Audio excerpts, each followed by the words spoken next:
big win closing off day 2 that we are going to see them jump up now. Same thing with DRX, right? They got the win, then they went all in, and they're probably going to qualify now. But we see the overall rankings here, and it's looking so close. I mean, 75-76 between A7 and Dick Savior. VP and Wolves 1 point away from qualification for Wolves. So I think we're looking at a very cool day here.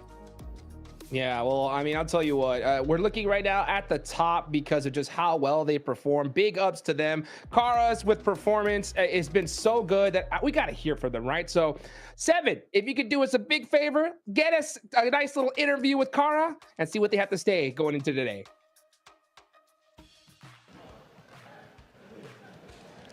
Welcome back to a quick report with the 7WG. This time I'm joined by Poster from Kara Esports. This team had an outstanding performance in day 2, getting 85 points, and then you had CEO securing that MVP. What was the major shift you were able to do from day 1 to day 2, whether it was mentally or tactically? Şimdi birinci günden ve ikinci günden de neyi değiştiniz? Mental olarak veya oyun tarzı olarak? Mental olarak bir şey değiştirmedik. Mentalimiz zaten yerindeydi. Potansiyelimizi biliyorduk. Sadece birazcık özgüvenimizin yerine gelmesine ihtiyacımız vardı. O ilk Erencil maçından sonra da yerine geldi ve lobiye neler yapabileceğimizi biraz olsun gösterdik. Well, we didn't touch that much. We know that we had the mentality for it, but after we got the first the points from the Erangel match, we got our confidence back that we show our performance to all the players. Oh, okay. And just one quick last one. With that performance that you had, now with that confidence, is there any team out here that you want to send a message to?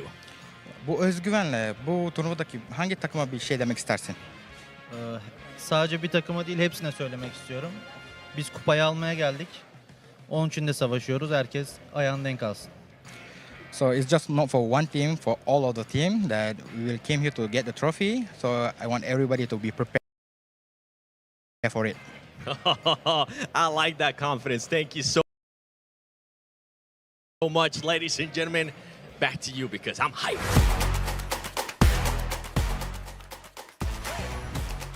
Woo! I'll tell you what, man. Seeing right now, Kara, right? Just to give you an example of just how crazy their performance was. Day 1, 7 placement points.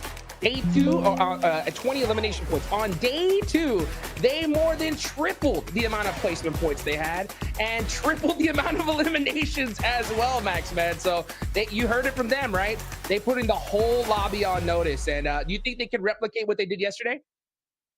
I really believe they can do it again here because, again, they said during that interview they built more confidence after the initial win they had versus the likes of, well, it wasn't really a win. They did get himself just so many eliminations. It felt like a chicken dinner versus the likes of R8 and then, of course, DRX in that Erangel game. So it's really good to see that momentum built. Is that going to transfer into today? I definitely do hope so, because right now, looking at this head-to-head, Nipchura, they are currently matching the results of Thundertor Gaming without 2 wins extra, by the way. 1 win went to Kara, 3 over to Thundertalk, and yet despite not getting those 3 wins, they still have 78 eliminations, out-fragging the #1 squad in this lobby. This is absolute madness.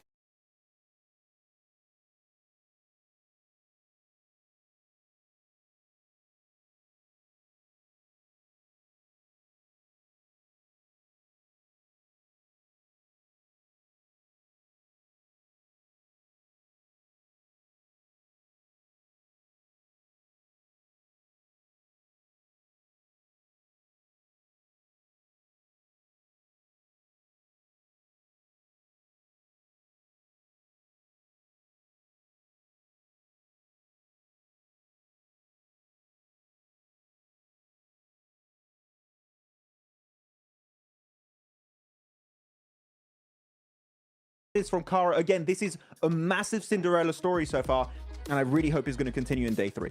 Oh, me too. It would be so nice to see and give everybody, I think, some really great storylines to look forward to coming into finals as well, right? Because obviously they are going to qualify. We will be seeing them directly go directly to finals. So I think it's going to be really cool, and it just goes to show you the strength that can come from controlling a zone, farming points around the edge, just making sure teams can't play their own game. It's such a fun way to play, and it gets those results as well.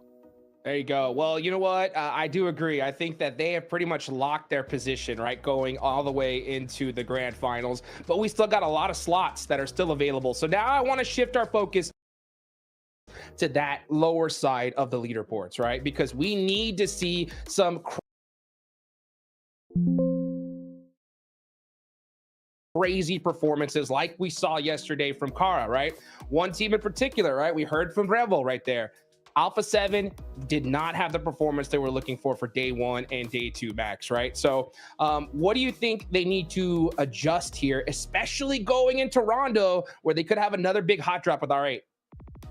Well, I mean, yeah, actually, yeah, I forgot about the Rondo hot drop. You're right. That was such an issue. I was going to go on straight into the angles at Miramar, but no, actually, Rondo is a big issue. And they've never been able to do really great in terms of eliminations because, sure, I think day 1 they got, what, a 2nd place with 3 elims? But Rondo, Hot Jukes, it's all about the eliminations because you have the recall system. You need to capitalize. You need to catch up. And they have 76 points generally here, Hot Jukes. If they get good Rondo right out of the gates, chances are they could already secure their top 7 slot. But Alpha 7, yeah, on Rondo, it's been a tough one. Yeah. You know what? They actually ended up beating R8 out on the second day, right? For the early one, Neptura, right?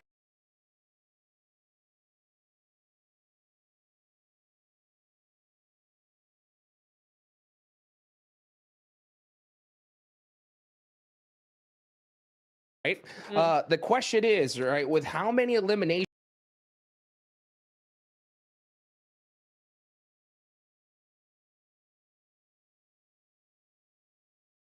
they need to do? I mean, I think they have to take that risk, right? Once again, what do you think? Oh, absolutely. You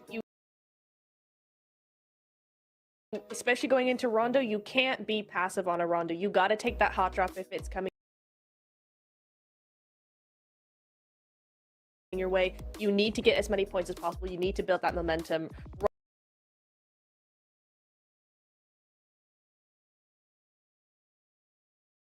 Rondo 100% is the map to do that, and it sets the tone for the need to build that momentum. Rondo 100% is the map to do that. A very experienced player here. They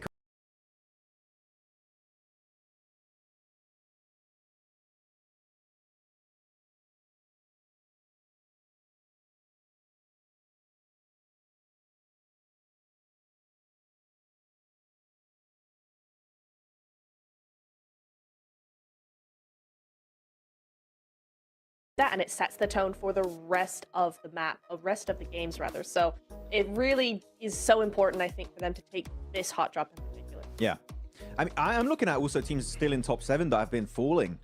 Virtus Pro, stellar first day. Chickened in on the first match on Rondo, right? Getting himself 11 eliminations.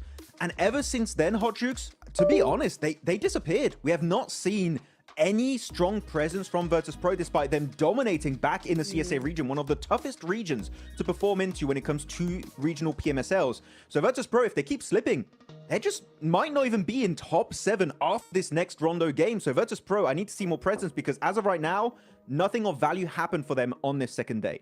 Yeah, well, I'll tell you what, man, we got DRX right there, only 3 points away from 7th place. We know they're going to perform here at Neptura, right? Who else on the leaderboard do you want to see get a chicken dinner right here in Rondo? I think Regnum have a great chance of doing that. Orangutan as well. Both of those teams definitely need to have a really good first game, and I think Rondo's going to be the perfect one for them.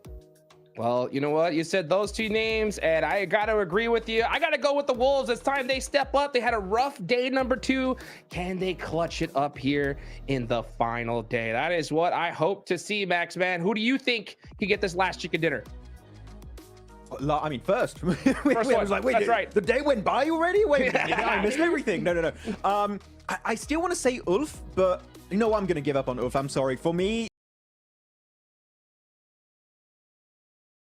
they had time to adapt and bring up their top tier gameplay that we know they can do, but they're just hyper passive. A win is just not in the cards for me when it comes to Ulf. I'm going to go on the bottom teams that are going to get a bit desperate. I'm going to go E-Arena. I mean, they have Mormon, a very experienced player here. They're currently in 14th position, 45 points. Definitely can reach top 7, if they have a good game, again, I know I said Rondo a lot here, that it's very important, but it really is in terms of how many potential elims you can get in a good game. I want E-Arena Hot Jukes here. For me, this is the team that, again, for SEA might have one of the highest chances alongside D Xavier to represent the region in the finals. We need to see more from this squad. Okay, all right. I think E-Arena definitely need to pop off, right? Them, pretty much, you know, Alpha Gaming, Ulf. I think if they want to make it into that top 7, yeah, it's chicken dinner time right here, right now, Neptura. So since we got a little bit of extra time, right, to talk about some stuff before we get into the first match, I kind of want to talk about something that we were talking about in the pre-show, right, before this whole thing started. That was when it comes to Rondo strategies, okay? We've noticed, right, a lot of teams are doing this 3-1 split, right? They're sending 3 players out to engage on another team and sending 1 to a recall tower to kind of hold that position just in case that team fails that push, okay? What do you think about some of the squads in this time trying to take advantage of that and pushing as a 4-man? I mean, normally I'm like, okay, cool. Maybe that's an interesting strat. You take them by surprise a little bit. I think it would only work if they're not expecting a hot drop. But usually if you're doing the 3-1 split, you are expecting a hot drop. I don't know how much I like it when it's the last day, when so much is riding on you guys doing well. I think maybe for Rondo, where there's so much potential to zone for the rest of the day, I think that might be a little bit too risky for my taste. What do you think, Max? I'm thinking we're going to see something very particular coming out here, which is because you have Rondo recall, I think you're going to see teams hot dropping heavily here. This is my speculation. I'm looking at APG in particular, right? They're Yulin. Normally they drop as a 4-man. And no, orangutan would not be a good idea. But I'm looking at teams that are currently comfortable at the top. You send 3 players and you just try and ruin it for them. And if you're lucky, you win that 3v4. Otherwise, you get maybe a few points. They get a few points. Even Steven, nothing really comes out of it. And you don't take a major risk by fighting and hot dropping in the 3-1 on a full squad. So I would like to see APG get targeted. And I say that like I'm not saying in a way I don't want APG to qualify. I would like to see them in the finals. But they are a threat. We know that. This is one of the best teams out there, usually. Not right now, but usually they are. If you want to try and get rid of them early and force them in the group stage and last chance, that we know as a fact Niptera is going to be way harder to qualify through for the finals. Yeah. Maybe this is your time to wound APG early on in day 3. Yeah, it might be. I mean, that could be a strategy for sure, especially if, you know, you are a team that has a similar playstyle to APG. Maybe your rotations cross the same sort of paths. You know, you fear them in a way of just kind of ruining your gameplay day in, day out. Maybe your wrangle strategy is very similar, something like that. I could see that being probably a good thing to do, just in case, right? Just in case you do go to finals and they are there, or you go to the next stage and they're also there, and it's like, oh, okay, hang on, we're now going home because of them. Yeah. Well, let's go ahead and get this first match going, guys. It's the final day of the gauntlet. We're heading into Rondo. Hot drop action is going to be at the absolute maximum. Let's go ahead and take it on over to John Allen and Blake to get us started here.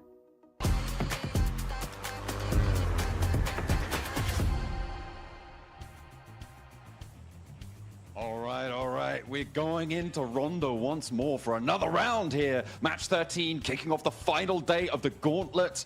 It is, as Hot Juke said, going to be messy. That's what we're expecting here. The hot drops have not been favorable for quite a few teams, but we've seen some big earners. Maybe it's time to make your move on the tables here and now, Blank. Maybe you can bid for freedom towards the finals directly.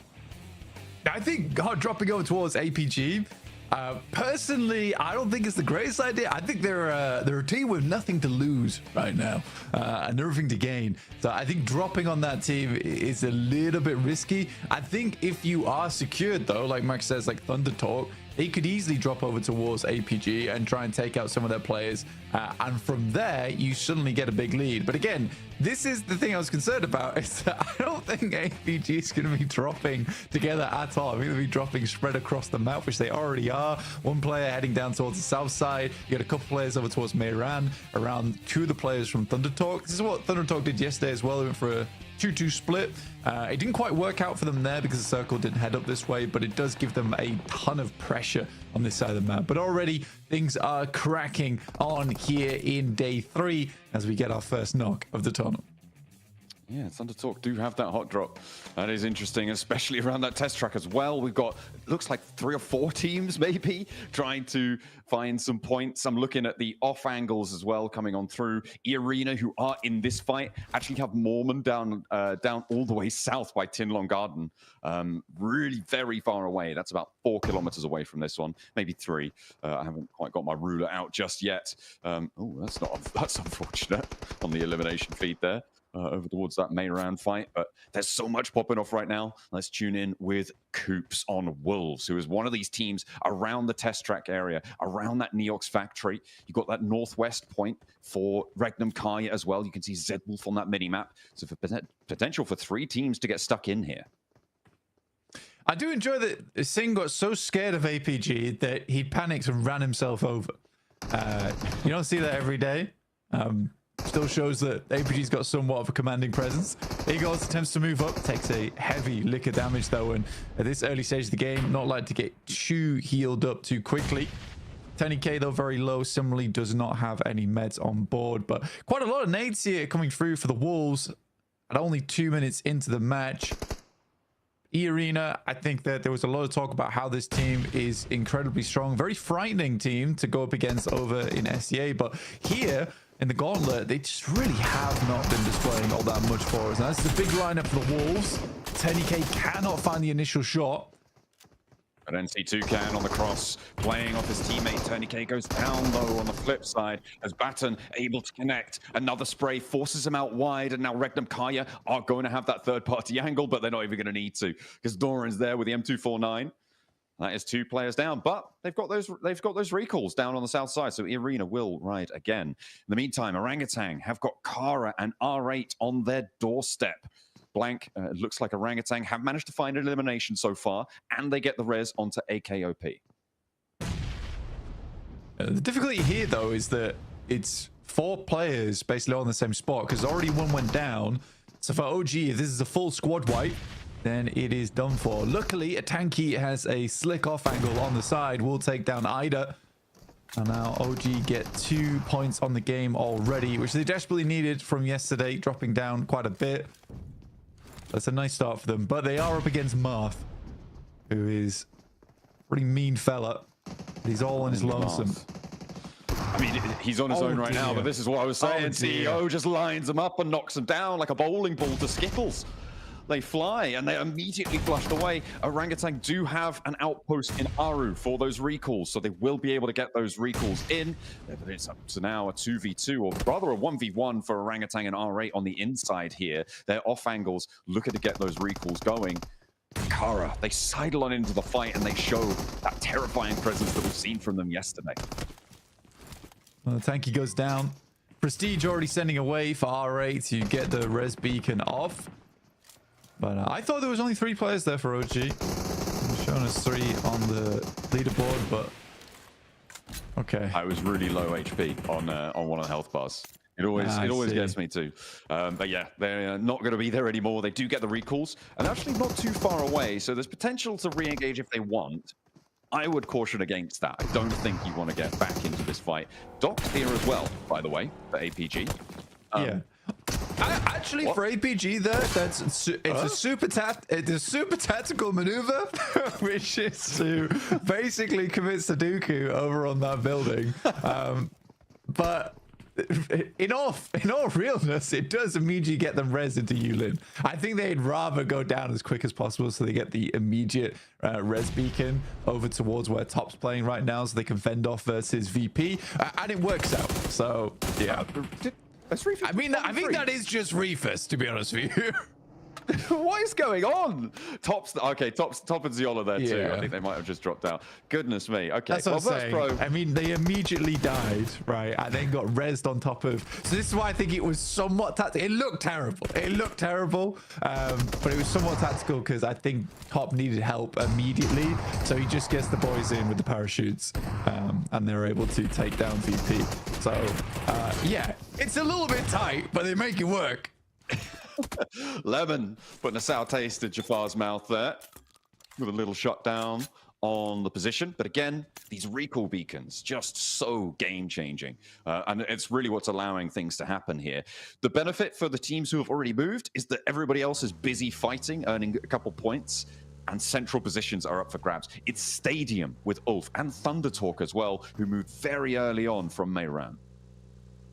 And for the Wolves, like, let's be real right now, 70 points is pretty good. I mean, they have been stutter stepping throughout this Gauntlet stage in terms of the points gain, but they are on 70. I think they're keeping up, and as a North American team, again, there's not been much pride in the North America scene in the international format in a while, but I think you could be very proud of these guys right now if you're a North American fan. 70 points is great. Obviously, you also have Alpha 7 at 79, but I think that Alpha 7 is sort of a given, right? And I think it's nice to see another candidate here. A little pick up on Takara. From Americas, at least, for Alpha 7. Yeah, definitely. I mean, yeah, that's... everybody else sort of lives in Brazil's shadow when it comes to the Americas region. Yeah, exactly. Still. So, yeah, I think that's fair to say. I was crunching some numbers before the broadcast, and I took a look at several of the regions that played rather an 18 match set on this same map rotation, which includes Rondo, crucially. And in general, 7th place averaged out to just over 113 points blank. So that's really where we're looking at in terms of where we're thinking that bubble will be. We had around 110 before, and that seems to back that up. So we'll see just where these teams are going to end up. Anything over 120, you're looking fairly solid, but that's going to be pretty tricky actually today to make that up from a 70, so maybe we'll see that go a little bit lower. Ulf taking on sighting, so the big hitter on the team down for Thunder Talk. Kara gets a recall off. The miss ball is they're down towards the south side. OG consistently rotating west away from one of the players from Kara. Marso keeps trying to get ahead of them to take shots, but they keep heading west. More concerned with getting in the circle here at this point in time. Circle moves it towards the northwest side. So this is the first time we've really seen this portion of the map in quite a while here for Rondo. A bit of a different play style for some of our teams. These recalls still coming through thick and fast. Only one player down, and that is Sighting, who we saw just get eliminated. King wants to pull him back up because it's all the way away. Not in this fight at all. It's all up to AJ and Xing if they want to try and find some revenge here. And Scarface nearly goes down to the nade on the corner. AJ with another pop at it. Scarface relocates to the left corner here. And now plays back around the door frames. Third parties potential as Alpha 7 come on in from that north side. Look at Revo. Look at what he could do to Thunder Talk here if they don't make a move now. AJ knows about it, and this is go time. He's immediately breaking out, and he's being picked up. That's what I was worried about. For Alpha 7 to come on through. Tries to steal the point away for Scarface, but he's putting himself in the firing line of Alpha 7 as well as they sidle on in yet again, trying to make their presence felt on this fight. Scarface, Molotov on the door. That's going to force the fight to slow just a little bit, but no, nice. The burn was good. And it's into the sightlines. Yeah, very, very good pickup there. I mean, a little bit of prediction gameplay going on from Scarface in terms of the run out, so good understanding of the map as well. And now he gets to look over towards Regnum Kai. He is currently playing alongside with Ulf on this scenic view, the mountainside. Mad Bull's playing this game really quite slowly, though, on the northeast. Still waiting to make their move. And Kara continues to harass over towards OG. It's not really working out for either team on this one. I think OG just wants to disengage from this, but Kara is really not giving up at all. It's only 2 of their players. I think that both the players down towards the southeast side are just waiting for the recall beacon to come through. I don't know why Kara, as a 2-man, is chasing down the 4-man squad from OG. It's very interesting. I mean, they've got the recalls coming through, so see if they can keep this one going down. We'll have to wait and see how that pans out for them. Kara, they've spotted 1, they've spotted 2. Uh-oh, CEO. I mean, he did them dirty earlier. It looks like they want to do it again here. You said you wondered why they were chasing them down. Maybe they smelt blood in the water. And those flushes come through thick and fast. CEO going to be able to pick up the loot. Still, the recall beacons are here, though, Blank. And it's still possible for Orangutan to get their team back up but it's a bit of a mission now. The recall beacon's much less accessible as the zones start to shrink. We're into stage 2, so they can break out to a blue zone recall. I think that's what WizGod's going for now. Yeah, I mean, it's such a bold play from Kara. And I think OG just didn't understand that it was just 2 players. And then consistently moving away from them. Again, I think for Kara, fair enough. You're really feeling it off of yesterday. So you're just happy to take the 2v4. But the fact there's no turnaround was a bit odd, in my opinion. Yeah, well. By the way, OG's... Yeah, I mean, they get themselves back up to speed, and they're moving back through the circle again. Over towards that north side. It's not terrible. They get to the backside of Janchhan as well, so there is possibility to move through here undetected and survive towards the late game. The circle moves a little bit closer to that north side of Janchhan that you were talking about. Orangutan being currently the only occupants of that stadium concourse. The road up to the stadium is also a major feature, Blank. The buildings that overlook it, really, really important. Very difficult to maneuver, I think, with Regnum Karya's position. For the Wolves right now, I'm looking at the middle of the map. Regnum Karya hold the buildings to the south of that concourse, of that main strip down to the stadium. And the Wolves currently sit on that road. And that is going to be pretty difficult to maneuver, but they're safe for the time being. 7 on the northwest edge. I actually quite like this spot from them. They get to control a lot of area down towards the south side. A lot of open ground, a lot of good sightlines for them. Equally, moving across from that east side is a little bit difficult versus Alpha 7. So it's not a terrible spot. Obviously, it's not direct center in the circle, but it's a possibility to play off the back of this one and get some presence on the northwest side. 2 shots from Levi's over towards Virtus Pro. I don't think he realizes that there is a whole assault squad coming through with the MG3, no less, on Aragon. Spray downs for Nate, not going to connect for another. Virtus Pro able to get some points earned as they trek on into the west side of the blue zone. Although they have had their fair share of strife. The recall beacon starting to become a little bit further from available. Paragon has to stand up against the entirety of R8, but they want to run him down, and they're not going to waste any time. Paragon is out for DX Savior. That's going to leave them on 1 player alive. That's Lambor, completely separate from this fight. He's nowhere to be seen, and the recall beacon's definitely not going to be possible for him, surely. I think for DX Savior, they do get a recall. Found it. Oh, they found it. He's on top Fair of enough. one. Yeah, he's good to go. Aragon looking to hold his own versus R8 right now and doing not a terrible job of it, but Amori moves around the side. We'll get a quick finish on 1 player. Now Voston as well as Malloy move up, but Prestige immediately backs up the team. Marth is down, so this is a bit of a test for the rest of the players here as the blue continues to envelop. Test passed. Flying colors there. Virtus Pro cannot find the opening, and they will go down. Our first full squad wipe comes through.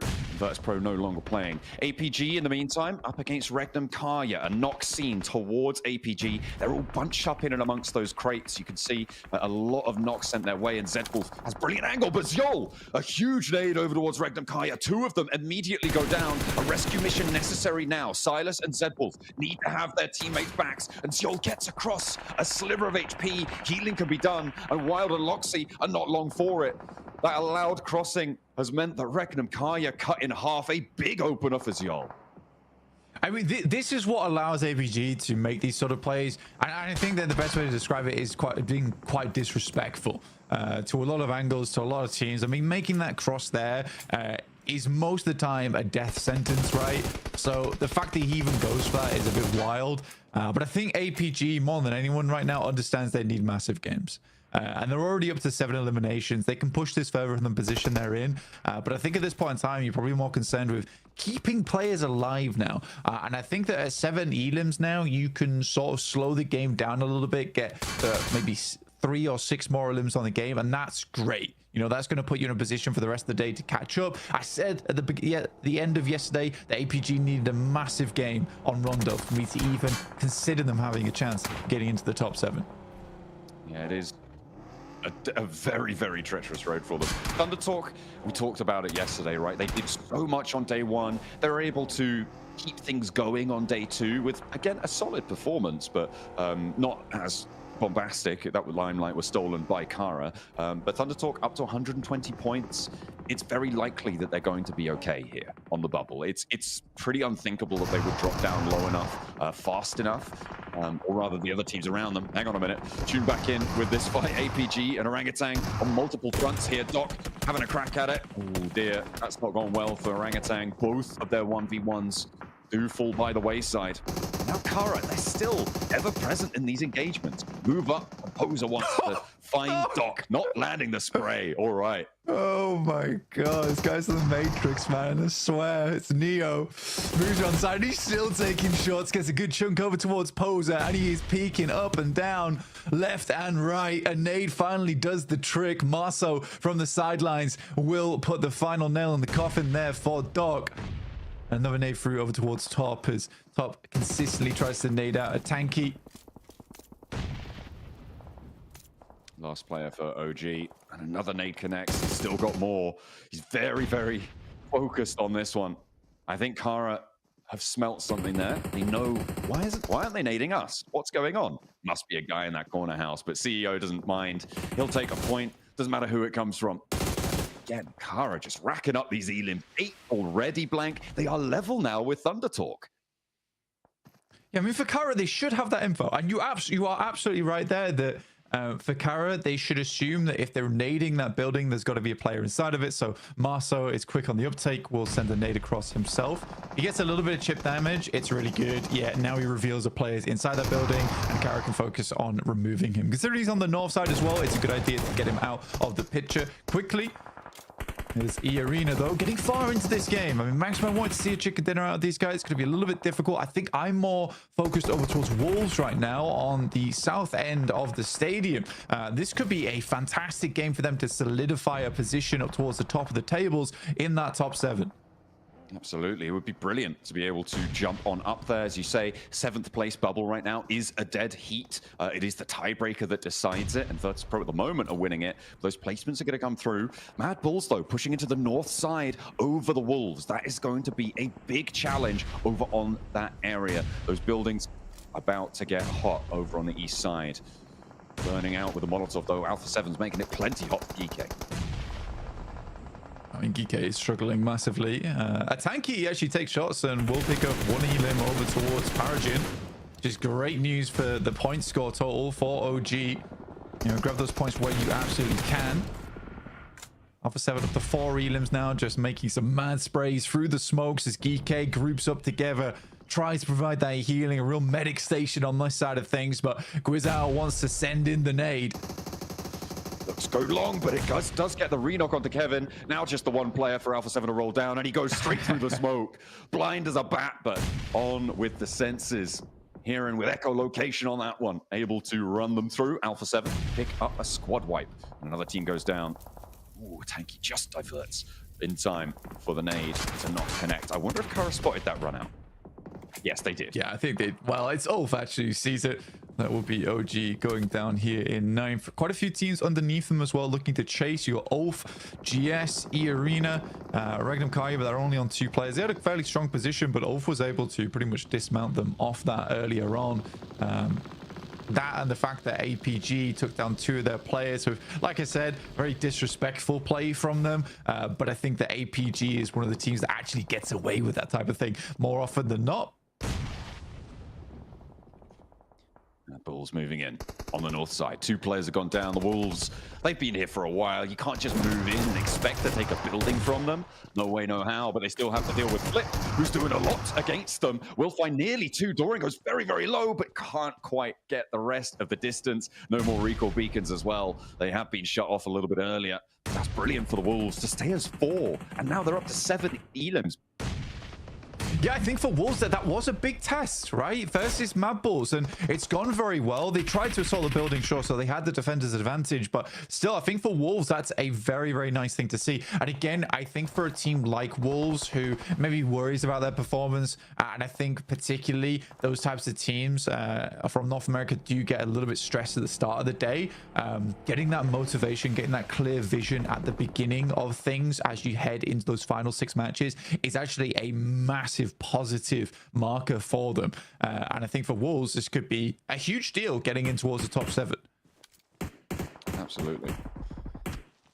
They are champing at the bit for that opportunity. A direct qualification spot would be monumental for well, to be honest, it's the least North American team that exists, and they are doing the best. Stop! No, stop it now. You know, it's fine. It's fine. Look, the flag is North American. That is true. That is true. That's undeniable. Silas seems to be pretty undeniable on his hold here, but Marceau's going to give it a good go. Stepped up. Yeah, okay. Put the pin back in the nade. Silas, what are you doing? There's a man in your face, and you're preoccupied with getting a flush. I don't know what that was about. He needs to pull himself together because Zed Wolf now has to bear the brunt of it. And he's alone atop the mountain here, trying to play up against Kara on his own. Then Wolf sends the Molotov down, tries to burn out a player underneath him. Right now, things are getting hairy. I think that, you know, Ulf, high ground, these two things go hand in hand a lot of times. So I think for Ulf, particularly in a rondo like this, I would probably predict them getting the chicken dinner off this game, if I'm quite honest. I really do like their prospects, and they've shown in the past they can make this work as well. It does feel like a lot of specific things have to line up for Ulf, though. In the meantime, we have these nades barreling towards Kara, creating small craters in the ground as GS attempt to assault this position. They're desperate to get out of the blue here, John. Zed Wolf, solo hold against Kara. He's got that immediate smoke pot, got the shotgun around the corner, but can't quite land it. Steps a little bit funny on the rock, twists an ankle, can't connect. Second chance maybe, but now there's two of them, and there's the backlines to deal with as well. Zed Wolf sent dizzy there as Kara mounts to the summit of the hill and look to try and challenge Ulf across the way. In first place now with 123 points. You thought Kara were done yesterday? It's not the case. 11 elims on this game, 123 points. Thunder Talk need to reclaim their position at the top of the tables here, John. But the Wolves are struggling now. They would have loved to have gone a little bit further. GS disengages with Kara whilst they were preoccupied with Zed Wolf. Doesn't matter. Marcel's not done with you yet. Oh my goodness me. 13 elims found for Kara. It is just, it's not stopping. And there's 10 elims for Ulf. The two Wolf logos from Turkey. Looking to try and go head to head, mountain to mountain. Who will be the king of the hill at the end of it, though? Ulf far more central. Alpha 7 with a decent run up, but they're playing as 3, and it's open ground towards Ulf. It's honestly, I think that the biggest threat here is Alpha 7. And the fact that they could backstab on this one, because I think Ulf's going to be very preoccupied with Kara. But this is where I want to see the follow-through. I need to see the follow-through come through from Ulf here. I really do like this team.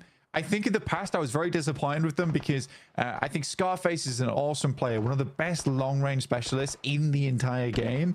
Aaron's such a cool up-and-comer, very, very skilled. Ketch was MVP multiple times in the past, and you got Solus, who's just been around for donkey's years at this point, all the way back on Digital Athletics. So I think for Ulf, I want to see some follow-through here because I think they found some renewed invigoration over towards PMSL EU. Let's see that continue here. That's what we're looking for.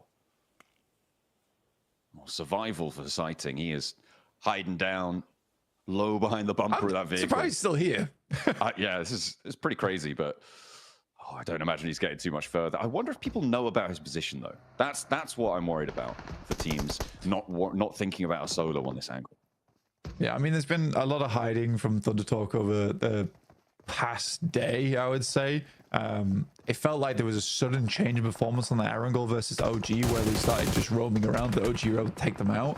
So I'm not sure. I think Thunder Talk, they kind of felt like they'd done enough, and then the gameplay has faltered from there.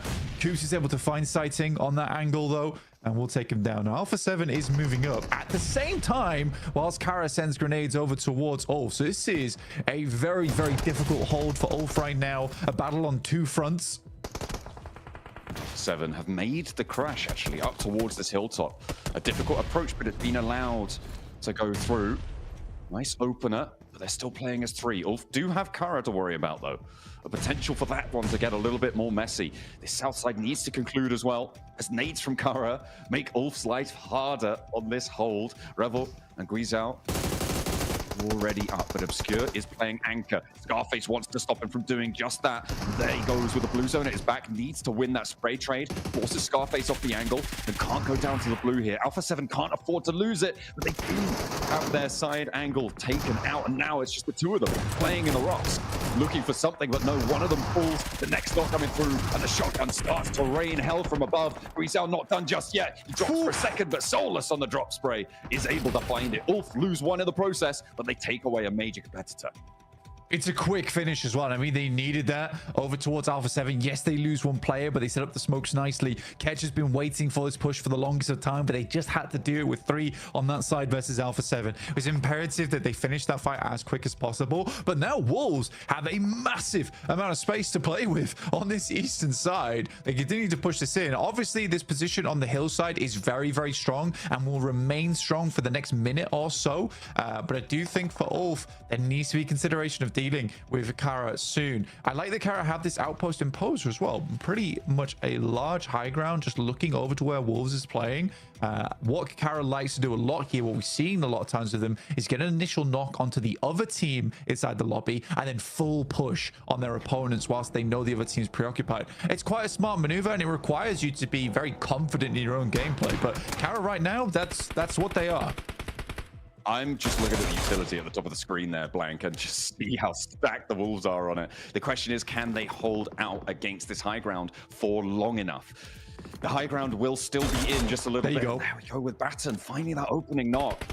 Playing up on the wall, though, that should be reservable by Coops. I mean, look at the number of smokes they've got. They should be able to play that one. As Marceau does take a tick of damage. Here goes the off angle for Wolves yet again. Trying to strike, but the blue zone will push him off fairly soon.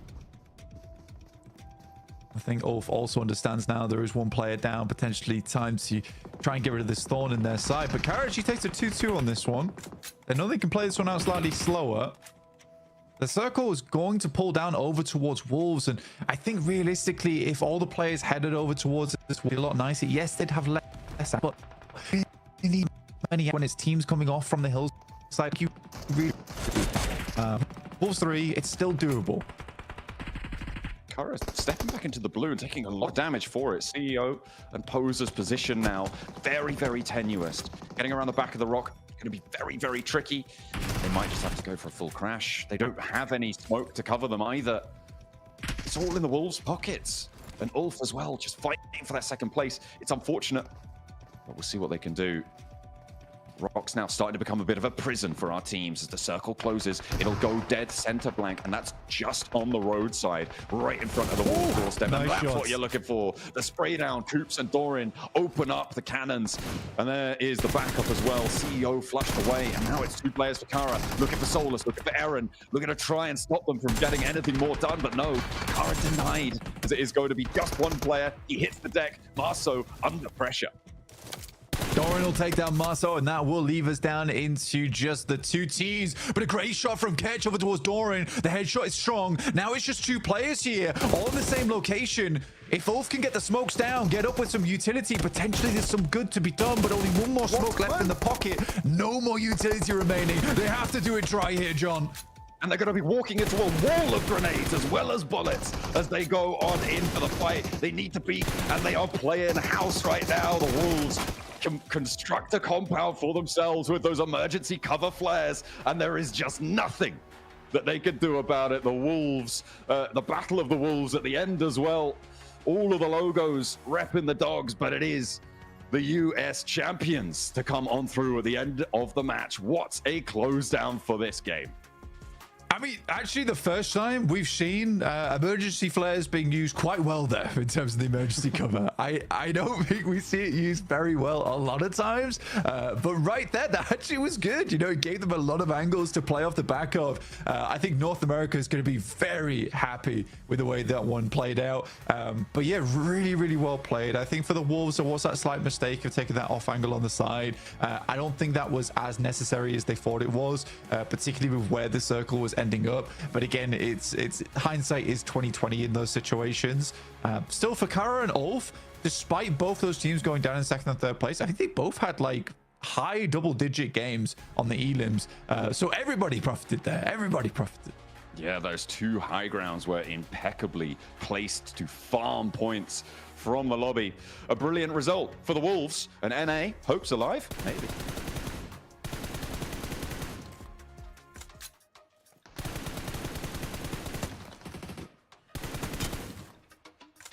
Yep, okay. Emergency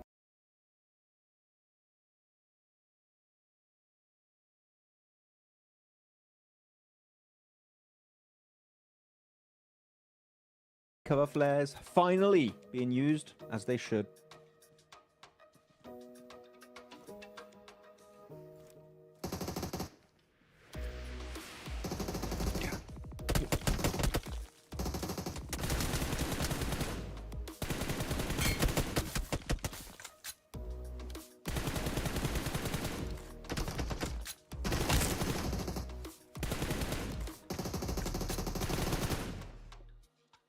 And somewhere out there, a bald eagle sheds a tear of joy, baby. The Wolves get a chicken dinner right when they needed it the most. That was probably one of the best rondos we have seen all tournament long here, Max. Finally, a non-Eastern rondo finish. Yes, right? Finally. And a near stadium finish too, which is always very fun to see. Wolves, very early fights they took in Neox Factory, right? Able to hold off that position away from E Arena and actually winning that fight early on. They're moving behind on the eastern side into the city portion of stadium. And as Blank said at the end of that casting there, Niptura, finally using good emergency cover flares, which is so rare to see, it feels like. Finally, yep. Salvation is real. The cover flare meta is now real. Let's go. Yes, it took them a little bit of time to kind of figure out how to best use them, but it really felt like they got their own. They got into the mojo of things right with this game. Really, really nice cover flares coming on through from lots of different teams as well. So very excited, but man, Wolves finally. We've been wanting to see it all 3 days. We finally see it now, just when they needed it. And honestly, it was a really well played. I mean, okay, it was a little bit messy. If I can be critical, it was a little messy, just slightly at the very end there. But the way they held off, the way they were able to just control, and go forward was great. Yeah, I mean, it was tough, right? Especially because of how great Kara did in this game. With that performance, Max, they gotta top the leaderboards, right? Kara genuinely.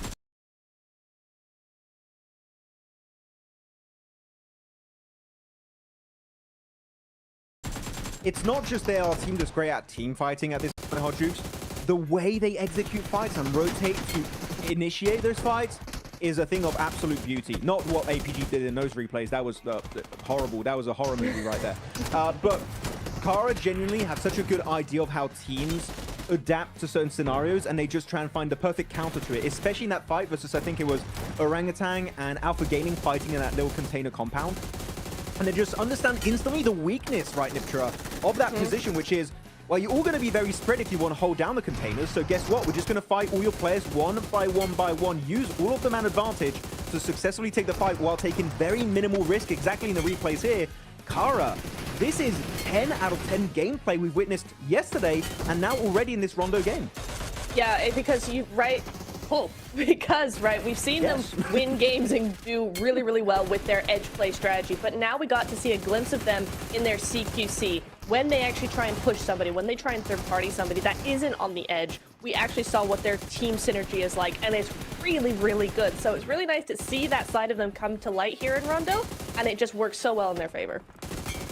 And all the Wolves fans, right? All the Wolves fans for a second, right? They became Kara fans, right? Because the Xavier started to push on them, and Kara ended up taking them out, saved them, and then immediately after we're like, okay, Kara, stop, calm down, right? And look at the hype, man. Oh, I love seeing that reaction because I mean, you couldn't have asked for it at a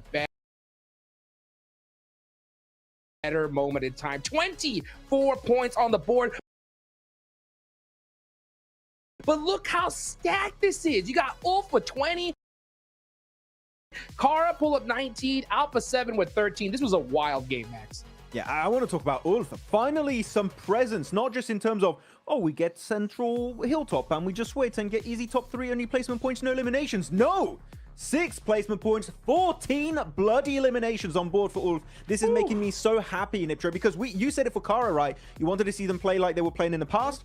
I wanted the same thing for Ulf, and they finally delivered here on the first game of the day. And it's not too late. Top 7 with games like this is definitely still doable for this squad.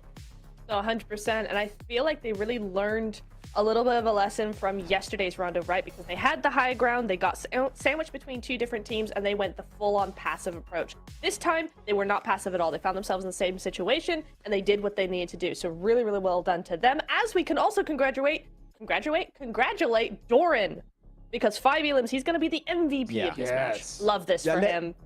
We need to let Hot Jukes pop off here with an MVP of Doran. Go for it, Hot Jukes. MVP, let's go, baby. I'll take that all day long. Let's take a look at the leaderboards, though. Kara have now passed up Thunder Talk here, so they are just on a tear at this point. Looking down later on the leaderboards, though, look at that. Ulf right behind the Xavier now after that performance. Man. Yeah, I was going to say Ulf from 13th position up to 8th again, but we said it multiple times, Hodrix, on a pre-show. It is still so close between these bottom teams and the 7th place rank, right? And now, one good game like this from Ulf. Don't even need the win, just a high elimination match. Of course, it's going to be a bit buffed up because it was a rondo game with a recall system, but that was enough to put them back in the conversation. Though a team that's still dropping, I have to bring it up once more. Virtus Pro, man, they had such a stellar first day, and it's just been dwindling from there on out. Virtus Pro, we know they have the potential. They need to capitalize because now everyone else is stepping up to the plate except for Virtus Pro. They need to do something literally this next game, or otherwise they might be out of the conversation at the halfway point of today. Yeah, I mean, it's totally possible. By the way, you saw the Wolves, right? They were in 8th place. They jumped all the way to 5th right there, knocking some teams down. And that's the crazy thing about this Neptune, right? Is how stacked this lobby is. Everybody is hunting down one of those 7 slots. It's going to get tighter and tighter as it gets closer to the end of the day here for that last position, right? With Wolves passing up so many teams. We got Virtus Pro knocked down. DRX, right? I want to talk about this team. Because when it comes to emergency cover flare usage, these guys put like a 3-bedroom, 2-bath on the market in this last game. It was wild to see. Yeah, Dick Xavier really just deciding to go all in. Wait, Dick Xavier, was it DRX? Which DRX. One? DRX? Yeah. Okay, so DRX coming on through here. I mean, they did what they need to do, really. I mean, we were so concentrating on all the chaos going on that zone was actually really tough. You had one massive high ground, you have one city held by wolves, and the rest was pretty open. So DRX did exactly what they needed to do. They had one shack and went, well, we can't fit us all in here, so let's build, let's construct, let's get some cover flares going. And it worked really, really well. It actually helped them survive a lot longer than they normally would have, and that's exactly what those cover flares are for. It was a shack until they put down like 6 emergency flares. Then it became a mansion. Okay, very comfortable. They had a garage and everything. Okay, they parked the car. They were having a great time in that shed. But unfortunately, as you said, it was a shed. So it really kind of made it really hard for them to transition outside of that area later on in the game. But as you said, it kept them to survive a little bit deeper in this game, get a few more placement points. But it is still not the DRX I want to see. Even though they got a win yesterday, I was still not sold. I'm like, DRX still a little bit inconsistent. Not what you want to see from that South Korean team that we know can do great stuff, especially during BMIC where they just dominated that tournament from start to finish. DRX still need to see a little bit more presence. But by the way, looking at these top 4 gunslinger stats, 2 players over 1,000 damage. You don't see that very often, but here it's coming out from Scarface and Eren, the rising star of Turkey. We keep calling him that, and it's for a reason, because this guy can put up numbers on the biggest stage here in PUBG Mobile Esport. Yeah, beautifully done right here. I love to see just such a little bit of point sponges and big shakers on the leaderboards, right? Speaking of, you're talking about inconsistent, Max, right? I just gotta mention it. It's gotta be Alpha Gaming, okay? They put up 8 eliminations in this one, and the big thing that I noticed, right, was that hot drop onto Thunder Talk. What do you think about that? I mean, Thunder Talk did not want a hot drop. They just like, no, we're not dealing with this. We're getting the hell out of here. Which I like from Thunder Talk. They're like, we don't want to risk our first position, which I do respect to some extent. But no, here they instantly, as you said, sent it onto Thunder Talk, keeping top split away from the team going into Yulin. And then they were like, oh, this hot drop didn't happen right, Niptra. So what they did instead is chase down another hot drop, which was, I believe it was Kara versus Orangutan versus R8. And that actually did reward them a few early eliminations. So that definitely did work out for them. Yeah, they did, and then they went straight over to VP as well. Remember when they actually got the rate call, and then VP were there suddenly, and they got a few points onto VP as well. So I really liked how they were playing, and I love the energy we're seeing from them. They just got cut short there. A couple of weird plays coming through just meant that they weren't able to survive probably as long as they wanted to, but I like the energy we're seeing from them. They're like being very, very aggressive, straight out the gate, just running around trying to farm points, and that's what they really need to do if they want to be still top 7 at the end of the day. I would have to say, tell me if you guys agree or not, but Okay. we were saying APG prank. They're so sweaty right now in game. I don't think they're pranking anymore. I think Stop this is it, APG Max. serious Stop mode, and it's it. just not working. No, stop that talk, Max. Yesterday, you said they were washed, and now they're performing good. Don't go back. Stay with that energy, bro. You know what I'm saying? Keep that energy, bro. Wait, are they playing good? I wouldn't say this was better. great. I wasn't sold. There we go. Better. Okay, Let's go. okay, I hate APG. Okay, no, I'm not gonna. That's maybe a bit too much there, but yeah, for me, it's still not the Rondo I wanted to see from APG. Even though they were trying, like the mindset was there, but the execution was a bit all over the place. Yeah. And Orangutan are like, Chumacera is ours. That's gonna be interesting. The Miramars, you want to stick around for those because that's gonna be pure cinema later on today. Yeah. I mean, I can't wait to see these matches coming up. We got Erangel up next, though, right? And you know what? I will say, when it comes to Alpha Gaming, they're at a stage where they need a big match, right? It's not going to happen with a chicken dinner and just a couple eliminations. They need a double-digit elimination chicken here, especially considering just how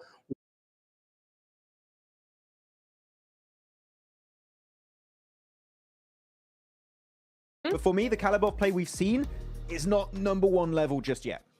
No, not quite, but I am hopeful after yesterday's win that we're going to be able to see a DRX all over again, right? DRX got a win that was kind of handed to them, then they came out in the final fight to take the win. Cool. Then they used that momentum into the rest of the matches, and I'm just waiting to see that from Regdom. They got the win. We know what they can do. Surely that's put them in the mood to win some more, and maybe today we'll just see that from them. Yeah, I feel like we're being very negative on this segment, but like the thing is, Hodrix, this lobby is so stacked, right? We want every team to make it to the finals, but you only have 7 slots, so we're going to be critical because all these teams have potential to perform on the global stage. So it's a tough one, man. It really is. It really is, and it's especially tough for EA and Alpha Gaming. You got to get a chicken dinner right here, right now, or it's pretty much all over. Let's get Eric Gale started and send it on over to Blank and John Allen.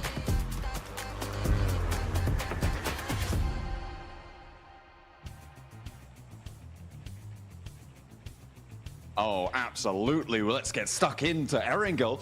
Put those recall beacons to bed. No more recalls in the Gauntlet stage. It's time for our middle meat of the sandwich. It is the 3 Erangel stretch that sits ahead of our teams now as we head in from North George down towards Novo. We're cutting straight across the middle of the island. Nice and easy for all our teams.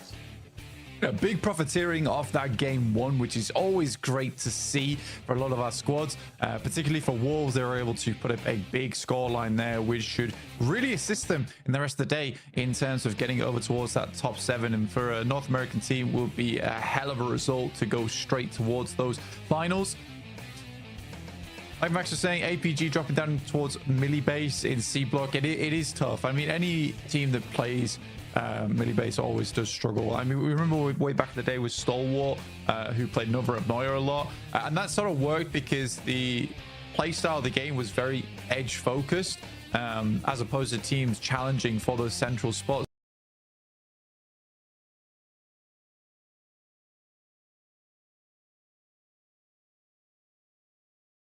So from Nova at Moya, Stalwart was just so much better than everyone else that they could effectively play edge play. It's not really the case anymore, and I think that APG does definitely get cut out a lot of the time, especially because they're not winning a lot of these fights either.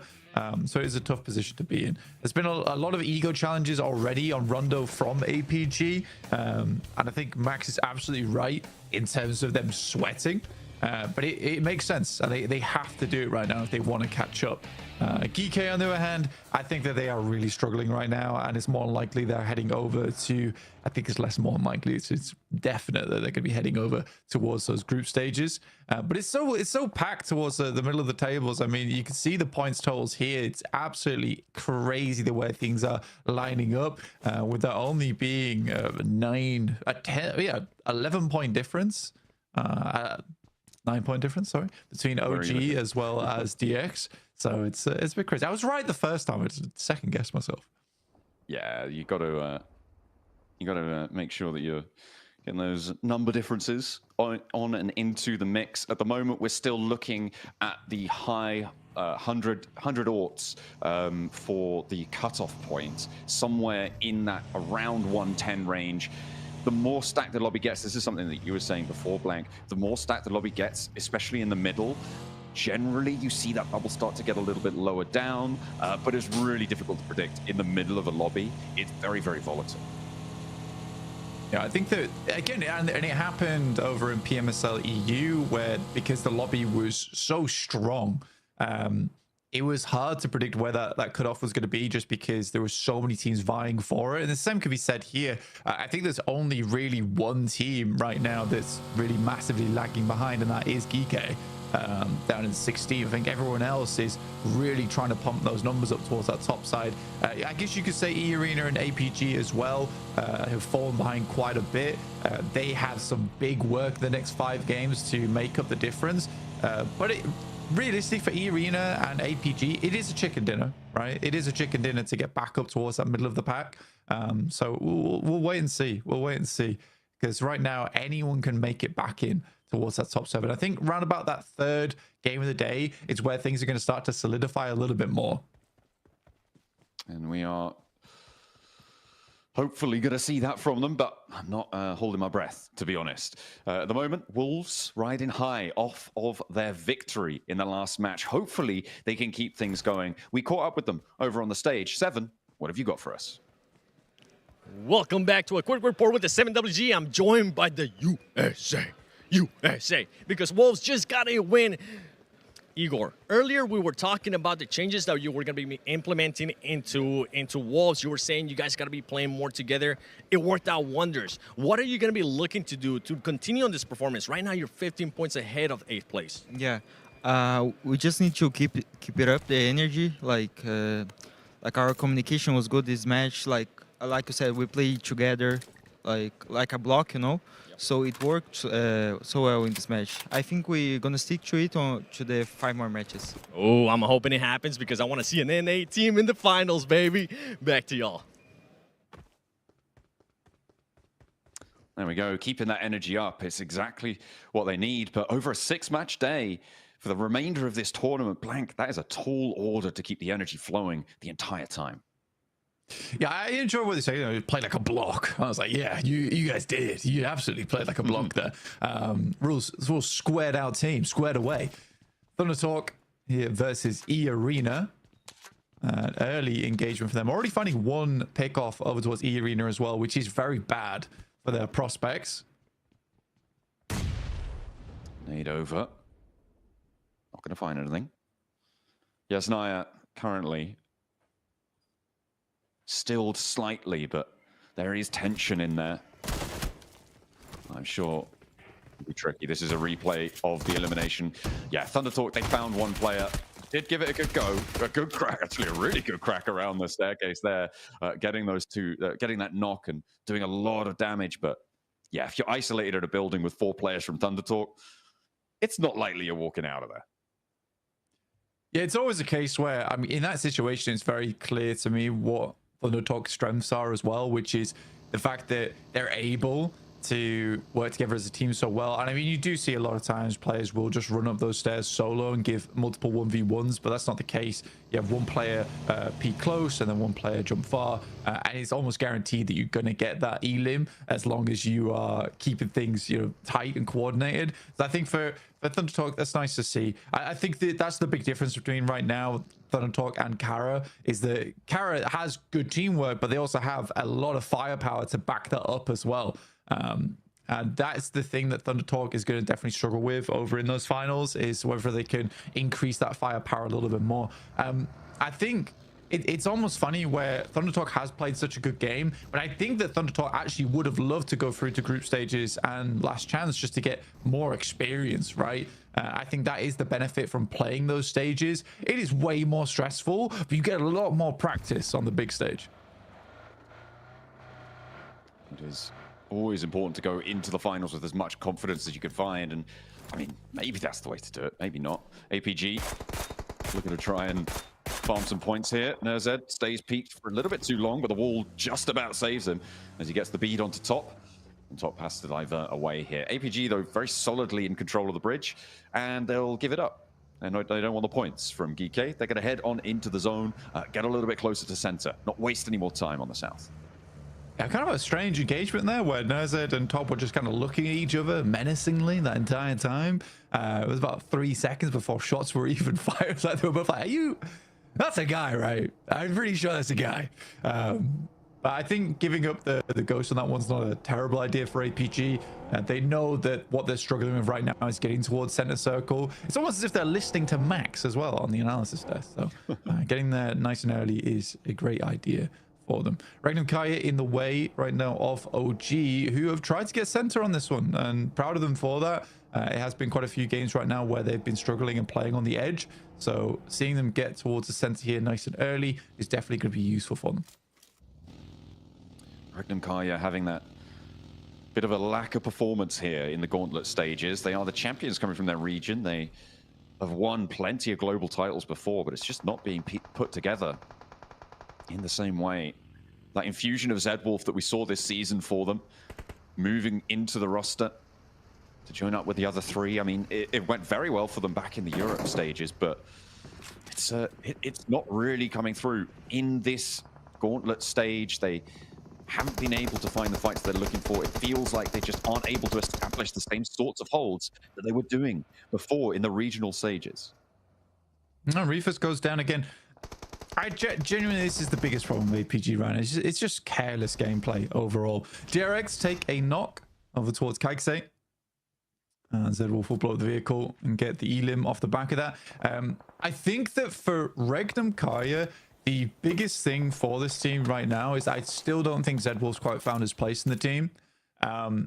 And I think that towards the end of PMSL EU is playing a really good off-angle playstyle, but then you're sort of taking that away from Silas. And genuinely, I do think that as good as Silas is, I think he might need to step back a little bit and allow Zedwolf to do that a little bit more. Because Silas is a great scout. He's a great IGL. He's a great fragger. He's a great off-angle player. And I think that delegation might be key for Silas at this point in time. Because just because he can do it all doesn't mean he has to do it all. He is undeniably one of the all-time greats of PUBG Mobile. One of the most decorated players we've got in the scene. One of the longest-term faces. I'm sure if you've been watching international level PUBG Mobile for a while, you'll have seen him before, but you're right. It is not just about what he could do. It's about what the players around him are doing as well. And he needs to give some of that over potentially. R8, a little bit further north on the east side of Rozhok, as our circles close down to the south side. No shenanigans, no chicanery around the river. We are going to be fairly solid on this south side. The east edge currently mainly controlled by OG. You do have DXavier just across the road from them, which could be a problem if they need to move forwards. Yeah, it's a pretty empty area that they're currently in right now. It's figuring out where they want to go next, but a lot of these positions on the north rotate as well as the south rotate are already taken up, so making those pushes is going to be a little bit difficult. Quite like Madball's position right now on the northeast side of Pachinki. This is a good spot to be playing in. A lot of options for them going forward, especially with a lot of teams not over towards their western side. Most rotated on the east, actually. So I think for Madballs, it's pretty free and clear for a lot of this game.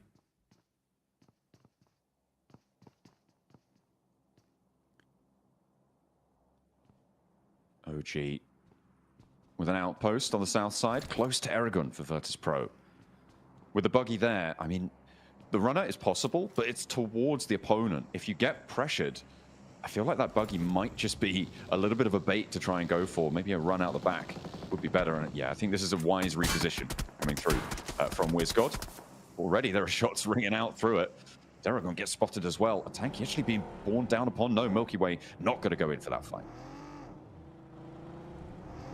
Scarface finding Silas. In fact, that's from Ulf, who are dead central, and they will find the flush as well. Around school at the moment, both teams going toe-to-toe. Scarface up close and personal right now with them, but a good shot from Wild around the corner just clips him on the shoulder and will send him spinning. Even Curry will pull out school for now. Teach him a little lesson for taking down their IGL, but now Zedwolf is going to have to be that off angle, so maybe we'll see him unleashed a little bit more. We can only hope if you're a Regnum Kaya fan. Watch on, see what they can do. Arena moving in to try and get the res, but they are still under pressure by DX Xavier and Tony K. He tries to take shots, but doesn't realize the threat is a lot closer to home. Mad Bull's taking out most of those elims, by the way. DX Xavier denied quite a bit there, actually. And they do continue to take shots from Geekay across the way. Maybe a little bit overzealous pushing in like that. OG smell blood in the water and will be sending across in the meantime. Get the rundown over towards Paragin. First vehicle elimination of the match. OG does find an entryway off the back of that third party. Moving up, they are going to be moving towards Ulf if they want to go any further north. Ulf, remember, they lost a player early, so they are down one. Could potentially be an opening advantage. Actually, okay, they're darting straight across the road, straight between school and the compounds to the southwest. They're playing out in the open fields now, Blank. They're playing this ditch that, I mean, if you've played in these headshot hills for any amount of time, you're very familiar with them. That border that lies to the south side will protect them a little bit from Mad Bulls. The question is, how long and how tenable will it be as teams crunch in on the area? Yeah, another quick rotate from them as well, from the other two players. They got the anchor down, and then they pull the rest of the team across to them. I think that was a fairly decent play coming through from OG as well. I mean, they see that DX Xavier is under threat. They immediately roll over that way. They can see that a lot of that area has been taken. It was multiple teams going down, so they assume that area was fairly clear and free. They just push across. So, again, very nice play. I think for Mad Bulls, they have the slightly better position here, and it looks like they're not willing to just give up this area for free either, as they send Lemon up front. Funnily enough, this is like one of Lemon's most famous areas of the map as well. Multiple insane grenades he's sent across in this location. So if you're OG, you're going to be slightly worried about those coming towards you. And he's flexing out to that northeast side of things. Next circle popping in just a few seconds as well. We'll see where we're going to divert to. And actually, this favors the teams out on the north side and OG as well, with a really good look in on this circle with the position that they've got. Wouldn't be too surprised to see Mad Bulls maybe try and push into the two buildings across the road, but for now, it might be better to bide their time, especially when they're being crashed on. The Wolves from the southeast side, they make a quick decision and move up to the compounds, and now Mad Bulls have more fish to fry. Yeah, it's a really good spot for OG now. One of the best spots, in fact. A lot of cover to be had. A little bit of smoke will have to be expended, but Wolves make a crash on towards the seaside, which is going to absolutely lock down the Mad Bulls. They won't be making that cross. They'll have to get rid of the Wolves early, so the expenditure of nades is needed. This is very fortuitous for OG now. They're having a great time on the north side. Can they get a couple of those points as well if they can steal one or two away from the fight, or maybe even claim one for themselves? That'll be great news for their points tally. That fight around the bubble is really important. APG losing Ziol there on the off angle, not going to be able to win that challenge, and Virtus Pro will continue to move through. Leave them in the dust, let the blue zone do the work. The heavy lifting not necessary on their part, but Milky Way is down. I don't think they've got him in a vehicle. I think they've left him behind. Yeah, they're not going to be moving in with 4. So 3 players now for Virtus Pro. I mean, it's pretty telltale, that situation of just like the dichotomy between Virtus Pro as well as APG is that when Virtus Pro is rotating there, when they're taking the fights, they're taking the fights to 3 or 4 players. And every time we saw APG fighting there, it was a solo, right? A solo trying to make a solo play, the hero play. And I think APG needs less of that. The teamwork just isn't quite there yet. It's unfortunate. I mean, you kind of expect it to be, though, right? Like, this is a team of veterans for years and years, right? They should be playing better. all things considered. Yeah, I mean, it's not good. you do expect the solo plays from the man on your screen on the right, at least. Yeah. Yeah, well, maybe they all want a little bit of limelight, and now nobody gets it. It's a not very lustrous performance from APG so far, and they've got GS just over the ridgeline to the front. It's difficult to crest over and take shots down. You expose yourself to so many angles. If you're GS, you can't risk going too far forwards. We'll see what more they can do. Mad Bulls, oh, okay, they find a knock over towards Wolves, find a second as well. The Wolves crashed in. They've been okay for a while now, but now they're under a lot of pressure, and there's that first flush coming through. Like I said, Lemon with the nades, man. In this area of the map, he is good with it. Now there's one player remaining in Coops. Nade does quite a bit of damage, and they look to finish off the job. Mad Bulls at 4 players, and what a jump out coming through from Lemon. Oh, third party. Kara moving in. They're already on this roadside and blank. They might not have their full squad, but they're still going to be able to do damage, and the Mad Bulls have to worry now more. I mean, they do find Poser right off the rip there. OG, though, finding a little bit of damage over towards Pusher. Need to pick him back up off his feet. Bit of an awkward position to get into. Luckily, the vehicle's already burnt out, so won't be taking too much damage there. Ulf is slowly encroaching down towards the south side versus OG. But again, OG could pick up a lot of points off the back of this, but are struggling to find those eliminations. It's been a tough time for them to do that, and you're right, with Ulf moving in to their route out into the open, that's going to make things harder, and it means they do need to commit a little bit more to clearing out their south side in order to get away from this one. Thunder Talk trying to cross the road in Rozhok. It's so difficult with DRX as well in the background. Alpha 7 feeling a little bit safer, but they have to move as well, right? Alpha 7 have to go a little bit further south. The move is easier for them, but it is definitely tougher for Thunder Talk right now. I mean, Alpha 7's first part call here is to get rid of Thunder Talk on the crossing on the road, which is why they have this massive smoke train lined up. It's a great nade thrown down, but no massive value found off it in terms of the knock. But it is DRX, which is the true issue here for both teams. Get across, but at what cost? Citing the last player to stand, and then nade's going to sit him down. Back on King across the road, still has not made that dash. The smokes have started to run bare as Revo picks up the point. DRX, though, the major profit makers there. Reckon Kaya as well. Hang on a minute, they're chiming in. They've got Wild and Zed Wolf on the flank. They've pushed them out of school up to the north, with Loxy holding down the west cut. Let's see what they can do. Mad Bulls, they have to deal with Kara, but CEO, he's able to claim a point. Looks for more as well. With the auto shot, he pops the reload. Not going to find the nade on in for Pusher as well as they turn the corner. And he gets one. Looks to try and find a little bit more. There's the flush of the Mad Bulls. They're leaking. CEO once again, the big earner on the team. Looking to put more points on the table. Nade down the stairs. Already 2 found in a 1v4. CEO, Chief Elimination Officer, Kara, have their front man. He's dropping down the stairs. He wants to take the fight in. No. Backing off. He's giving them the slip. Oh, he's playing this one pretty crazy. A DX Xavier have joined the party now, blank. They've moved on in. You can see Levi's now up on the lineup. You've got Lambor as well on the south. They need to push through this. The circle sits on these buildings. The only respite is inside. Oh, gee, the arbiters of this. Again, I feel at this point in time, you do want more points, and a lot of these points are just being siphoned by teams that keep rocking up towards this location.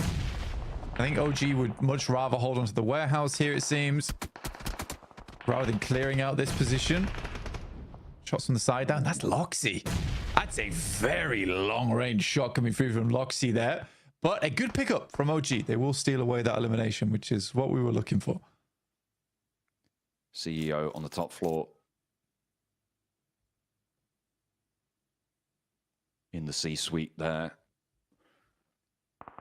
He is not having the greatest of times. I mean, Mad Bulls, 2 of them. He's already dealt with 2 of them, sure, but that just means that the Mad Bulls aren't going to present as many angles to them. Normally, if you're playing as 4 against 1, you are rushing up those stairs, you're turning those corners, maybe you accept a knock, maybe 2. But when you're playing as 2, it's much more cautious, which means that those openings just not going to be given in the same way. Circle moves out into some horrid landscape, by the way. Moving away from the headshot hills into just the hills. Very open space around that area as well. It's going to be difficult to play. I think Regnum Kaya actually gets very lucky on this one. Despite them being all the way on the eastern side of the map, they still have a lot of school to play around with. And a lot of other teams are going to be in danger just purely because the amount of caution that's needed whilst rotating in towards the circle is very high. You can see that absolutely no team wants to play in the center of the map right now, and it makes massive sense why. It's coming through from Levi's to try and get a hurry up on that fight because they need to leave as well. Alpha 7 trying to crest the ridgeline. CEO, oh, we got one, but he wasn't quite good enough for the full 4-piece, unfortunately. Zedwolf is going to be swarmed on as DRX descend from the high ground as well. He's an outpost for Regnum Kaya. They aren't going to be able to pick him back up. That's Regnum Kaya down to one player. Try to extract value from this game and spread themselves too thin. R8 as well, moving into the hills. Alpha 7 making that dash. Everything is popping off now, Blank, as the Mad Bulls on the south are suffering from the blue zone. Revo looks for Marth as he sends over the back of the buggy, hops straight back into the front seat, tries to get away, but there's too many Alpha 7 players littering around him. Yeah, very concerned about that push from Marth there. I think he's getting a little bit too big for his boots. As APG also will chime in over towards R8 as they attempted to disengage away from Alpha 7. And I do think Alpha 7 is the big story here right now. The fact they were able to dismount DRX from that top side, DRX opts to head down towards school. Yes, it's a very strong spot and they do want it. But again, it is crazy to me that Alpha 7 was able to get away from all of this action and still maintain control on the north side. GK takes a knock from OG as we head over towards placement point territory. I think, did Geeke take down Ulf in the middle of all of that? I think they might have done, because that's where Ulf was sitting. Geeke have 5 elims, and at the moment, that's an interesting turn-up. Getting rid of Ulf there, getting rid of DX Xavier as well on their 7th place bubble. With 4 players alive, OG on the south edge now have to make a move. Well, they haven't had to before. They've been held fairly strong in that center area, but they're right on the edge now, and they need to get across somehow. They need to figure their path. Yeah, it's a tough rollout now to make from OG. They made themselves known over towards Geeke as well, weren't able to secure that full flush over towards them, so they know where they're coming from, and they are coming out from a small lip on the hillside into open area. APG still going strong with Doc and Top though. This dynamic duo from the team. You know, the only 2 players that actually respect one another. So it would seem, at the moment anyway, but they are right up to the edge of the zone now. Nobody playing the middle because nobody can. It is a death sentence to move out into the open. Alpha 7, probably the team with maybe the best shot taking this one. Them and OG, the 2 teams that are going to have a good time. I'm sort of counting Geeke out, despite the fact that they did roll up to Ulf and win a clean 4v4. Yeah, I think the difficulty for OG right now is that although they play this game pretty well, it's coming out from that lip that's very difficult, right? You are going out into open ground. So, you know, OG could play this game really well and make a quick maneuver, but that's the only thing I do worry about for them at this point in time. DRX continues to send outposts forward. Revo goes down, so that's going to delay Alpha 7 quite a little bit. A nade in from Hyunbin and actually coming through from Geeke as well. Oh, this is nasty stuff. That ridgeline, that little valley that sits there. Oh, AKOP having to reposition. He knows he has to get in because those reses have to be happening fast now. 2 seconds, the zone's closing. They don't have the time to be picking up their teammates here. One of them's already fallen down. AKOP, I mean, committing to this res, I just don't think it's going to happen. WizGod, you have to give it up, brother. Yeah, again, like I was saying, this is such a horrible rollout for OG. You really can't make it happen very well. And I think the fact they held out in this position for so long is already quite admirable. But yeah, as soon as you have to leave from this spot, it's just death. Yeah, they transition there. Just not possible. Away from that area, and Geeke actually kind of taking command now. They moved Ragnarok out into the open. One of the very few teams that were in a position to maybe even allow that. They're serpentining in the rest of them as well as they make that crossing. Hyunbin doesn't quite manage to clip it. But OG looking to piece themselves back together. There's still one more dash in them, but they are trapped now under the watchful eyes of Obscure. The rest of Alpha 7, Geeke, everybody's going to be looking this way. Still a 4th place. It's not bad. It's not bad at all. You get far into the game of this one. get some placement points for your troubles. And I think they were able to pick up a couple of eliminations here and there over on the south side of the map. The RX trapped on the silver side. And this is what I'm talking about. The fact that Geeke's got here, I don't know how it's possible. OG's taken no shots their way. Understandably so, because they are struggling themselves at the moment. But yeah, you couldn't. I don't think you can count. I don't think you can count Geek out on this game. I think they had a pretty decent transition from where they were on the western side. Blue just stopped short of OG, of WizGod and AKOP. It is going to be those little underhand lobs though coming from Alpha 7, which will be treacherous for Geek in the coming moments. They've got literally nothing to play with on that south side. Let's see what they've got here. DRX as well. They don't have any nades, which is pretty important here. Means Geek are a little bit safer. Alpha 7 wanting to try and channel their ordnance forwards. Nice. Nade over to Obscure. That is a big pickup. Geek, they've taken down Ulf already this match. So they've got to be feeling themselves. Ragnarok potentially moving into danger there as Rio spots him. And it will be faded away from. The health bar's getting a little bit pink, but it'll be okay for the time being. The reposition is good, and the nade is even better. Carrillo able to land it, tracks the movement well, but there they go.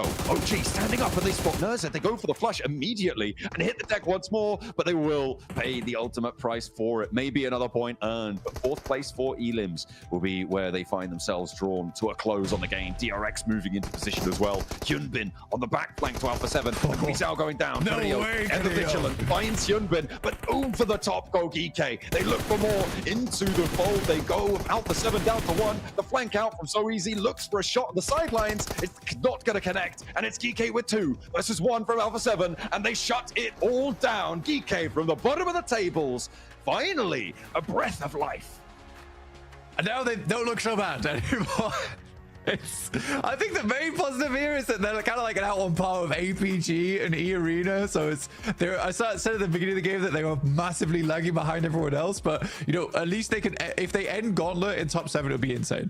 But if they end top 7 out of it, at least they can say that they weren't the worst team by a mile. I mean, this is really monumental, not just for their points tallies, but for confidence, right? It's like they can do it.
Position north of the orangutan warehouse was going to be. They take it very early on to make sure they don't get third-partied by any stragglers on the side. So happy with Geek. Is this going to be a flash in the pan? That's a question we do have to ask, because we've seen it for a few other teams, right? They get one big game and then kind of disappear. Geek, this puts you back in a race. You can't afford to disappear. You need to stay present. We need to see more points coming out on board if you want to make it in the last final stretch here, Hot Jukes, in the top 7. Yeah, I would say this, right? It's not the nail in the coffin for them, right? But I will say, with that win, you know, that hammer is still in the air. You know what I'm saying? So, like, you got to do a whole lot here if you want to make it into top 7. But, I mean, it couldn't have been at a better time for Geek. The question is, though, right? You know, Geek win this game. I gotta talk about it though. OG towards the end, right? They had that southern position, right, for so long. You know, what do you think they should have done? Do you think they did the right thing on just kind of holding that spot, or should they have made that push onto GK, Max? I think they should have pushed on to GK a little bit early, actually. Goodness, they were eventually going to be forced out of this warehouse position, which was very comfortable. Like, you can even see in these replays, right? Fighting Mad Balls, there's Wolves, there's even Deep Xavier, getting the easiest time to pick off those fights. But then they got a little bit too passive, a little bit too complacent in that position. I think if they send it on to GK, chances are this would have been an orangutan win, but this is the issue I do see with orangutan every once in a while. They're just a little bit too passive. Sometimes you got to take that gamble. You miss 100% of the shots you don't take. Orangutan, I want to see them take fights because we know, right, Nipchura, this is a team that can take big fights. AKOP, Aru, WizGod in particular, all had great moments. I want to see them use that fragging potential to at least try and claim these wins in big fashion.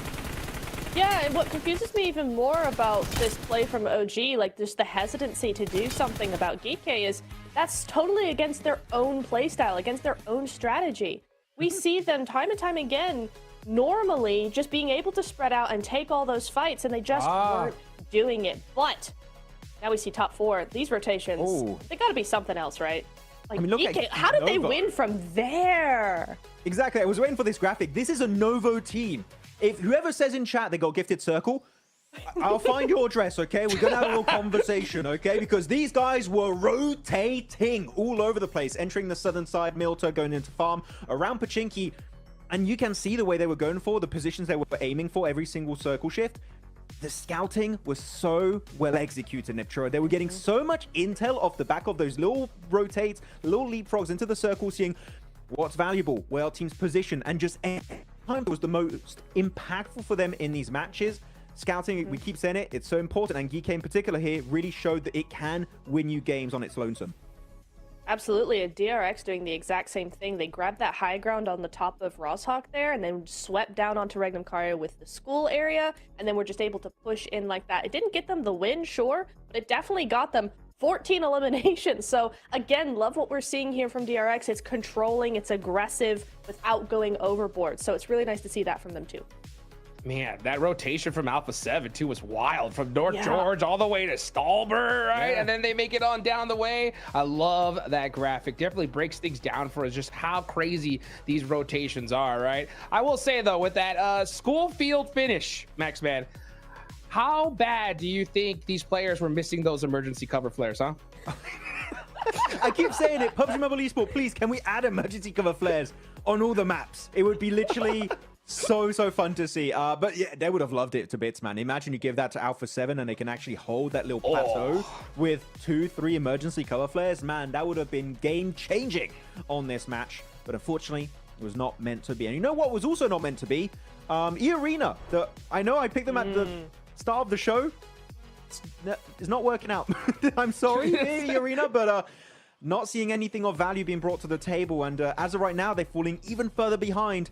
I think it might be GG for the top 7 here on the side of E-Arena. Yeah, honestly, I said it. I said if they don't get a double-digit elimination chicken dinner right there, it's over. So for me personally, I'm gonna put the nail in the coffin for them.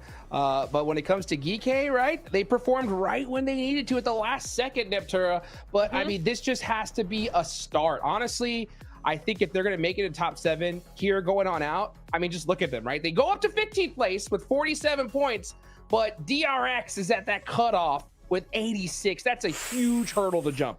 Oh, in just 4 more games, I think that's almost impossible. They would have to pull out a Kara-like performance today to try and do that. I think the way they've been playing, I don't think that's really in the cards. They might have a really good day. I'm not going to put it past them. You know, a win is sometimes what a team needs. We've seen it with DRX. We've seen it maybe with Regnum Karya as well. But 40-odd points, 40-plus points, that's a big ask. I'm looking at these leaderboards, guys. I think we only have 2 slots left for top 7. I think it's Wolves DRX. I think Alpha 7 and above seem pretty locked in. Like, there's not 100%, but with the tendency we've been seeing so far from these teams, I think there's only 2 slots left. Maybe 2.5. Maybe Alpha 7 could slip off if they get a terrible day here, Hot Jukes. But no an Alpha 7, I don't think that's going to happen. So, man, those slots for the grand finals are going down every single game. I would normally agree with you here, but I think with just how crazy this lobby is, I'm going to go with 4. Okay, that's just my opinion, right? I think R8 at 105 is that current cutoff. And the only reason being, Neptura, right, is just because of how crazy these pop-off games these teams can do, right? I mean, we could see Xavier get a 20-point game right here, right? Who knows? So we've definitely seen that those leaderboards be really top-heavy by the team that's winning it. Yeah, I think Ulf, you know, to name another team, Ulf had popped off in the last game. Not so much this game. They went out a little bit earlier, but they were still looking to have a good game. They just got cut off early. So, you know, there are a couple of teams here that I think are definitely trying to get to that spot. And I agree that maybe those 105, 103 points there, I think is just slightly still in the danger zone, but not by much. Yeah, and the reason why it's not is because it's Alpha 7 and R8 that have it, right? We know they're going to put up some points for sure, but at the same time, it's like, hey, you can't let off the gas pedal just yet. Now, when it comes to Kara, right, and Thunder Talk, those guys are big chilling here, Max, man. So since they have such a big point buffer, okay, I don't think they're going to be doing any kind of crazy hot drops or hunting teams, but what they can do, Max, is when they get into a fight, they can choose to make sure that team suffers, right? They could be in a fight in a blue zone and be like, you know what, who cares? We don't need to win this game, right? And that could definitely change the dynamic here, right? So you think that's a big possibility here in these last few matches? I think so, actually. That's a very interesting strat you're bringing up, Hodrix, because you could take a little bit more risk to make sure to flush out your opponents. Like, oh, we might be a little bit too aggro on this particular fight, but we're going to confirm 2 players that we knocked and making sure that the team doesn't come out comfortably out of this fight. They're going to be fully wounded from that engagement. I think that's actually a very good strat. So yeah, Thundertalk, Kara in particular, have been doing it naturally throughout the entirety of the Gauntlet stage. So if you can, why the hell not? Kara, Thundertalk, go ham in these fights. Let's go. I want to see absolute pure madness unfold on these matches. Hey, let it ride, man. And I'll tell you what, right? You saw Kara do that right off the bat here in the first game. We got the second Aaron Gale match coming up, Neptura. Okay. Yes. We need to see some big performances again. All right. I already put the nail in the coffin when it comes to EA. All right. Looking back at the leaderboards, honestly, Regnum Karia, I think, is in the danger zone here, right? What do you think these guys need to do different in order to possibly push themselves up here? Win. Yeah. I think they had the right idea in this last wrangle. It was looking really, really good, but I think that the zone kind of messed them up. But if they just keep going how they have been going and maybe just be a little bit more aggressive towards DRX, you know, in that last game, if they had just been a little bit more proactive, they might have been able to do something a bit more there. So I'd just like to see a little bit more proactivity from them for sure. Yeah, I agree. I think that we need to see a lot of proactivity here, big time, from quite a few squads, right? Ulf did a pretty good, solid job in that first game of Rondo here, Max, man, you know? Yes. That's going to definitely give him a lot of confidence here going into this next match of Aaron Gale, right? I think that momentum definitely pushes itself a little bit further, okay? But when it comes to Ulf, right, they have DRX. It's a 9-point difference. What kind of performance do you want to see from them here, right? I don't think they're desperate to go for a chicken dinner, but what do you want to see from them? From which one? Ulf or DRX? Or both? I can go. Yeah, or why not? Yeah, why not both? Yeah, honestly. Both. Let's do it. Yeah. No, for Ulf, I want to see an echo of what we saw in game 1, because they were not just playing a central position that we know that is the typical Ulf gameplay we've been witnessing the entirety of this Gauntlet stage, but it's more of like a zoning gameplay style, and that was great on Rondo. I want to see more kind of play style like that. Can you do it in that previous wrangle? Really, Hot Jukes? Unfortunately not, because headshot heals west of school is just so hard to execute. But if they do find himself in a similar situation compared to the Rondo or even the matches they had in day 1, day 2, I want to see that similar playstyle where they just start zoning everyone away and getting high elimination top 3 finishes. That would make me very happy to see it. And DRX, good on their side, I would say just start playing the way they've been doing so far today. I think they definitely leveled up significantly. They're playing a lot more aggressive, which I like to see. This is a team that needs to use that fragging potential to its full potential then. So I would say DRX just keep playing the same way, and I think they should be able to make it maybe barely, but surely in top 7. I don't think that's a bad shout, for sure. I mean, I think that consistency is definitely going to be key here. The big threat, I think, Neptura, is the fact that any one of these teams can bust out 20 points, right? I think if we see some of the squads right below DRX, I'm going to be talking about the Xavier OG. I think if they get a chicken dinner here in this next game, DRX definitely going to start having to step things up. What do you think? 100%, because I think the Xavier and OG, both of those teams, if they get a win under their belts, they're going to run with it. We've seen it from them before. Xavier, they have bits and pieces, they have glimpses of the old Xavier we're used to seeing, and then they seem to go back into their shells again. And if they can just get a win, I feel like they would really be able to just shine. So for DRX, for Wolves as well, they've done well, but they just need to bring up like just another 10-20% if they want to keep up against those teams, if those teams get a win. I want to see Xavier bring an extra 50%, and by that I mean not have only 2 players alive in the late game, which unfortunately has been a tendency we've been seeing throughout the entirety of today. That's really what's hurting Xavier, because I agree, Niptra, Xavier can get big wins. We saw in the past, especially during the SEA region for the summer season, they were just dominating that entire battlegrounds. But losing players early is a massive issue. Even just one player, Hodrick, I mean, we know you were a pro, right? You know losing one player, that's really going to hurt your chances of a potential chicken dinner. And it's the same for Alpha Gaming. Also losing players very, very early on in the matches. That's something you need to avoid. And currently, actually, I want to say a team that's been pretty decent at doing that is Orangutan. They keep players very early on alive, and then they get into the late game. Unfortunately, still, as we said, they got a bit more passive, but Orangutan have been doing that really well. So I want to see a bit more of that kind of playstyle from these teams that unfortunately do take very early casualties. Yeah. I mean, when it comes to OG, I'm gonna be a little bit more harsh. That last game, they needed to make that push, right? I think they're doing an excellent job of getting to those late games, right?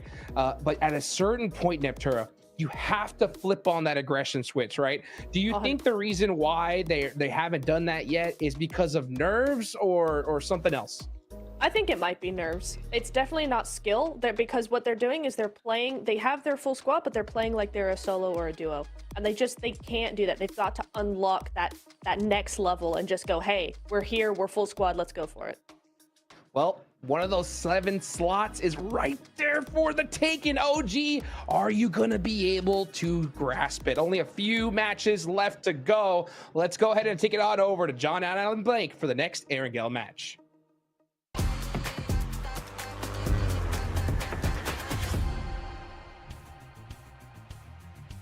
We are ready and raring to go for our second Erangel. The open fields proved that Geeke does sometimes have what it takes. The question is, who else is going to be able to step up this match? Because at the moment, it's not looking likely that Geeke are going to be able to go the full distance, even if they have a fantastic 5-match there. No, but it looks good, right? Yeah, It looks nice. Good for the nerves. You're not going to be feeling terrible going into the group stages, at least. But talking about the cutoff right now, because we are heading into the halfway point. Like I said, after this game, I think things will start to solidify a little bit more. I think the guys on the desk are absolutely right that we are starting to get to that point where people are getting locked in terms of not falling out. At least we had the idea it's like 105 to 110 points is the cutoff. Already some teams have achieved that. Some teams are nigh on achieving that. There is only a few teams left now where it's interchangeable. So going to get a little bit more clear. You're right, the mists will start to lift on these overall rankings as to who is going to be in with the chance of getting one of those spots. We've already got 2 or 3 teams who are looking pretty set to be able to get forwards. I'm talking about Kara, I'm talking about Thunder Talk, I'm talking about Mad Bulls as well after that game that they just saw. Jumping up over the 110-point boundary. More teams will start to move in. The east side circle comes on through on a west side plane path, so teams will need to migrate out to that east side. It's a very far road, say, as well, for a lot of our squads, considering we are on that western plane path. So a lot of that eastern area should be a little bit more clear. But for teams that like to play those areas like Alpha 7, it's a difficult rotate to make. With Thunder Talk already in this position, Geeke taking up residence over towards Yasnaya, they'll have to be a little bit more cautious of it. Kara actually gets the most room to play with down towards Farm and Milta, so they can kind of have the pick of the litter of where they want to play on that one. Again, not always the most comfortable area of the map to play. I personally really don't enjoy playing Shelter at all. I think that it's such an uncomfortable area of the map to work with, and I think most players would agree with that. But again, most of these positions are difficult to work with. Again, I think it's going to be speed, alacrity required in these coming moments, just because if we do head over towards that northeast side, you're going to have Mansion, particularly a very, very strong position to play in. Also, you have Heaven that you can head over towards too. So those areas with this western plane path, you're going to be quick to get towards them. But you have a little bit of time now before we do hit stage 2. Yeah, we are going to still be in with a couple of minutes before that boundary is crossed. Thunder Talk up in the north side all the way in Stalber. They have had a bit of a slowdown. We'll see if they can keep things up towards the finals, where we're very likely going to see them. OG, they had a good chance in that last game at the north side of their compound, right? It was unfortunate that Ulf broke that, and then Gike, in turn, stopped them from getting out. We heard from them a little bit before with 7 over on the stage. Welcome to a quick report with the 7WG. I don't have any players with me, but I do have some information. Earlier in the day, I got to talk to Aro from OG, and I asked him, what is the expected benchmark that you have to hit every single match? He said between 6 to 7 points. So far, especially after the performance they just had, they're averaging 6 points. Let's see if they can keep it up and maybe get a little bit closer towards that top 7.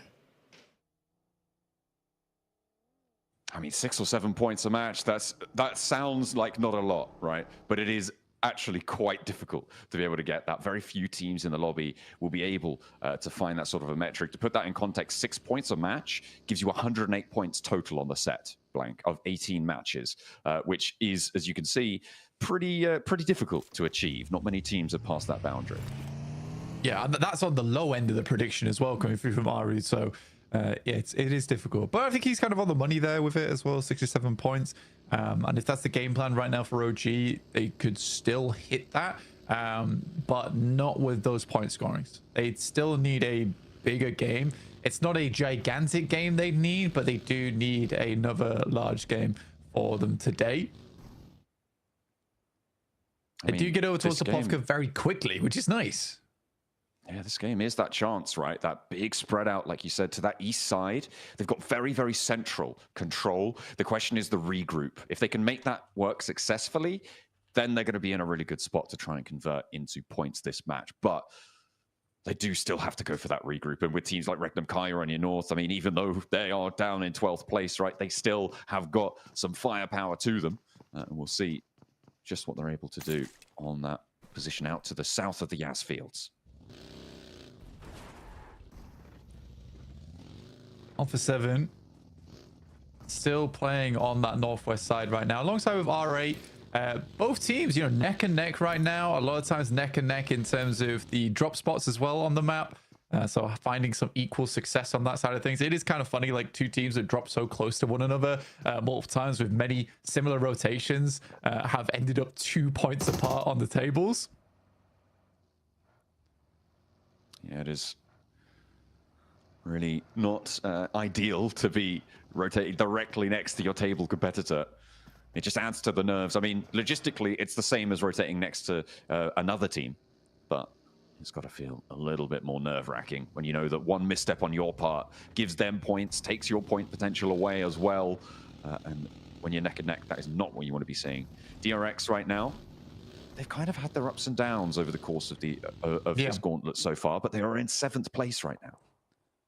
I think that when we look back on what the desk had to say, I think it's very, very clear why they chose both of these teams in 6th and 7th place as saying they're the most interchangeable. It's purely because of the tendencies that they've brought to the table throughout the entirety of this tournament. And DRX, like you say, inconsistent. I would say Wolves is similar on that boat of inconsistent. Yes, they've put up big points here and there. A lot of those points did come through from Rondo just today.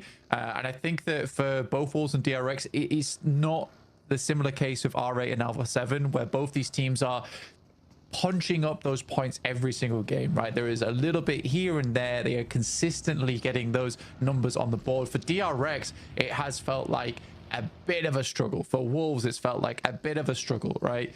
Sometimes the pickaxe is just flinging off the rock and stone that they're trying to break through, whereas for R8 and Alpha 7, there's steady hands. There's steady hands there. It's time-tested. Nerves You'd hope of Steel. God, Steel actually it's cuts insane. across Doran. Oh my goodness me. That's got to feel pretty nasty for the Wolves. In 6th place, 91 points. More secure of the two volatility teams, but not losing a player that early to APG is not going to feel good. And they'll have to learn to deal with it, unfortunately, because there's nothing really they can do about it. No, and I mean, that's the second time in a row now we've seen here on Erangel. The Wolves lose one player super early in the match. Again, though, that's silenced and a 3xM4. At that distance, a bit of a bucking Bronco in terms of a weapon. The fact that he hits those shots so cleanly is, again, a testament to Zol's experience in the game over the multiple years and the multiple achievements he's been able to garner. Yeah, well played. Very well played. But for Wolves, that's got to stop. I mean, it's the same rotate again. It's the same positioning over towards gas station. You can't have that keep happening, especially if they want to stay in top 7. Next circle coming on through in a couple of seconds as well, as our teams have moved central, but it just sends all the way back to the west side. We're looking to go to a not dissimilar part of the map, but around that east edge of Potato Hill, on those divots that currently we just saw Ulf taking up one of them right around that road junction, is going to be a major feature moving forwards of this game. And Virtus Pro, probably one of the slower teams to be able to make it in. They're further away than most. We'll see what they can do. DRX, they were pretty quick on the trigger here, and actually they're happy to play all the way down south on this building. You kind of want to take both sides of this, though, and I think DRX has enough time to do it in. So they're confirming on both positions, but the anchor point has been found. No players there, so DRX is like, well, sure, I guess we'll pick this up. They've got OG over on their north side, though, who are trying to clear a similar area. You see Aru wrapping around the side. QXZ very close to him, but the shots aren't ringing out just yet. Not for the time being. OG, I mean, not going to be able to do more than just send them down into the bunkers. Not for the time being. Regnum Kaya, this is a nice dip for them. I mean, Ulf were sort of holed up in this area, but they've moved on further south, away from here, across the road. They've managed to find a little bit of a stronghold there. Sorry, not quite across the road, just a little bit short of it. A little bit further up in their next dip. I mean, playing dip here is okay, right? It's a position to work with. It's slightly open. You will need smokes at some point, but at stage 2 of the game, absolutely fair place to play for Regnum Kaya. Gives them options going into the late game. And again, there's not a fantastical amount of insanely strong areas to play towards the center of this circle. So I think for Regnum Kaya, like, that is a good spot to be working with going forward. They just hope they don't have a GK situation from last game where they get rolled upon and just absolutely smoked. But in the meantime, I think most teams will be waiting for stage 3 to pop on this one. It does move away from shelter, so we are towards those winding roads. GK currently just playing it safe on that north side. Thunder Talk coming out from Yasnaya on that early end of things. I think that has been a bit of a problem for Thunder Talk over to both today's games and maybe even yesterday. Is a little bit of a slower approach on this north side. A lot of times they stop off in South Yaz for a long time, and I think they're realizing it's not working anymore, so they push out much earlier across the fields. I mean, the thing that we praised Thunder Talk for at the end of day 1 and towards the start of day 2 as well is that coordinated play. Their basics, their fundamentals were just better than everyone else in the lobby at that point. When you talk about team play, it seems like a few other teams have caught up, and at the moment they are flagging. So corrections now necessary for Thunder Talk. So it's good to see that they are making those adjustments, not just resting on their laurels, and moving in to try and make sure that they fully deserve their spot in the finals, which they are almost guaranteed to find here. Alpha 7 all the way out on the east, still just about skirting prison. Regnum Kaya actually making a move further up here. They don't want to stay in that dip. They want to get a little bit further down. Yeah, I mean, being on that low ground now isn't effective. It was good as a stop-off point, and if the circle moved over towards the northeast side, fantastic. But at this point in time, you're quite close to the circle anyway. You should have had some scouting available to you, so they're just going to rotate during that time to get into a better spot here. Annoyingly for a lot of teams, that lovely compound that sits to the western hillside of Farm is cut out.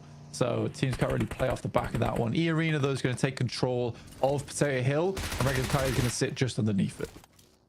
Silas looks for the spray towards Prestige. Doesn't connect, but we'll give the info away. DRX playing close by as well on the entrance that we saw them being able to get to before. Nade over the top. Continue to bobble on in. Damage just ticking away on both of these teams, but no blood being spilt just yet. As Rek and Kaya seem to be solidifying now in their hold. You get to a point here where I feel like both teams, you don't really want to fight each other all that much. I mean, there's no reason to, because DRX doesn't want to give up that position. Regnum Kai doesn't want to give up theirs either. And both are relatively safe. Obviously, Regnum Kai is slightly more painful to play because it's a bit more open and DRX is going to have to expend smokes. But this is definitely a case, a bit of a more neighborly love from both squads. Certainly might be favorable. The question is, will they be able to bear that pressure? Loxy flexing out wide in the middle of the circle for Rek and Kaya. As Alpha 7, they drew short onto one of the entrances to shelter. OG was surrounding it before. They divert, they want to get into the circle, and they will line that edge, trying to stop Alpha 7 from going through, but they will thrust the tip of the spear. Revo moves on in now. WizGod and a tanky have to hold strong. They're playing around the hill, around the mouth here. The nades are good. WizGod, if they spot him, Rio knows about it now. We'll be able to hear it, but WizGod's quick on the trigger with a pump action. A nade put in through the window, though, is going to make it all harder. But Aru has to step in, and 3 players from Alpha 7 crumble in the face of the hold here from OG. Another player now sends out wide Obscure, the last for Alpha 7, and he's on the hunt. AKOP over the top has got the shotty as well as the blue zone to push Obscure out of the zone. It's only stage 3, not the hugest. AKOB, though, takes damage from the zone, and GS are on the north, maybe a third party. Yeah, I mean, GS coming over towards this one, they can definitely see that there's a fight taking place right now. And with OG taking another knock on the cards, GS should be able to finish this up. Already they're sending a player out to try and survive longer inside the zone, but quickly cut off in the meantime. So they are locked in now versus GS. But it's only 2 players right now from GS that are playing this position, hoping to just hold these players out. I don't know why Amir pulled off that spot. He just saw a player. You're trying to send on through and actually might be able to make it now, but it will send over towards Kara and Virtus Pro as well. I don't think that he's going to be able to make that one work. He sends up 2 players from Virtus Pro hop out, and down Alpha 7 fall. 5th place, 103. I mean, they're not fully secure yet, but they've still got a couple more games to play here. But 16th place, 0 elims. A fight with OG that they lose there is not going to be a sweet taste on the tongue. No, I mean, that's a team that hasn't quite made it yet. I mean, 103 is great, but is it super secure? No. Thunder Talk up against Geeke, a fairly consistent squad wipe, but up before E-Arena starts to swing down the hill, looking over towards Thunder Talk. The Gladiators do arrive. 10k back in the hovercraft, looking to move away as Thunder Talk gets swept up. Only 2 players left now for the team. E-Arena able to profit a little bit off the back of that one with 2 points. I think the major profit that they'll find is actually the lack of teams in their area anymore. They can move along Potato Hill, move a little bit closer towards Regnum Kaya, and really take control of this western side of the circle. The rotation after may be a little bit trickier. With R8 to the north, with Wolves to the south, Regnum Kaya to the front, it's not too many options from that point onwards. GS taking down OG as they attempt to make their way through. Alpha 7 really slowed them down there. And for OG, it looks like they are just ticking away. They still have 1 final player up, but it's between him, Kara, Virtus Pro, as well as GS. It's very unlikely that he makes his way out of the blue here. So, not looking great. This could have been their game. But OG had the drop. They had the circle on their side, but that shift back to the west has been treacherous for them. They were able to handle Alpha 7, but GS really playing spoiler to the approach on the northern edge. And GS will make out over towards DX. And now in the crash goes. Jafar sending straight into the middle. Immediately Parajin puts him down. No threat now, so it's a single front fight. The nade finds Amir as well. And that is a brilliant start to the hold as Levi's turns the corner. And GS are sent spinning here as they try and approach the Xavier's hold. The Xavier, we criticize them for not being able to hold super strong, but maybe that's going to change. Hang on a minute. Ooh, I might have to eat my words because there's already a lot of danger being felt. 1 player gets knocked and flushed there. The Xavier losing 1, but they do stay alive. I mean, you hold versus the push. That means a lot less players on this northeast side for you. Mad Bulls just finished an engagement and now looking to push down as well. I think they must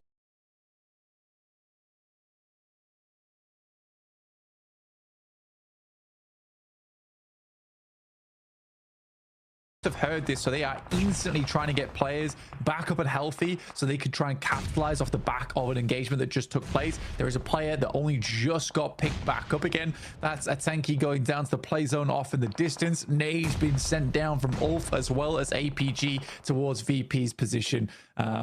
It was a spot that can be played, but it's also a spot that both teams from APG as well as Ulf understood that likely teams are going to go for. Oh dear, that nade, the double knock there coming through from the Mad Bulls, leaving just the one player now for DX Xavier on the ground floor. Third party, maybe. Shots sent in across the way. Is that R8? Is that Ulf? I'm not entirely sure, but they've already done so much work. It's just Lamborn now for DX Xavier on the inside. R8 are close by. Amori has moved into position on that north flank. Look at how much he wants to get stuck into this fight. Maybe take a player down, maybe give themselves an opening, because R8 do still have to move. I mean, RA could have an equally similar rotate to Mad Bulls here. I think the difficulty for them is Mad Bulls really hasn't taken too much damage off the back of this. Get the res up over towards Paragin, and Mad Bulls just lets it happen. Still 3 nades to work with. 2 nade goes over towards the top window. Paragin's able to dodge that one, so he's able to get that first aid kit off, which is pretty massive for them, getting 2 players back into the fight. But Lemon, once again, so good with the nades. Lamborn, he's got 2 more still to play with. Nade out through the door, looks for the challenge. He's got to hold his nerve though, not go for the peek. It's Scarface though, who spots him hopping out the window. Does not allow the exit, and that is DX Xavier with 3 right towards that bubble. That's great news for the teams looking to try and chase up towards it. Feel like Regnum Kaya may be on for a bit of a mad one here if they can capitalize on the west side position. Push up with Amori though, knocking on the door, and Mad Bulls now have another challenge. Yeah, for R8, this is a much more difficult fight in terms of the health pools available to Mad Bulls, but already done a hell of a lot of damage. But they need to keep these nades coming so those first aid kits can't keep being applied to the players and getting them back up and healthy. This is good chip damage so far from R8. Just wondering when they're going to pull the trigger on this one. There's no more third parties in this area. It has been a constant fight for this location. Yeah, Kara approaching to the rest of Ulf drew Scarface away, so they are now fighting on that south side, which means you're right, this is going to be a fairly clean fight. Unless that fight on the south side concludes, you can see off in the distance, then things could get a little bit more messy, but have to wait for the time being. Marth still on that off angle on the outside. Lemon knows exactly what he's playing up against. He's not really able to do too much about it right now. Flip, taking shots from Scarface again. God, this guy is frustrating to play against. Insanely good when it comes to those long-range shots, and even more shots going down over towards RA. He's just making sure both these teams are battered and bruised by the time they leave this building. Right now, R8 definitely has the advantage because they're playing with a 3-story at their backside as well. So if it came down to it where Mad Bulls are able to get a single knock over towards them, they can always start dodging nades in the 3-story. Loxy, though, finding some shots over towards Sakura. And Murray on the sidelines finds a great shot towards Mad Bulls there, opening up the doorways for the rest of R8 to start flowing through. This isn't before Scarface once again tells Marth that you can't be stepping out on the outside. There's a big fight happening on the west side as well, Blank, in the picture-in-picture. It's Regnum Kaya fending off the push from the arena. It looked like Regnum Kaya might have had a good time of it, but tried to lose a player or 2. Pusher on the inside here now, though, as we go into the kitchen. Looking to try and cook up a meal, but it's not going to happen. It's cold as a bone, and R8 will be taking them on down. Marth is the loss that they have to suffer, but that Scarface is doing. In the meantime, Regnum Kaya able to survive just a little bit longer, but they need a res. They need something else to happen as the Wolves are starting to push on up and fight against DRX on their south border. Again, this is good for the Wolves. They needed another strong game here. They couldn't keep just getting those small ones and then hope for a big game to come in the future. Getting those placement points will be very nice. They start to push over towards DRX. The lovely shot from QXZ will pin them down for the time being. An APG off in the distance as well is an ever-looming threat for the Wolves. Kaya have managed to get themselves back up now. They could peek in here. The off angle, the outpost for DRX is their end goal. The Kites, they're out in the open, but they've got to deal with Coops first. They'll do it. They'll look for more as well. They will find everything they're looking for. The Wolves start to fall, and they will continue to tumble. 7th place, no elims there. Not able to keep things going. For DRX, this is great news. On that 7th place bubble, they're looking to solidify themselves, but Kaya, they want to extract points from this region. 5 elims found, and they want more as they move on in from that western edge. Oh my god, the tracking on that was crazy. Royal Mail first class. That is some amazing shots there. The quick resets time and time again. I think Kaya didn't realize what was hitting him. I'll be calling hacks at that point, to be honest with you. But Kaya will get to play on as 2. Kara eliminated as well in the meantime on the southeast side. That was Ulf's doing. Ulf as well on that big chase for the bubble. The fact that the Wolves are down, Alpha 7 are down, gives them a little bit of hope, but there's a knock coming through both for DRX and for Ulf. Kaya have managed to move in, but they're playing 2 solos right now with Loxy and Zedwolf still alive on that northwest side. DRX really now penned in. Kaise can't do a thing about it. I think for DRX, they are going to struggle to get out from this position. The saving grace is that Zol basically has no ammo because he's been shooting everyone in the lobby right now. We'll push a little further up here to get some information off the back of it. Doc will pick a player out the back of the buggy, immediately steps back down again. Again, this is where I want to see Doc respect this angle a little bit more. Needs to potentially leave. This could be a decent Molotov. There's no smoke blocking the window either, so he has a clear sight line towards it. DRX on slivers of HP. And Hyunbin goes down to Reefus. APG. It's been daged the lobby now. 2 players for DRX, and it's only the one on this outpost. Remember, they've still got that central player. Deadwolf did get knocked and flushed there, leaving just Loxy for Kaya on that north side. There's that knock over towards DRX. They're not getting him back up. The question is points. 5 teams remain now blank. What can teams extract from here? Loxy in the picture-in-picture, fighting for his life against Amori. One of the 2 players remaining for R8. Again, for APG there, Doc gets shot at by Eren on that angle. Where was the comms across the top in which how he should have rotated back towards the team? Doc knew that angle was available. I just don't think Top was told about it. Because otherwise there's no way he would have made that aggressive pushback that way. I'm not sure. I couldn't give you the specifics, but it's just frustrating to watch that. I mean, we just talked about it.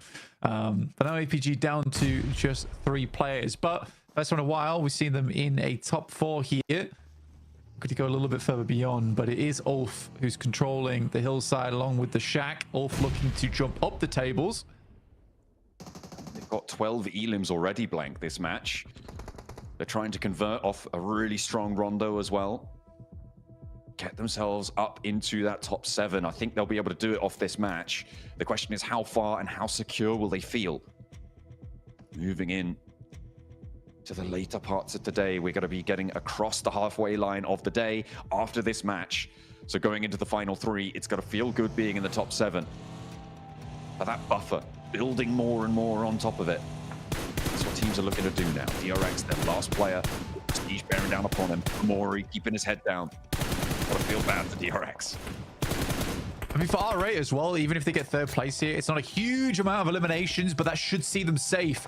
Eren finding Reefus, 13 elims on the game. Another massive match for them. Up to top 3 for R8. It certainly sees them making it through here in the top 7, I would say, at this point in time. And now Ulf looks to readdress the circle. If R8 still slinging on both sides here, and Murray and Prestige playing both corners. They regroup though. An immediate send back in. No, hang on a minute. They're diverting once more. They can't make up their minds. I mean, they're just getting that scouting info. They know nobody's pushing north just yet. APG and Ulf holding each other in a stalemate on this big flat plateau that sits in the middle. The nade is good from Amori, and that catches Yol. Alpha Gaming getting rid of that roadblock for Ulf might actually allow them to push across more effectively. R8 may have just unwittingly spelled their own demise. But you take a 2nd place though. Let's see how far they can go off the back of it.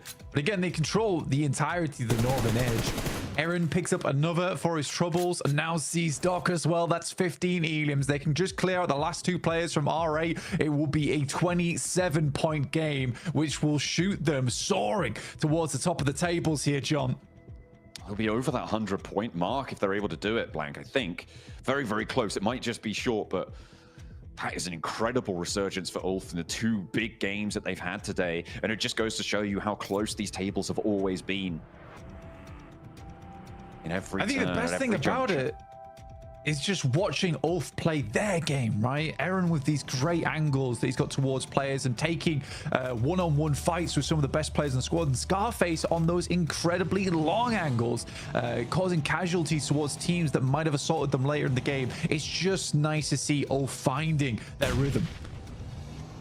Absolutely. And a second Turkish team being in the top 7 would be quite an impressive feat. Bit disappointing to not see Regnum Kaya up there with them. With a lackluster performance so far. They weren't able to convert on this game, but there's an answer. Amori doesn't want them to go any further. Draws a line in the sand, but he has to pull it back as the warpath is being driven right now. Aaron in the passenger seat. What is this? Slinging them around the hilltops, but he's going to be pulled out the side. Ketch still sending off across the way, and now they've left themselves in a 1v2 blank. Ketch has it all to do. He's got 2 nades. He's going to have to try and make them work. Not quite reaching the tree there. Amori low on the HP and prestige, and Amori with a big chance for RA. A massive ego challenge in the vehicle. Made little to no sense at the time. After Scarface went down, they could have played this out a little bit slower. No utility on the side of R8 right now, other than one stun grenade. But for one player, that might just be enough. R8 continues to take momentum here, picking up strong positions. Molotov towards the tree, not allowing Amuri to get too close just yet. But just behind it, he's clear and free. Stun grenade goes out towards Kedge. Blast right in his face, and that's going to delay him. He just has to go blind on this one. He's got 1 nade, but he's not going to have any time to play around with it. And that is R8 taking home the chicken dinner against all the odds there. What a find coming through from R8. Ulf looked like they had that in the bag. They were on a tear. They had the numbers, but they hop into that convertible and they got too big for their boots, Blank. I don't know what that was. I mean, there's some giant's feet on those boots because they weren't fitting. That's all. I don't know what Ulf was thinking in that scenario. I mean, that does get them a lot of points, but it's not the 27-point game they were going for. They lost out on 2 elims as well off the back of that. So it's even worse for wear. For R8, though, a game that would see them sort of safe now sees them very safe. They are going to feel pretty good about that one. A 6-point swing on the reverse side. What we were expecting, that 27 down now towards that 21 point, which is not a small game by any stretch of the imagination. Still, it's got to feel a little bit galling coming through from Ulf. They were not able to find it. In the end, it was R8 to sneak it away right from under their noses.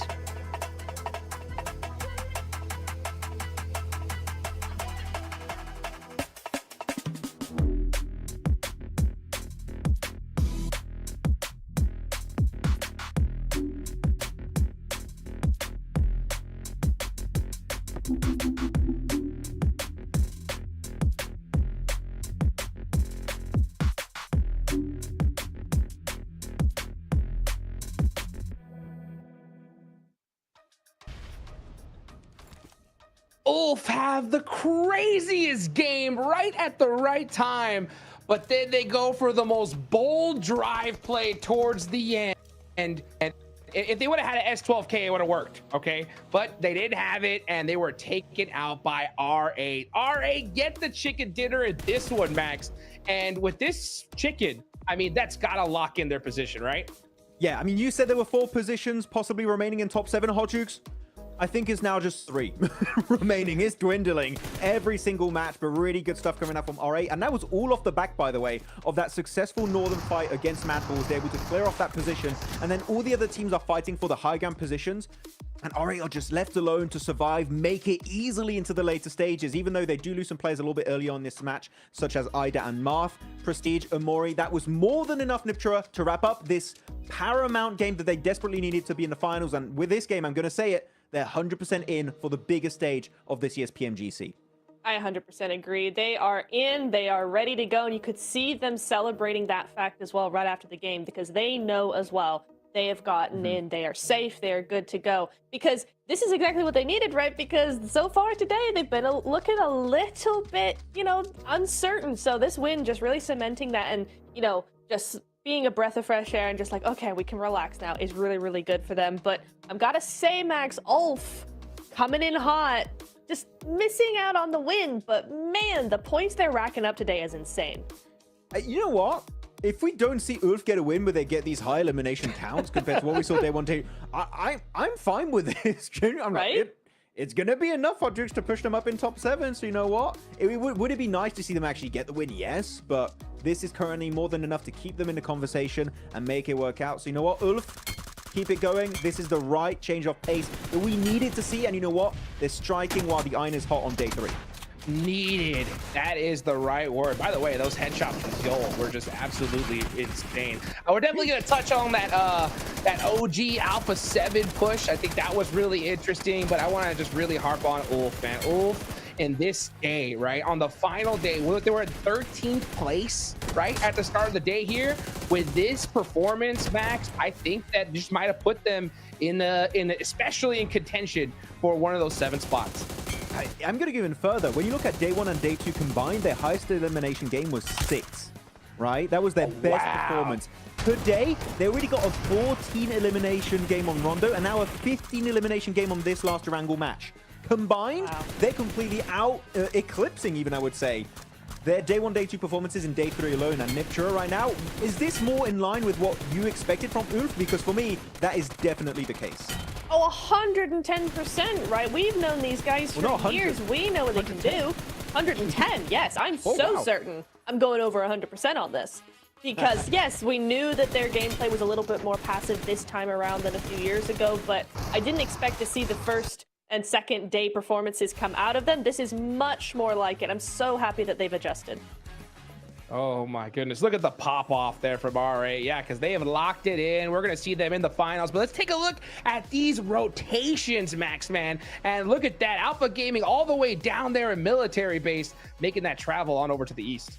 Yeah, this is the 8-man Turkish rotation from Ulf and Regnum. Like, you know what, we're homies from the same region. Let's move in similar rotation path and see how it's going to work out. Of course, they're going to be pretty accustomed to it as they played against each other going into PMSL Europe earlier this year. From the southern side, right, Niptura going in. And finally, we were talking about it this entire game. It's not just a good rotation. They avoid early skirmishes to keep 4 players alive until the very later stage, to actually have an opportunity to go for the win. Sure, they don't quite secure it, but this makes me at least more hopeful that APG can initiate that comeback because, again, no early casualties happened here on this Erangel game. Yep. Yeah, it was so nice. I mean, we saw some nades being thrown over to VP earlier on in the game, but still no full send, just trying to, you know, pick up an elimination here or there maybe, but really it's all about control. And it was really, really nice to see this different side to APG, the one that we're used to seeing, and it gets them 11 points. Is it enough? No. But is it a start? Yes. Oh, man. Honestly, that start needed to happen a few games ago. They are really far behind, you know? So, but it's good to see them make it towards the end game. And not to mention, you know, Zol had those crazy headshots. First onto Doran, right? By the way, you know, Wolves, back-to-back donuts. What? I mean, actually, they got 1 placement point. Okay, right? So it's not a back-to-back 0-point games. We'll take that. But I mean, come on, Max, right? They win Rondo and then 0-point game, 1-point game. And now we're seeing teams pop off. I mean, these leaderboards are getting real scary. I couldn't even tell you what went wrong this game because I didn't even see them do anything this match. For me, they just disappeared in like a puff of smoke. Unfortunately, the very early end for the side of Wolves. By the way, congrats to Mori that, again, just keeps standing out as the MVP contender of the entirety of R8. That I said it also on day 1. Normally, we see him more as a setup off angle player, but no, he keeps on performing. Very happy with Amori in particular here, Niptura. He just keeps putting up the numbers and helping them secure again their position in the top 7 as they now climb in 3rd position just behind Thunder Talk. R8, again, locked in. We're going to have a MENA team here for the grand finals. Yeah, there is no way they drop down now. With just 3 games left, they are set. Mapples as well, picking up the pace here in the last day to just keep ahead of the rest of the lobby. So some really, really nice stuff going in here, Jukes.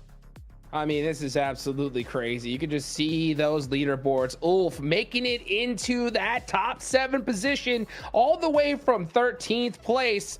But man, we got a whole bunch more action to go here in just a minute, guys. We'll be right back after this short break.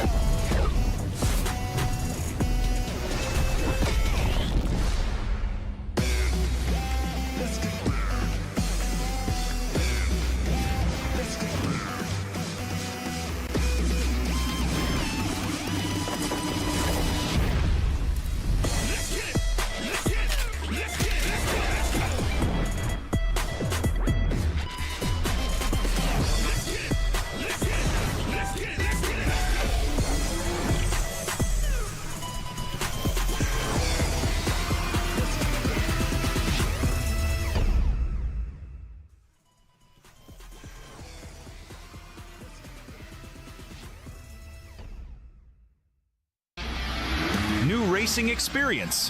Wow, racing maps await you. The new racing template is online. Create your racetrack gameplay.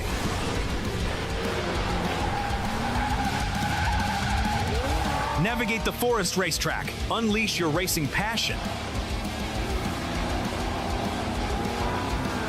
Surpass your opponents. Become the king of speed.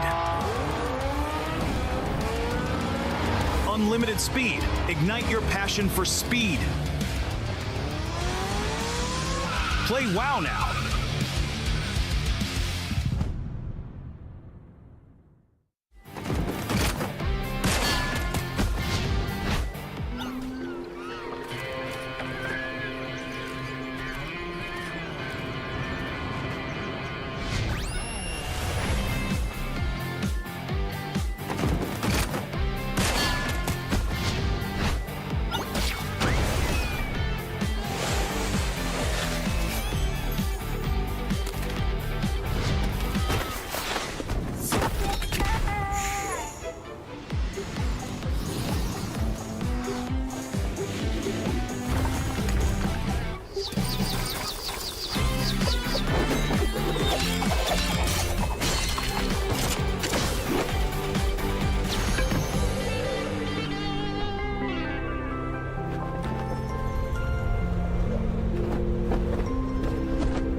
Welcome back, ladies and gentlemen. I'm here with Ketch, one of the veteran players currently at PMGC. This man's been playing for 6 years. He's part of Ulf Esports. After the first 2 days, you guys had 31 eliminations. Today's a completely different day. After just 3 games, you guys have 30 eliminations. Especially yesterday in Erangel, you guys were able to get good placement points. But now it's a completely different team. What tactical changes have you guys made to be able to put up such a great performance, especially with Ilms? Dün Erengel'de sıralamalarda puan kazandınız. Pek elim puanı kazanmadınız. Bugün Erengel'e ne taktik olarak ya da mental olarak bir değişim yaptınız ki puanları topladınız? Aslında yaptığımız değişiklik yok. Sadece oyun sonuna 4 kalmayı hedefliyoruz girdiğimiz pozisyonlarda. Bunu eğer başarılı bir şekilde yaparsak geniş oyunda bir şekilde yani bir ekstra bir şeyler çıkartabiliyoruz. taktik yok yani, sadece özellikle vurmayı deniyoruz. So technically we don't have any tactics. We just aiming to at least try to get to reach the top 4 of the each match, and I think this overall it will balance our gameplay through the matches. I'm happy to hear that. I mean, right now you're in sixth place, so I'm pretty sure you're going to be feeling confident. Now we're going to talk about Aaron, because Aaron just joined the squad in October. He was able to put up a good amount of eliminations just this last match. What has he been able to provide to the team since he joined? Valla Eren daha Ekim'de girdi takıma. Şimdi nasıl bir yeni şeyler getirdi takıma.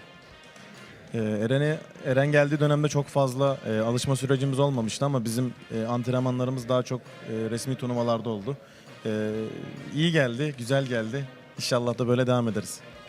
So when Eren come, actually we didn't take that much for us to get used to him, but mostly we trained through the tournaments with him because it's the last minute he's joined.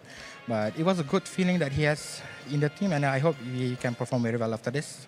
Okay, I'm hoping so too. And out of all the squads that are here, the 15 squads that you're looking at, is there anyone in particular that you maybe feel like a rivalry building up after almost 3 days of gameplay? Abi 3 gündür turnuvada oynuyorsun. Sizin takımınızla kapışacak bir takım var mı?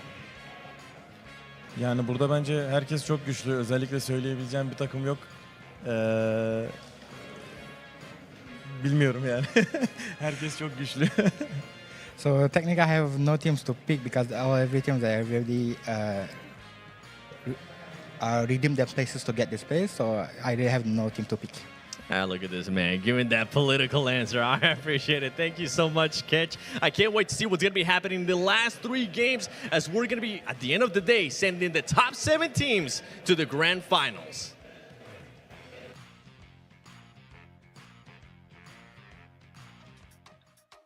Hey, cool, calm, and collected there from Ketch right there. I mean, this guy is feeling good, especially after that match. But there's a lot of teams here, Max, man, that aren't feeling too good, right? I want to definitely point out some of the big names that are right there on that cusp for that 7th position, right?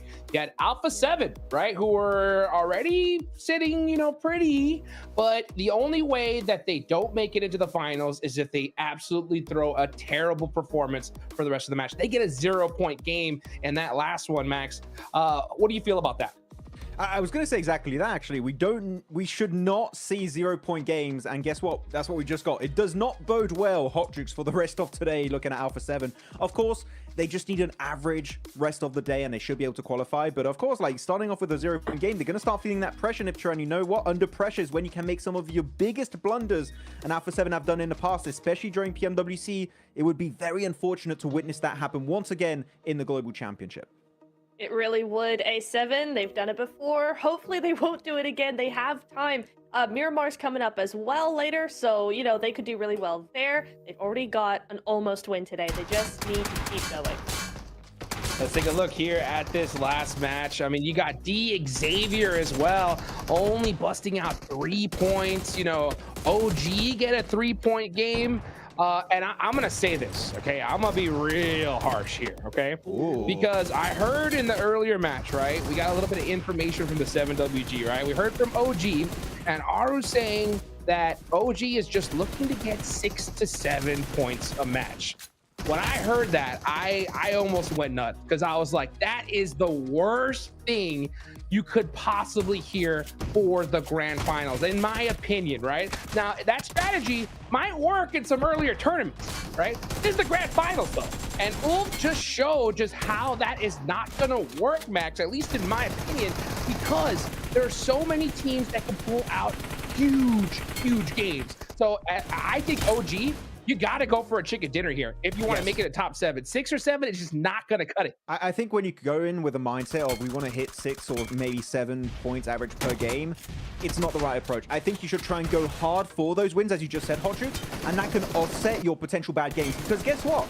Even the best in the world is going to have bad games, okay? Everyone is going to have, unfortunately, a 0 or 1 or 2-point game. If you get a win, though, you can afford to have those bad games, which, as of right now, Orangutan can't really afford to get. So I definitely agree with your point there, Hot Jukes. I think they need to try and go hard. And we saw a glimpse of absolute beauty in this game with Orangutan, Niptra. They had a great engagement in shelter. versus Alpha 7, I think it was. And then they just start to get a little bit too confident and start splitting apart. AKOP in particular was the one to leave the team. No, what we saw at the start of that fight, do it more often. And I'm telling you, they could easily make in top 7 if they can do it more consistently. Oh, 100%, because what we saw in that fight was the team synergy, the backup from the team. You know, they were having a fight, somebody else comes round to back up the team, round on the outside, lots of different angles, and then AKOP just decides, hey, I'm just gonna go solo it towards the last player over on Obscure. I'm just gonna solo it, guys. You don't need to watch me. And I was like, bro, come on, no, please don't do this. Please. And then he goes out. I'm like, well, yeah, you kind of knew that was gonna happen, but yeah, it was unfortunate because then they just get overrun by GS as well as the blue zone comes in. It's just, why did you do that? So less of that, more of the initial start to the fight would be awesome for them. You know what? I'm going to sound very biased here, but I want COG in the finals because, come on, India is finally back since, what was it, 2021, because they did in January, the finals. I confuse in my mind, but it's been a while.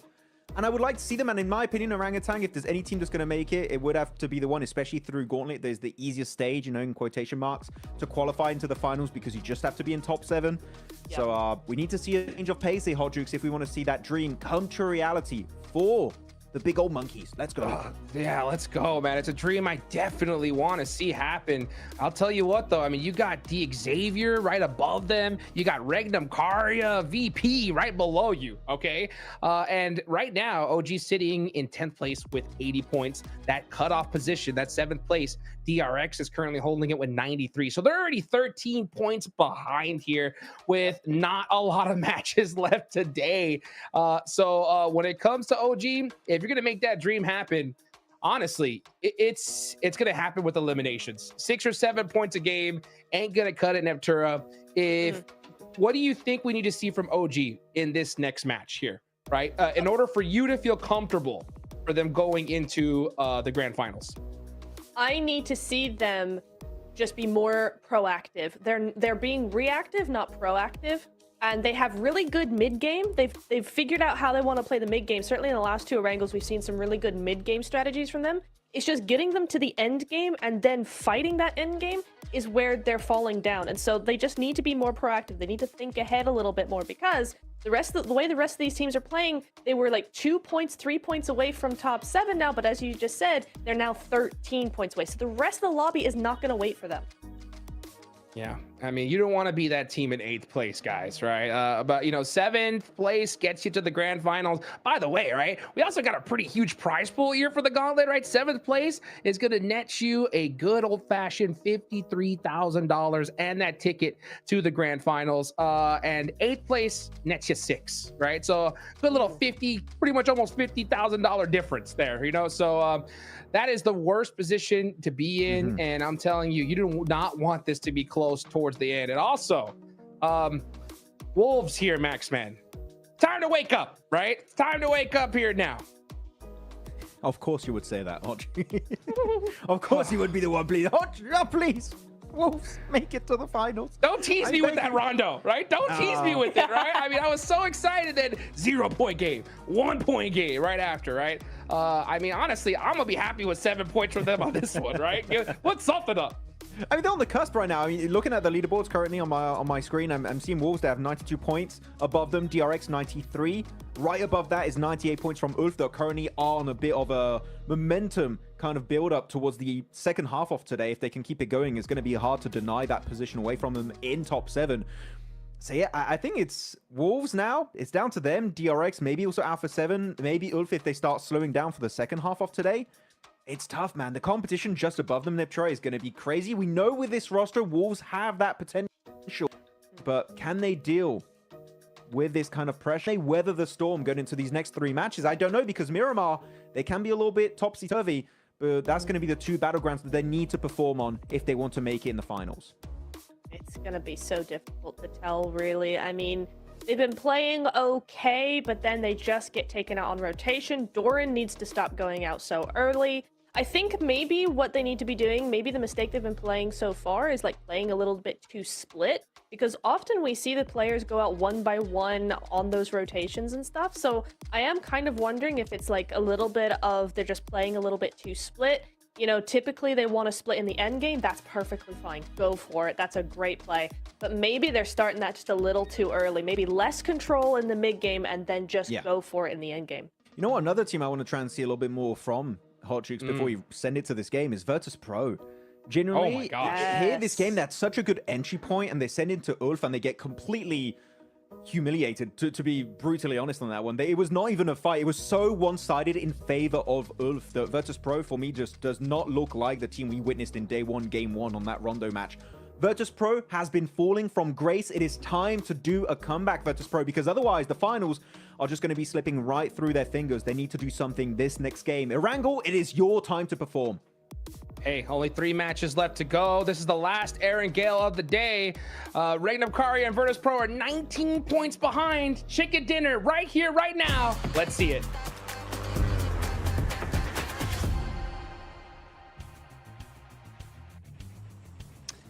Hey, they're looking for a chicken dinner. Now's the time to do it. You're right.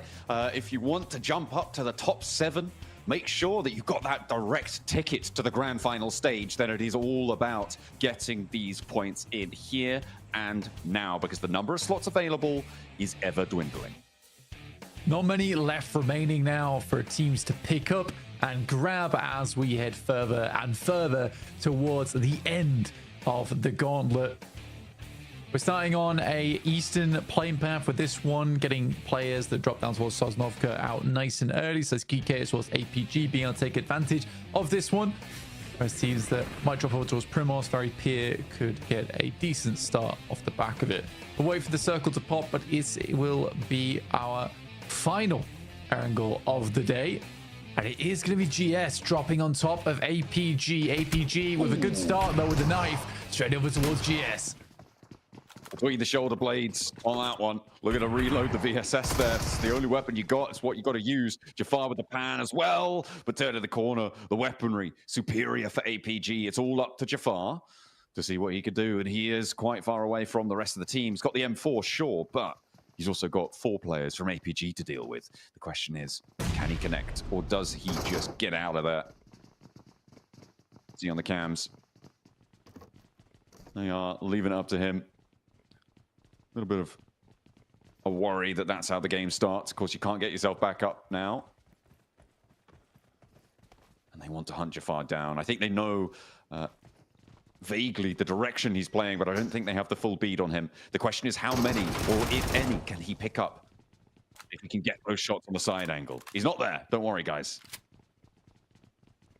Not the player you want to be leaving left alive here is Jafar. Clutch maestro himself, but no shotgun in hand, so he's just going to dip off the back of this one. But for APG, what a start for them. This fight has been going back and forth for quite a while. For an opener like that, it is incredible to see. Oh, DBS. Yes, just DBS and an F4. It's an insane loadout. Never mind. I lied. No vest, though. Well, actually, he's got a helmet, which is perfect, right? Because APG only hits heads. So technically, this is the optimal loadout. Oh, for sure. That's 100% correct.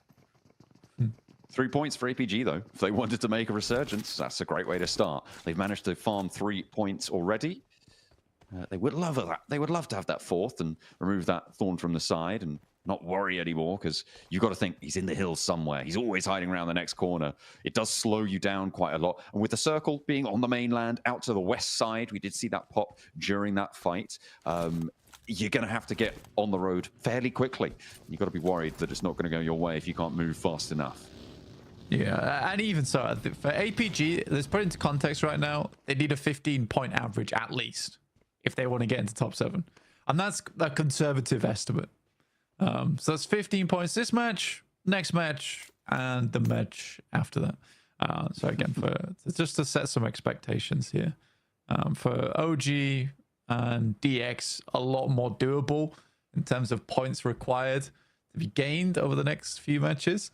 The Western shift on the circle, though, OG has a similar rotational path to what they had before. His team performance coming through from Ulf, 13th place in day 2. Coming into 6th here in day 3 with an unbelievable performance over just game 1 and game 3. A lot of points accrued here. And again, like I said before, getting more into the rhythm of it, which is nice to see. Certainly is. And if you had to pick 2 Turkish teams, as I was talking about in that last match, to go through in the top 7, it's very few people, I think, around the world that would have not put Regnum Kaya as one of those 2 teams, right? They're down in 11th place. You were talking about DX Xavier and OG having maybe an outside chance here. For Regnum Kaya, it's, again, just not quite close enough. And for a championship team, for a team that has been at the top of the world before, it is a bit of a misstep. And you were talking before about the potential lack of synergy with Zedwolf. Yeah, well, I think that they don't play terribly. It's less of a lack of synergy and, like I said, more of a lack of delegation, because I do think that Zedwolf is sort of wasted right now on the team, where they're having him play as a backstop or anchor for the squad, and I just don't think that's his play style. And there was a moment, PMSL EU, where they were using him a lot more of this off-angle player, someone who kind of is the crowbar for the team, breaking open a lot of these plays, and that worked extremely well. And I think you just got to trust him, because he has solo carried teams in the past. It's just, I think it must be weird for him playing on a competent team, where you're still trying to figure out what's your place in the squad, and it also isn't really on the other players to decide that for him. Kara making their way on that south side, trying to keep that top spot in control. They are the top dogs of the lobby right now, and it's not looking super likely to change, although there are teams knocking down the door. However, they have done enough. They've done plenty in order to get into the top spots there. You can see that 135, there's no way they drop down below 7th place towards the end of the day here. Kara will be seen in those finals, along with Thunder Talk and RA. They are pretty locked in. Mad Bulls, the most unlikely of the very likely teams to be seen in the finals, but at 115, you've got to imagine that that's going to be enough. Oh, Thunder Talk and Kara going at it. But in the meantime, we're going to take a little recap with 7 over on the stage. Welcome back to a quick report with the 7WG. This time it's about RA. This squad was just pretty much able to secure their ticket into the grand finals. Earlier in the day, I was talking with Ida and I asked him, if you're in a comfortable position where you can actually hunt down a squad, are you going to do it? And he looked around and he said yes. He didn't want to specify which team it was though. So John and Blank, can we take any guesses? Maybe DRX, maybe Alpha 7? I don't know, because there's a lot of teams trying to make it to top 7 and it's very tight in that department. I mean, it is all really to play for there in terms of guesses. I mean, at the moment, I think Alpha 7 seem to be fairly safe. 103 with 3 matches to play. You expect them to be able to get 7 points over the rest of the day and could potentially stretch all the way out, getting up to that 120 mark, right? I think the volatility really sits in the 2 teams beneath them, from 6th place down to 10th, and then an outside chance of down to 12th. Below that, nah, I'm not backing it. No, I think for R8, targeted plays, you probably would want to target Alpha 7, right? Because they share a lot of your rotational paths. But you're also definitely correct in terms of it's a team that's hard to push out at this point in time, right? Especially this being the last Erangel, we didn't see too much aggression from R8 their way. So I don't know. We'll wait and see. Maybe they'll bring out something special on our next match. Could be a Miramar special over on the desert. Of course, we haven't seen our 2 Miramars at the end of the day, and things do change in terms of dynamics there. We'll have to wait a little bit. Kara losing 2 players in opening salvo on the match. Not ideal. OG moving past Ulf now, and Ulf, as we all know, have been on a tear today with dangerous territory. The circles shift as well, Blank. This is nasty. Over to the west side of Everest, over towards Hospital, and this is going to get messy over towards it. The nurses are going to have to work overtime. Well, I mean, for RA, it's wonderful. From starting in South George to move down towards this area of the map, a really easy gameplay for them. But this is bad news for Wolves. I mean, a 3rd time in a row, sort of inexcusable at this point. losing a player in the first 10 minutes of the game. Amori will find Igors. Yeah, it's not great. And for Wolves' prospects to get into the top 7, it's feeling like it's starting to get dashed a little bit here. These are initial shots from Thundertalk at some incredible distance. I mean, sure, why not? Show us what you're made of. Show us what you got. There's a reason they are towards the top of the tables. Oh dear, OG, they've taken a lick on that east side. That approach to the foothills of Everest, not going to go unchallenged. And there's a lot of teams already crunched in here. It was a very, very fast rotate move here into stage 2. As the second circle pops up, Wolves diverting out to the west. Irina trying to take shots, but the beachheads just getting in the way. The reload's not quite there in time, and the Wolves draw up on the west side in a couple of buildings. Difficult to leave, but they're very isolated from every other team right now. Yeah, West Coast's not a terrible place to play for them. At the moment, gives them some options in the future, but the main thing is safety, because they want to disengage from a lot of the action on the squad. Because this was a circle where a lot of teams are going to be moving in from that eastern side, they know that playing on the very west is probably the safest place to be, because the traffic jams are going to be on that eastern edge. APG rotating from the south side. For OJ, it's been difficult because they are a team that starts towards the east, and we've had a lot of western circles today.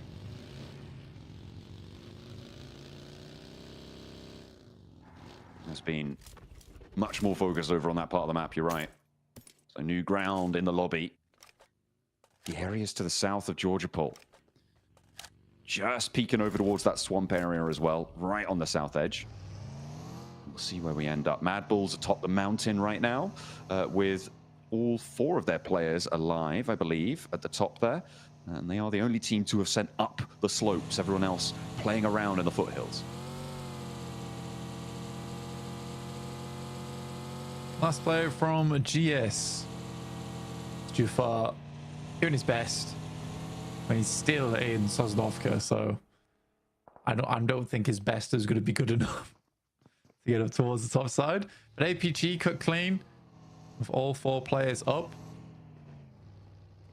Looking over towards OG, who are leaving from Gareka to head towards the compound that sits under Everest, which is actually not a terrible spot at all for them. This east side circle shift, though, over towards Everest. I feel like this is going to give Mad Bulls some neighbors. Virtus Pro on the move now, behind Ulf as... Oh dear, that's not where you want to be drawing short. Can't park there, mate. Aragon have to take flight once more. Milky Way, though, spotted first, and it's Solus to get the shutdown. Lost on as well, taken out, and Ulf really not giving any ground. Malloy, the only one to strike back so far, but 2 players left trying to face off against them. Ulf, a big nade over towards the top there, does actually manage to get the flush, so they've lost the player guaranteed, a point at least. But Malloy can't do anything about the rest of them, and Ulf stay alive. They lose Solus, but they'll keep on as 3 on the south edge. I mean, 4 elims is great for Ulf, honestly. It does the trick, and it'll be... They just need a little bit more right on the game now. Even over the next 2 matches, they need probably like a 4 or 5 point average to see themselves safe. This is a wild rotate from the Wolves, by the way, getting over towards this eastern shank. It's not very safe whatsoever, but it is playable. It's very much a survival type maneuver, though. Yeah, it's a get as far as you can type situation. GK on the west coast, they need to move up north or east or anywhere really, but the open field to the northwest of Gareka, where we saw Ulf start to post up and win that fight just now. I mean, that's so open, it's so difficult to move there. And the arena sit up to your north and the buildings up that direction. Where do you go at this point if you're GK? You have to take a fight. The question is which one? For GK, it's a really horrible option of, do you swing through the fields, which as you know there's going to be a ton of sightlines looking over towards the west side, or do you try and take one of these fights over towards the north? And that's sort of your option. I mean, Wolves massively cut down on their losses there by getting that early rotate in. Making this rotate now would be really quite dangerous. Defense does find Coops though on the outside. So that's 1 down for Wolves already. Good shots from Aaron over towards Geeke. I mean, they're having flashbacks to last time on the Erangel open ground where Geeke rolled up on him and Ulf went crumbling. Fortunately, this time they find them at the start. And they've established already that line. There are a lot more spread, a lot of different situations to unfold here. Scarface may be in danger here, but Arena actually could tag on for a third party, make their life a little bit trickier on that southwest side. 3 teams trying to move in from that direction. There's a fight for the center as well. So Regnum Kaya, DRX, gonna clash. It looks like Regnum Kaya lose their east side outpost on that one, Blank. Yeah, I mean, for Regnum Kaya, this is a pretty good spot, to be honest. Trying to play out from this area, though, down towards the south side is a little bit more difficult. Maple's pretty frustrated with the way this one worked out. Their saving grace is that APG is going to be other teams looking their way. Final players from GK are starting to fall here. Ran out of ammo, but SafG likely to go down to the blue here if he can't get a med off quick enough, and he absolutely does. And that is GK out. And 7 elims right now for Ulf. They are going further beyond, which is great to see. Now they have E-Arena here. Maybe a couple more points for them. But remember, they're still playing as 3. E-Arena as 4. Tony K can't quite connect on the bumper, but will with the shotgun shutdown, and Ketch is next to go. E-Arena able to find 2. Now the last player to stand, it's Eren, the newest addition to the roster here. And Ulf need to rely on him now. But do they just want to get out of there? Try and send the way into the buggy, play the terrain. Smoke has bloomed on the off angle, but it's not going to be necessary. Plays the dips and moves on in. A solo pursuit now for the last player in Ulf. Yeah, it's one of those tough positions. I can't believe Jaha's still in the game, but fair enough. Goes down. Yeah, it's a tough spot to play in, especially if you get rocked up on like that. It's one of the few areas in the fields where you can effectively rock up and have some form of cover to work with. Eren slowly rocks up over towards APG, but Doc spots that out almost immediately and will find the flush on that one. So Ulf goes down, but 7 elims in pocket. What we're talking about before, 6, 7. You got the 7 elims on this game. That's all you really need to continue posting up those points. Now it's a way easier scenario. It's like a 3-point average that they realistically need in the next 2 matches. Alpha 7. They're looking to try and keep themselves in because Ulf did just leapfrog them up to 105. They haven't got any elims yet, and they're playing from South George. On the border, sure. Oh, get out from underneath there. Doesn't need an inspection just yet. It's got its MOT already. He's out running over his teammate. Not friendly, not friendly. But on the north side, they do have a difficult approach here up to the ridge lines around Hospital. They could maybe find that mound that sits there, but with Regnum Kaya on the other side, it's a bit of a silhouette that you're going to make as you try and make your way up there. For Alpha 7, that's tricky. It's an interesting circle because there are several positions which are very dominant here, where it could hard shift over towards Hospital, Karo's compound on the west, central compound from DX Xavier. It could head over towards Everest, in which case Mad Balls as well as APG have a good time. It could go down towards the south side, in which case Undertalk's compound suddenly becomes very, very strong. There's a lot of different scenarios here that can take place, which drastically change the pace of the game for any one particular team. So we'll wait and see, because I really do think it's sort of stage 5, stage 6, which is going to define how this game goes down. It's very different, that scenario we saw from OG, GK, and Alpha 7, where there really wasn't anywhere to play and it was super scrappy. But here there is some definitive spots on the map which are very playable. So, question of who's going to be able to control them and how many teams are going to try and control them at once. In these scenarios, getting a little bit of healing on for Alpha 7 before they make their move. Regnum Kaya are a little bit happier. Next zone will come through, will really start to cut out some of those points that you talked about before, Blank, as it goes to DX Xavier in that central position. Going to be a great day for them, but can they hold off teams crashing? Yeah, for DX Xavier, this is massively good for them. Wolves, though, teams are blasting in. It's Alpha 7 will take down 1 in Baton. There's still 2 players alive, I believe, for Wolves, and the shots are coming in thick and fast from across the way as APG tries to put up that 15-point average. But good shots coming back from Coops there. Will shut down at least 1 player from Alpha Gaming. Ooh, Mad Bulls have angles from the top of Everest as well, over towards Alpha 7. And this is a firing squad over towards that Alpha 7 position. I'm surprised they haven't all gone down already, to be honest, Blank. And at 104, they can't really afford to be losing out here. The number of points that they've been able to earn, I don't even know if they got any elims so far. OG, in the meantime, trying to mount the Everest approach. It's not going to go well. They're immediately turned away at the door. And APG, I don't think that they're going to miss that shot onto Aru. No, indeed they don't. And up they push. That's going to be done and dusted. Yeah, Tanky just has to send further in towards the circle, try and find somewhere to stay. And I mean, heading over towards the fielded area is probably a smart decision, considering a lot of teams aren't going to pass through that position anyway. And it's close enough to DXAV that he has a little bit of support from them. So it's okay. But Thundertalk continuing to take shots over towards him, trying to see if they can find those angles. Kara right now in between them and E-Arena. Just Marso here remaining for the squad. Has nades to work with. See what you can do. Arena reluctant to go for the pushes, but they've got 2 nades cooking. Okay, Sakura's Molly able to tag him on. Gets the burn down. That is going to be Kara down. But again, they've done enough. They don't need to do any more unless they want to chunk out some more of that prize money, which of course is a tasty treat.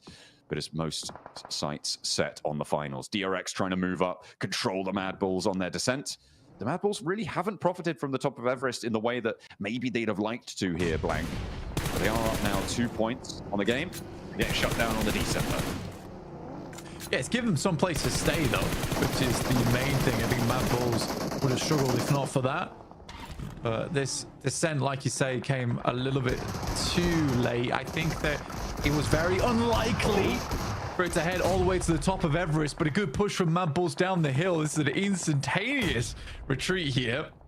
And there's some support coming through. Oh, I think there's another flush coming on in. Alpha 7, I think, busted down to just the 1 player. Thundertalk, by the way, flexed out. They've gone up the side of Everest. They want a piece of this fight. They want to try and jump up back into first place to end things out. We'll see if they're able to do it. Alpha 7 do fall. They get up to 107 total on their game. There should still be enough to keep them ticking over. We'll see what more they can do. The Wolves, who are behind, still on 2 players. Not quite close enough to be worrisome right now. Another shutdown over towards APG in the meantime, though, as DRX are starting to mount their bid for that 7th place spot. With the Wolves falling by the wayside, this is their opportunity. You're absolutely right. This is DRX's game to get it done right and lock in another one of those positions. They're able to get a chicken dinner on this match. It's done. So they will lock in that position. Unfortunately for them, the circle moves out towards that western side, giving a lot of opportunity for more points for DXavier, another team on the chase. So we could be locking things in really early here, John. It depends how well this escape, this exit is for DRX. Yeah, okay, there we go. Finally, one goes down. It's Lamborg to be able to pick that one up. OG eliminated in the meantime. They couldn't survive as a solo there on the roadside. The DRX now under heavy fire from the top of the mountain. This flex out from Thundertalk has caused them so much trouble. Yeah, I think for Thundertalk, it was a very smart decision to push up the hillside here because they had a massive amount of cover to work with. Wolves right now looking to get ahead of the guys from DRX, but it's not meant to be. It's another well-placed grenade from R8. Will push R8 even further up the tables. DRX send in, but it's just 1 player, and he will be taken out fairly short in order. That's so easy down. Ida takes a knock, but should be able to be rezzed back up again. It's just now 1 player left on the back lines for DRX, really. There's nothing more doing. They know he's in the hills somewhere, just the question of where. Prestige is on the hunt. He's scanning that horizon. Oh, goodness me. That is going to be a nasty situation for QXZ to find himself in. And right next to Thundertalk 2, King is there rolling down, spots him, darts out the way. QXZ looks for the challenge, but it is going to be 1 out in the end by Thundertalk. But up steps R8 as he gets the knock back in response. And I don't think Thundertalk are going to be able to reclaim that player. That might be them done and dusted, actually, as they lost their downstairs partners. Yeah, I think so. And Thundertalk, if you told me that Thundertalk would be in 3rd place at the end of yesterday, I don't think I would have, well, at the start of yesterday, I don't think I would have believed you at all. But I think that it is crazy how much of a good performance R8 has been able to put up, as well as Kara.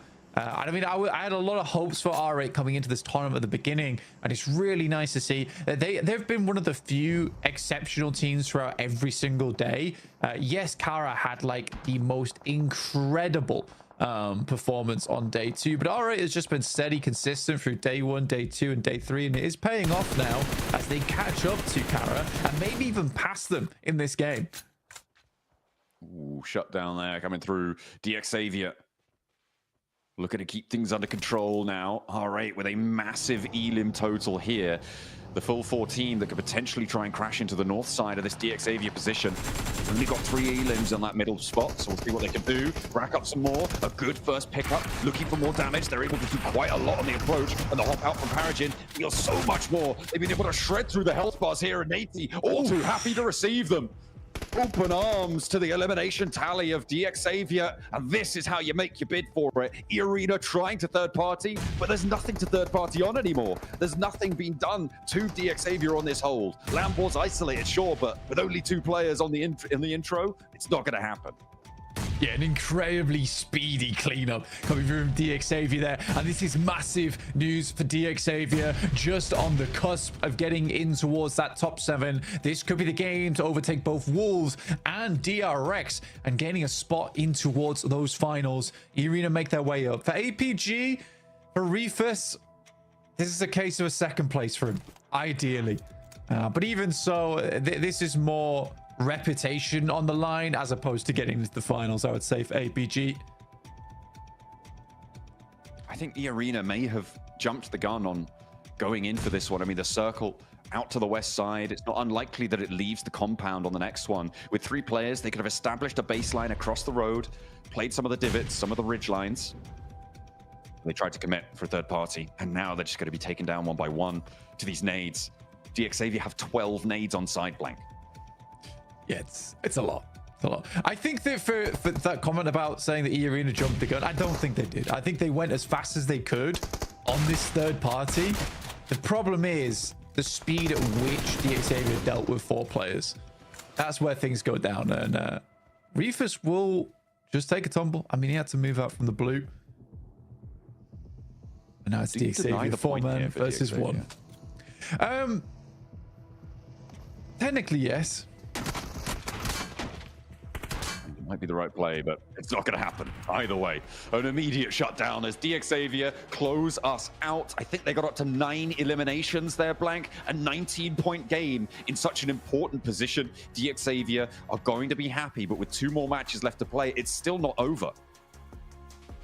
Not just yet, but we are getting in towards our totals where teams are getting close to locking things down. For APG, like I said, reputation's sake is on the line, and they're not doing bad, all things considered. Today, it looks a lot better than it did over the last 2 days, that's for sure. For DXavier, though, fantastic stuff. DRX still battling for that top side, but that is a difficult circle to play, and DRX definitely gets given the middle right there, and it's just an easy compound to play from. So much open space around it. It's fairly easy to nade out the garage. It's not the one you hold. And another big game from RA as well. That's now 2 in a row. They've had a big impact on Blank. They are really charging it up towards the top of those tables. Looks like they are going to have a good day and solidify themselves in. The DXavier win, though, couldn't come at a more crucial time.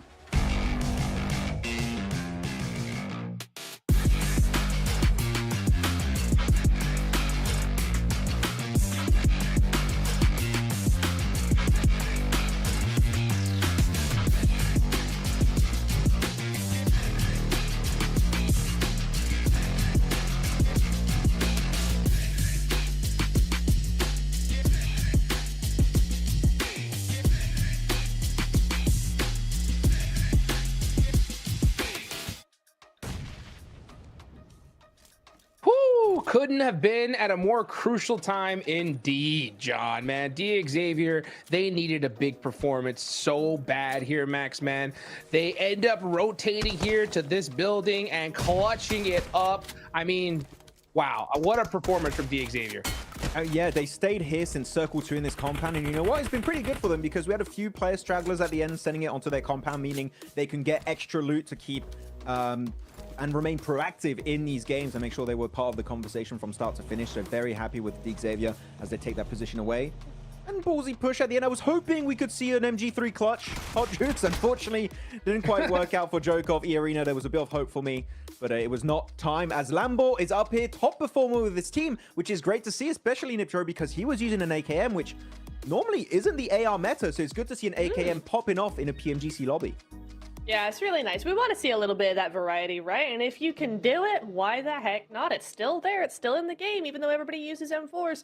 AKs are going to be around there too. So love to see that a really even Steven elimination count from all of these players, though. Okay, except for Pathogen.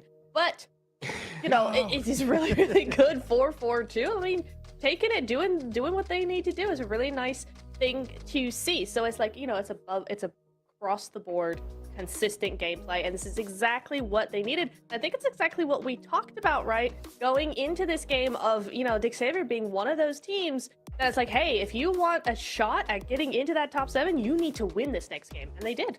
Yeah, I mean, and that's the big thing is that, you know, this lobby's so stacked. If you get a good position, any one of these teams, they're going to win it, and they're going to win it with a bunch of eliminations, right? But prior to this game, Xavier were behind DRX by 13 points, right? So they needed, actually, no, I'm sorry, 8 points, right? So they need to get 8 points in order to push themselves to the top 7, and they definitely did on this one, Neptura. So, you know, yeah, and then, of course, the hot drop. I think at this point, both those squads know they're going to the group stage, right, Nep?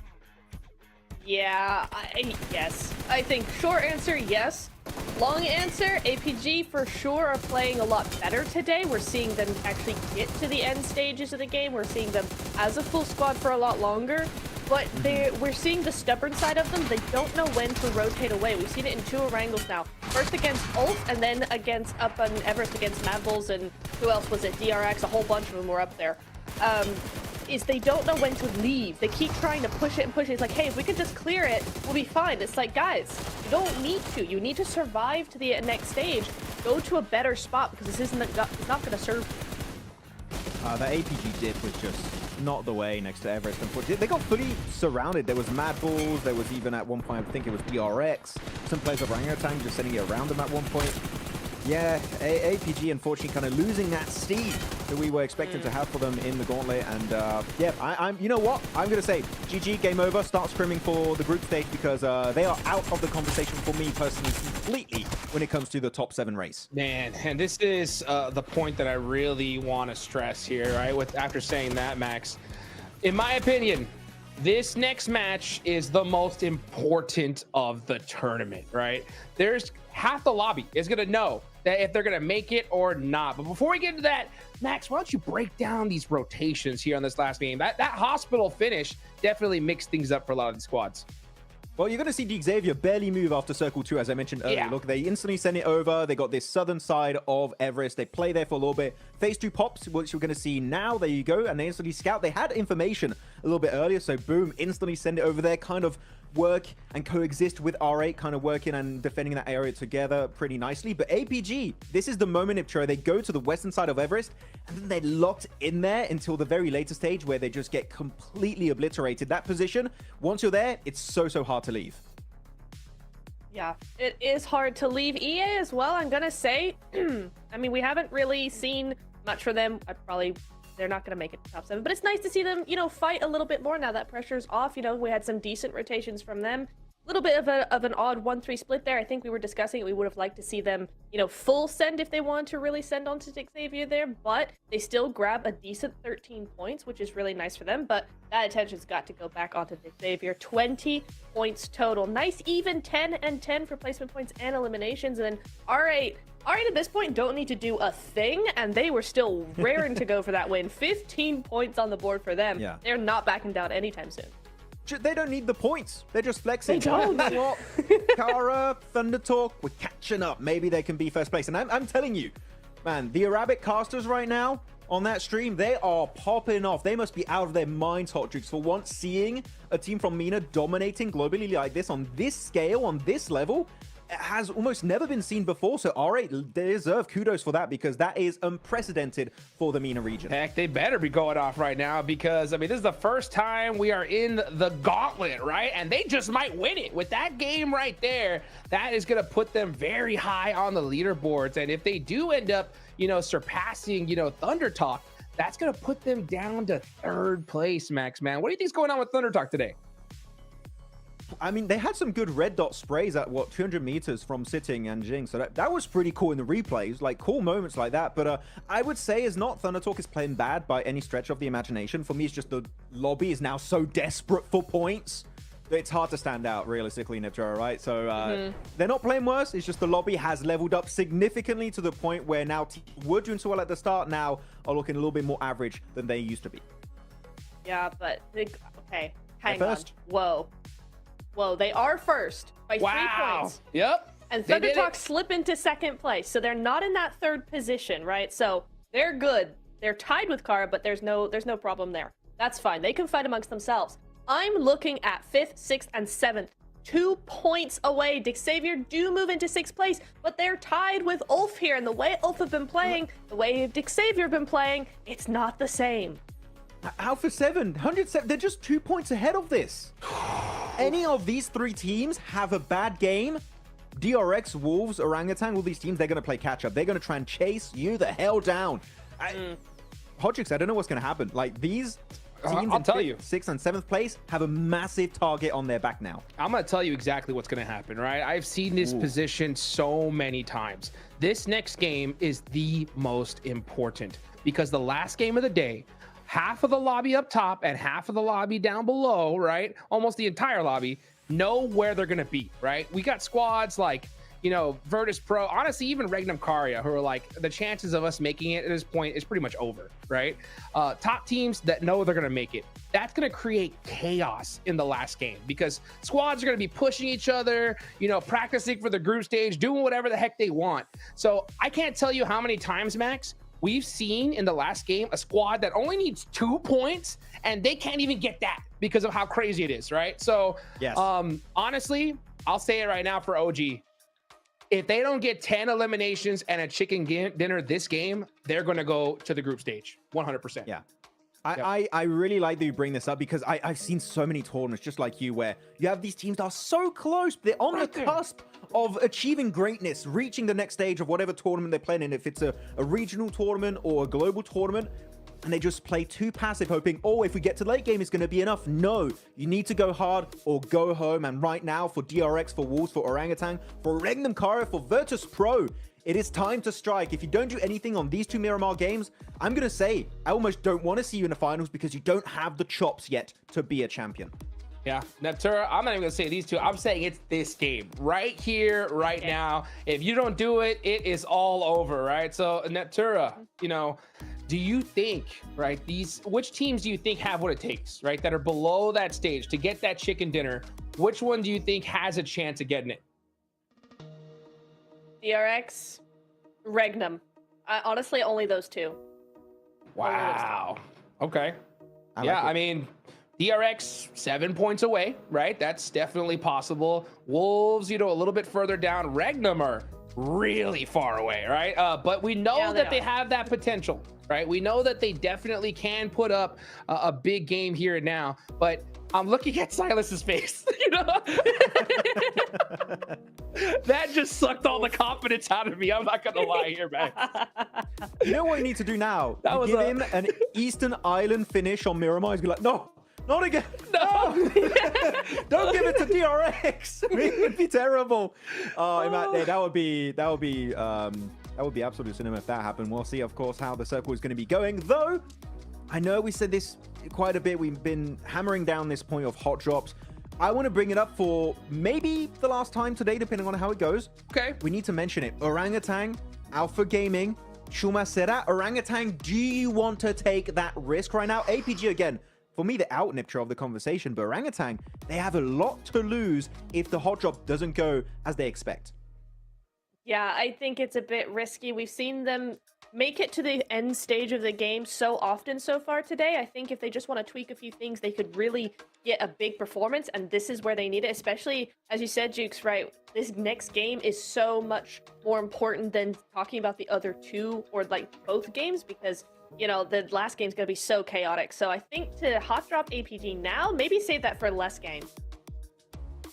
Yeah, honestly, I think that OG, you have to move. You have no choice. Like, if you go and land near APG, it's over for you. I mean, APG just won their last hot drop.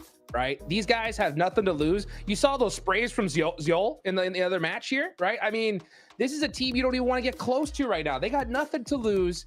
And the chance of you taking out the entire squad, Neptura, right, and walking away unscathed, that's like 0.1%. So for OG, honestly, in my opinion, if they don't switch up their drop spots, they're going to the group stage. What do you think? Yep, I think it is. That's the case 100% because they do need to make those tweaks. And if you hot drop and lose, you can't make the tweaks because you're not in the game to do that. And APG, the way they've been playing so far today, they've been grabbing any eliminations that they can grab from anybody around them. And I think you just give them those free elims if you're not careful. Well, you know what? We got an interview on the stage with 7WG. I can't wait to hear what he has to say here because, man, we are in that final moments. Let's go ahead and take it out over to the stage to hear from 7. Sometimes you get blessed by the circle, and sometimes teams are able to take full advantage of it. I'm here with Levi's from DX. Great performance in the last match. Now going into Miramar, that is one of your best performing maps as you're currently averaging a 4th place finish. What are you looking to do to make sure you maintain yourself within the top 7? Chào Levis, thì vừa rồi các bạn đã có màn trình diễn rất là tuyệt vời. Và bây giờ thì mình sẽ chuẩn bị bước vào bản đồ Miramar, là bản đồ mà các bạn cũng làm chơi rất là mạnh. Vậy thì không biết là mình sẽ chuẩn bị làm gì để mình chắc chắn mình sẽ có suất vào vòng chung kết. Bọn em chuẩn bị trận đấu mới thật là tốt, di chuyển hợp lý và căn thông minh chuẩn thôi ạ. Well, we'll try to prepare ourselves to do well in the next map by doing a proper circle rotation and also with great timing. With teams now being qualified because of the way the numbers are currently working to the grand finals, are you scared that maybe some of these teams might try to target you? Vậy thì trong bản đồ tiếp theo thì bạn có sợ rằng là một số đội khác sẽ nhắm vào mình hay không? Trận đấu mà đâu biết được, gặp là bem thôi ạ. Well, you know, it's a competition. We don't know what will happen, and if we encounter them, we'll just attack them. Oh, I love the aggressiveness that we're seeing here at PMGC. Levi's, thank you so much. Back to you guys. Hey, love to see it indeed, man. We got 2 more Miramars, right? It's gonna be crazy to watch here. But in my opinion, it's this next match that's huge. And I kind of want to talk about what you said, Neptura, right? You know, with OG losing that fight, in my opinion, losing one player means losing this stage, right? Because if you look at the numbers, Max and Neptura, tell me if you agree or disagree. In my opinion, 20 points is the minimum OG needs, at the absolute minimum, right? If they get 19, they're not making it to the grand finals. What do you think about that? You mean for this one game or this the game? 2 games combined? This next game right here and now. Ooh. It's a high for orangutan. You mean? Yeah, we're on OG. That's right. We're on OG. That's right. Yeah. We're on OG. I'm saying OG needs 20 points in this game to make it to the finals. Make it 15. Yeah. You think I 15? agree. That's crazy. 15 No way. and you can still make it in the last game. Like 20. I mean, if you want to make it now, 20 points, then yes. Yeah. But 15 would be enough to be like in a position where you could still reach in game 6 of today. I just feel disagree. the way they've been playing, Okay. it's not going to mean 20 points in one game. They can't bring it out like that because the way they've been playing is not really led up to that, personally. The reason why I disagree so hard is because I thought I was being conservative at 20, right? In my opinion, I think it's 25, right? Because they're 24 behind. They're 24 behind Ulf, okay? So you have to hope that Ulf gets no points, right? DRX gets no points. Wolves gets no points and still put up 24 points in this next game. So in my opinion, it's 20 or it's over. But who knows, right? I mean, the last game, I've been surprised before, but I'm pretty sure on this one, Max. The reason why I would agree with you to some extent is because I've seen so many times where a team has to qualify in the last game and they unfortunately don't do anything. They bring a single-digit game. So if you take that tendency into consideration, I would agree you need like an around 20-point game for them to qualify now. If they don't, they're going to need 2 good back-to-back games, which, as we know, in these kind of situations where there's so much pressure, so much at stake, you do tend to falter when the time is just not right for you. Yeah, well, one of the biggest games of this tournament is about to happen, guys. Let's take it on over to John, Allen, and Blake for some Miramar action.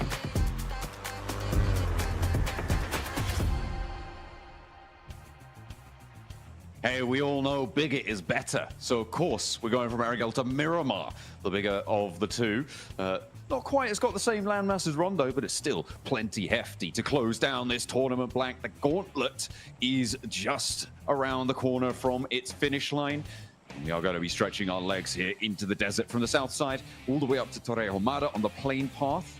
Our teams need points, and they need them now.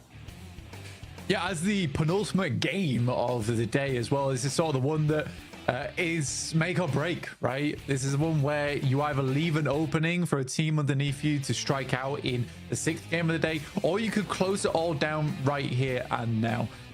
There's always that chance to happen. So this is a very, very important match, as the guys on the desk were saying, to make sure that you get those points.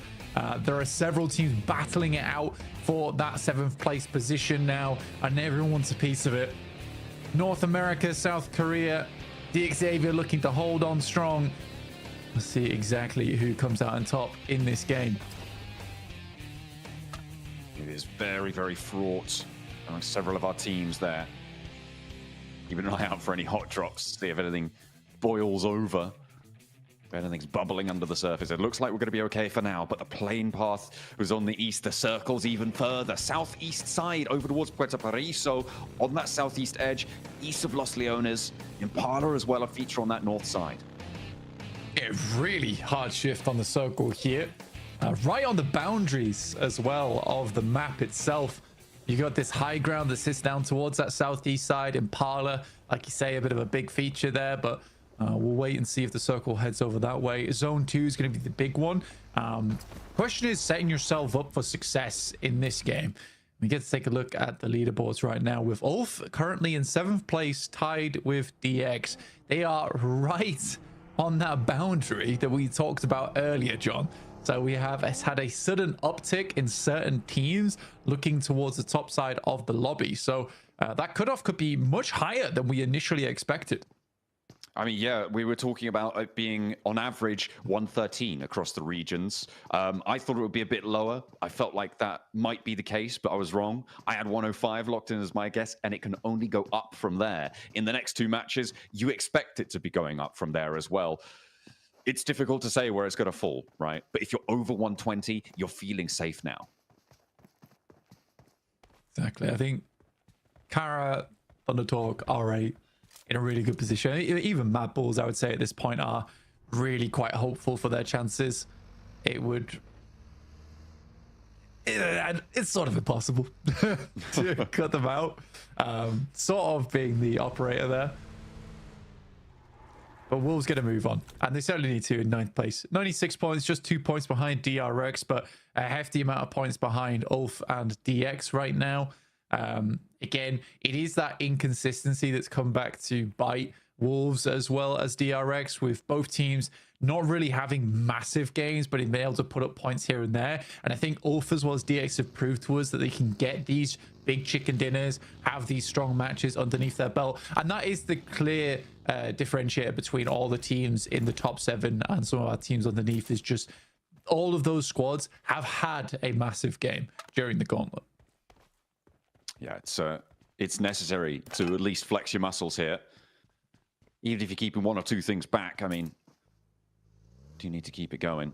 It's unfortunate that Thunder Talk weren't able to really put down a legacy going into the finals with their performance in the first day repeated, or rather not repeated in the next days. They were head and shoulders above everybody else, but they now have 2 peers right around them on those points tallies, and R8 at the top. It is a real good time to be a MENA fan. And R8 very happy to be there. Only 3 points ahead though, so it's not comfortable. It's really not. I mean, you'd like to be a little bit further ahead than that come game 6. All right, I haven't played too badly here on Miramar before. DRX get themselves set up quite nicely early on towards the south side, to the west of Puerto Paraiso right now. There's a lot of options from this area in terms of rotates towards the high ground, even swinging back around to Los Leones if we end up heading there. It's a bit more tough getting towards that north side, towards Impala. Certainly doable with vehicles, but I think for DRX this is a decent beginning of the match for them. Looking at what they need as well, they do need all the help they can get in that 8th place spot. Wolves as well, making moves, but they're in Monte Nuevo, a long way away, a long road ahead as teams start to collapse. We're just under 3 minutes away from getting that next zone pop. We'll be seeing where on that southeast side we're going. Are we going to get a Los Leones finish to make things all the worse for the teams trying to crash into the top 7? OG getting over towards the central position nice and early with this one. Circle does favor their drop spot here, which is lucky as well. They drop away from APG, not wanting to take a fight towards them this game, and it actually benefits them in a big way. Just towards the west of Impala, trying to get over towards that hillside. No one's really spotted them out yet either, so they are slowly but surely getting into a strong spot to set the rest of the game up for themselves. Thunder Talk even heading far down on the eastern coast, picking up Longhouse. Yeah, playing with that overlook onto the islands out to the east side, Blank. We know what sort of chaos they can confer to the lobby. I mean, if it heads out there, Silas is going to be having flashbacks to the end of last year, to PMGC last time around. Denied by 1 point. He's going to be having a horrible time of it. But we'll see just how this one unfolds. It's so unlikely still that those East Islands are featured. They are right on the edge of this first circle. To get in the next circle requires 2 or 3 very dramatic shifts, which you just don't expect to be happening at this stage. They were a lot more central when it happened in PMGC last time. Kara right now looking to reclaim that top spot, right? On that table with Thunder Talk as well as R8 pushing them back out again. I think that honestly, out of R8 and Thunder Talk, it is very impressive to see Kara in this position anyway, battling out for first place, considering the majority of their points came through from day 2. I think a result like that is going to be very hard to replicate throughout the entirety of PMGC. Poser. Okay. How did he dance? Every bullet dodged. How did he dance out of the way of that one? Goodness me. It's not even, he does go down, but it's not even Jafar who clocks it. I don't think, unless I missaw that one on the Elim feed. Oh, it might have been actually. He's the only person around, it seems. Yeah, so Poser, to be fair, yeah, he was going down there. He should have gone down a lot earlier, and maybe should have been flushed, but a little bit of a misspray there. Does mean that Kara have to go for a rescue mission, though. Laying him, set him as a trap. I mean, Amir's moving up with a nade, and it's a really easy post in as well, considering no smokes on that one. It is funny that he dodged all the bullets, and then as soon as he gets into cover, he forgets there's a whole damn window there, which is unideal. But this is our next zone shift over towards Los Leones. Goodness me. It's a good thing that OG didn't go too far down towards that eastern side, so that they can now try and get out. But it's Regnan Caillou does get the massive boon of where they were playing. 2 spots taken, a lot of information gathered, and now can quickly switch over to a much more comfortable position in the circle to play off. But with Los Leones being such a massive feature, you don't really want to get in there too early. But to be honest, a lot of teams don't have that much choice. It covers almost 50% of the circle here. And Ulf as well on that northern side. Regnan Caillou and Ulf both trying to earn as many points as they can. Meanwhile, on the inside of town, it's getting a little bit rough in the streets here as Doc steps out down the alleyway. And Ragnarok meets him, but will not stand the test. As Doc able to claim that point for APG. They still keep earning points, Blank. They're definitely not making it, right? No, they're not making it, right? And again, it's like 2 20-point games at least, if not more. Surely not. So no, and Anton Profit GS moving over towards OG's position. Aru in the background right now, watching through, but doesn't have too many great sightlines through the warehouse versus GS. Might need to relocate downwards. There are nades being flung backwards over towards GS. There is some doors that Haru can send shots through, but they are somewhat avoidable. All in a singular building. The GS, I would probably put these guys on equal power level right now. We'll see exactly how OG wants to play this. I mean, we saw Jafar whiff a spray earlier, so maybe they're not feeling so hot. And look at QXZ as well up on the high ground for DRX. Could potentially be a third party there. Spider-Man's playing in Los Leones. Oh, no. Hang on a minute. Take that back. I hope that's not Spider-Man, because that's looking real Spider-Man. Was it Spider-Man 2, where he loses his powers? It's like that. Yeah. My boss makes a great point, but... What? Hello? He says that, you know, we did take into account we have Rondo, which does inflate point scoring.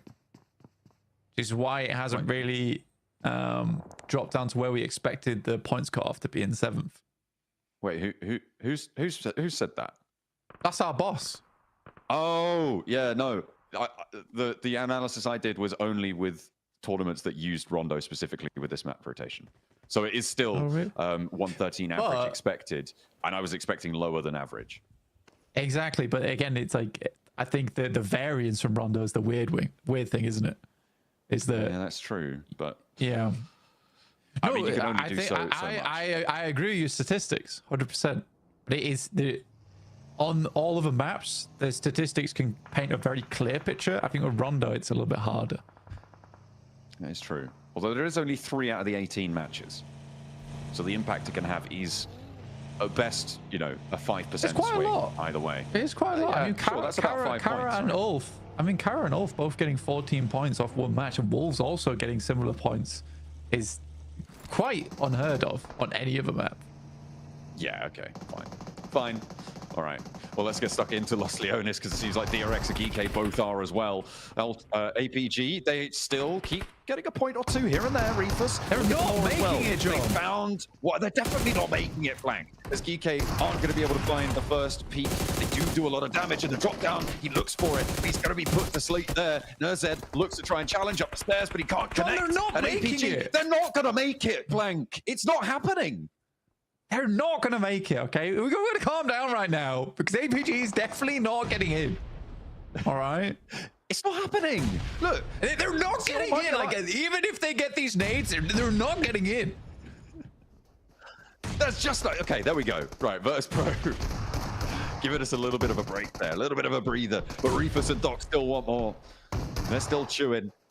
Let's see what they can find. In the meantime, OG and GS, the fight is popping off. We saw this established before. It looks like Haru wasn't able to regroup and was taken down in the meantime. So it's only WizGod and AKOP on the inside as GS Sharks swarm around the outside.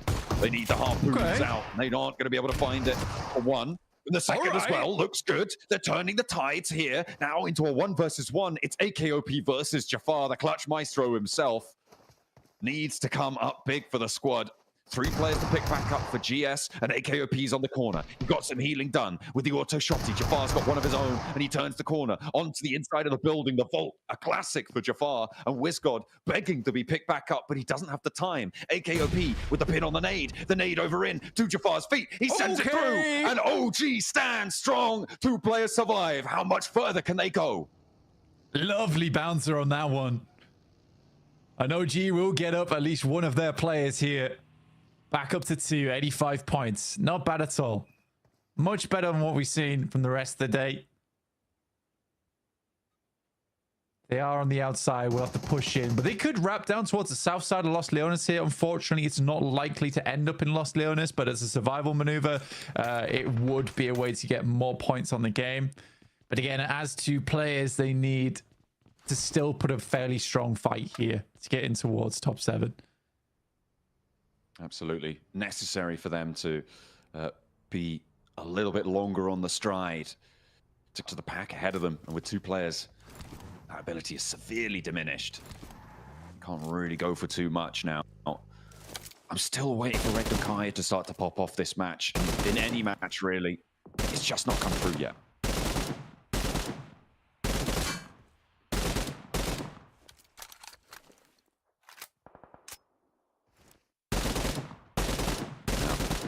on cam.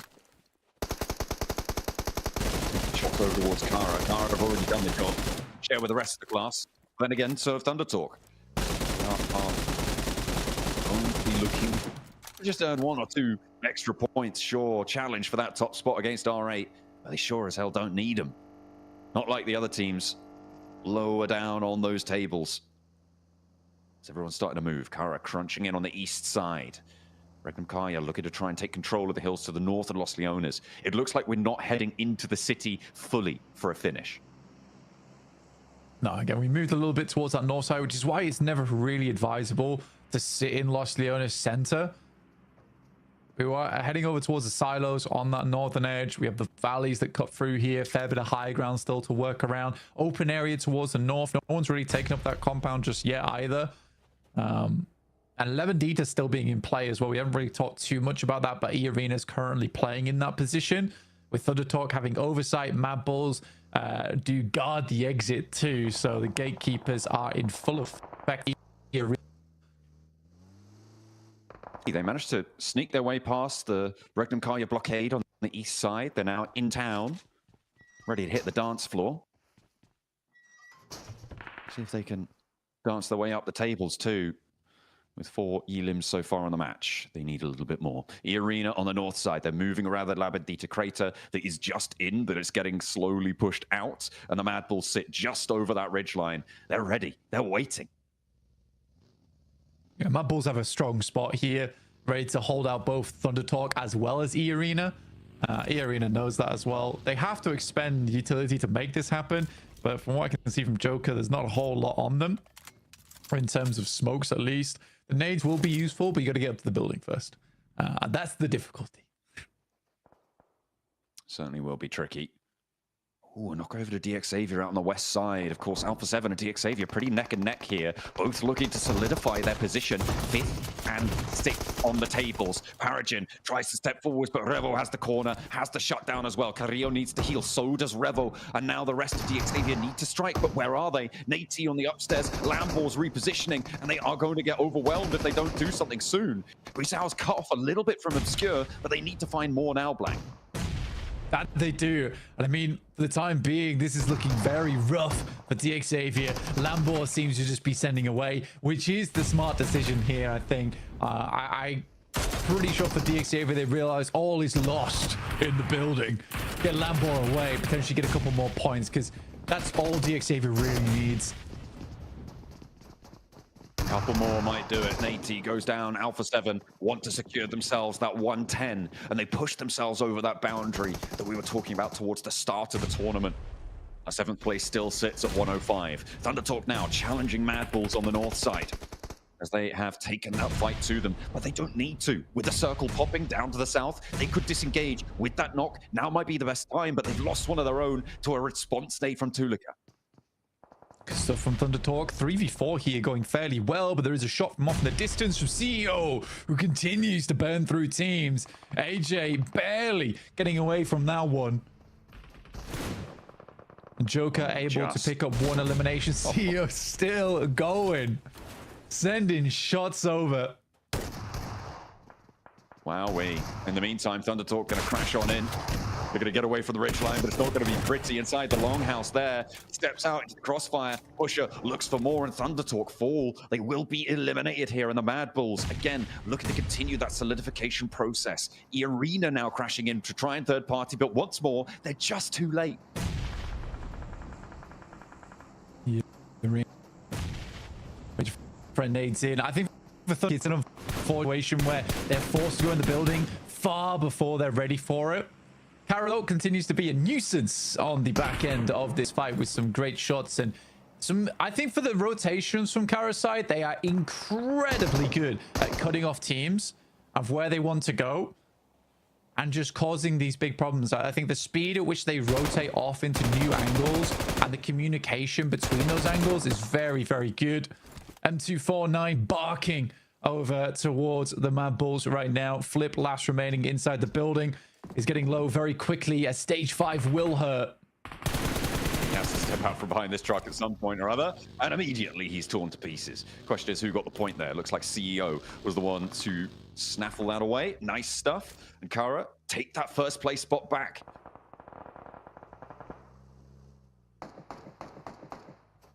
But R8 still in the game and chilling over on the northeast side. OG finally do need to move, and DRX has eyes onto this. The two players, I think it's very unlikely, especially with Regnum Kaya pulling up the rear here on the high ground. Should have sightlines in. Attempts to get the nade into the container. Wizgard's just going to hold out as long as he can. I mean, hiding in these crates is probably one of the better options that they've got available to them at the moment. Keep the heads down, away from Regnum Kaya, who have been quiet so far. I've wanted more from them, and they need to do more in this match blank. They have had such a great position for so long. They have the high ground still under control, but they haven't been able to get any elims for it so far. Now's where they need to try and turn that one around. It is still the case that in a strong spot, sometimes you don't get these mid to early game elims. You're more focused on maintaining for the late game. But the question is that gamble worth it? Are you going to be able to convert, especially when Kara are marauding on the north? I mean, from the spot they've had, they just really haven't had a chance to take shots at too many teams, and there's no reason for them to get too aggressive at this point in time. You are right, though, because they absolutely need to get a big game towards the end of the day here. 2 big games, in fact. They want to break into the top 7, which is highly unlikely.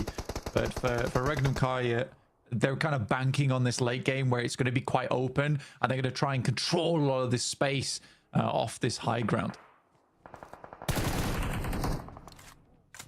what they're looking for. Now's when they do need to start to kind of like try and turn that one around. There's a lot of strongholds already, though, established inside the circle. It's going to mean that it's a bit slim pickings, especially with this next circle where they have to move. Shots over to DRX.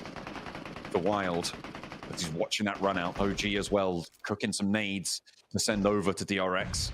You can't quite find the angle. APG on the north side as well. Sorry, all the way off in the west side. They are going to have a tough time. And again, into the vehicle. The smokes are there. Have they got the cover to make the dash? Wizgod is down. AKOP, there's no chance he's slowing. And he will survive, but for how much longer? Again, just having to tuck away in these corners as the nades pour in from the Wolves. That bounce could have been the end of him, but will be able to get this first aid off, you'd imagine. Yeah, has some more meds to work with. Sticky Bomb won't quite take him down. We'll stim up, try to get back at the 100 HP, because he can survive a nade that comes his way. Yeah, just start stepping their way in, trying to get in those placement points. Even so, at this point, it would take a miraculous game. Last match, I mean, for DXAV being on 105, there's a possibility it's 20 points, right? And a chicken dinner, and OG could pull that off. Certainly is possible, but a fleeting possibility at best. The nades start to bombard out and take points away from the lobby, get away from teams that need them. Put them in R8's pocket, why not? Battle for the top of the tables rages on, and R8 do not want to let it slide. Kara denied access. They had it for a moment. R8 being nice on that front, but no, they'll take it back into control. 139 now, neck and neck.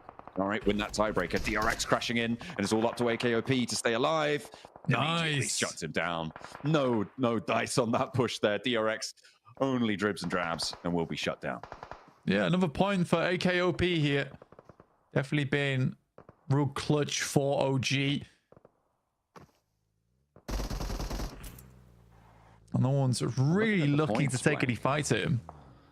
I'm looking at the points here, and all of those teams who are chasing the bubble are still alive. From 9th down to 14th. I mean, I say that with a lot of leeway given to the teams lower down there, but they're all looking to chase, and they're all still alive, which is really bad news for DXAVia.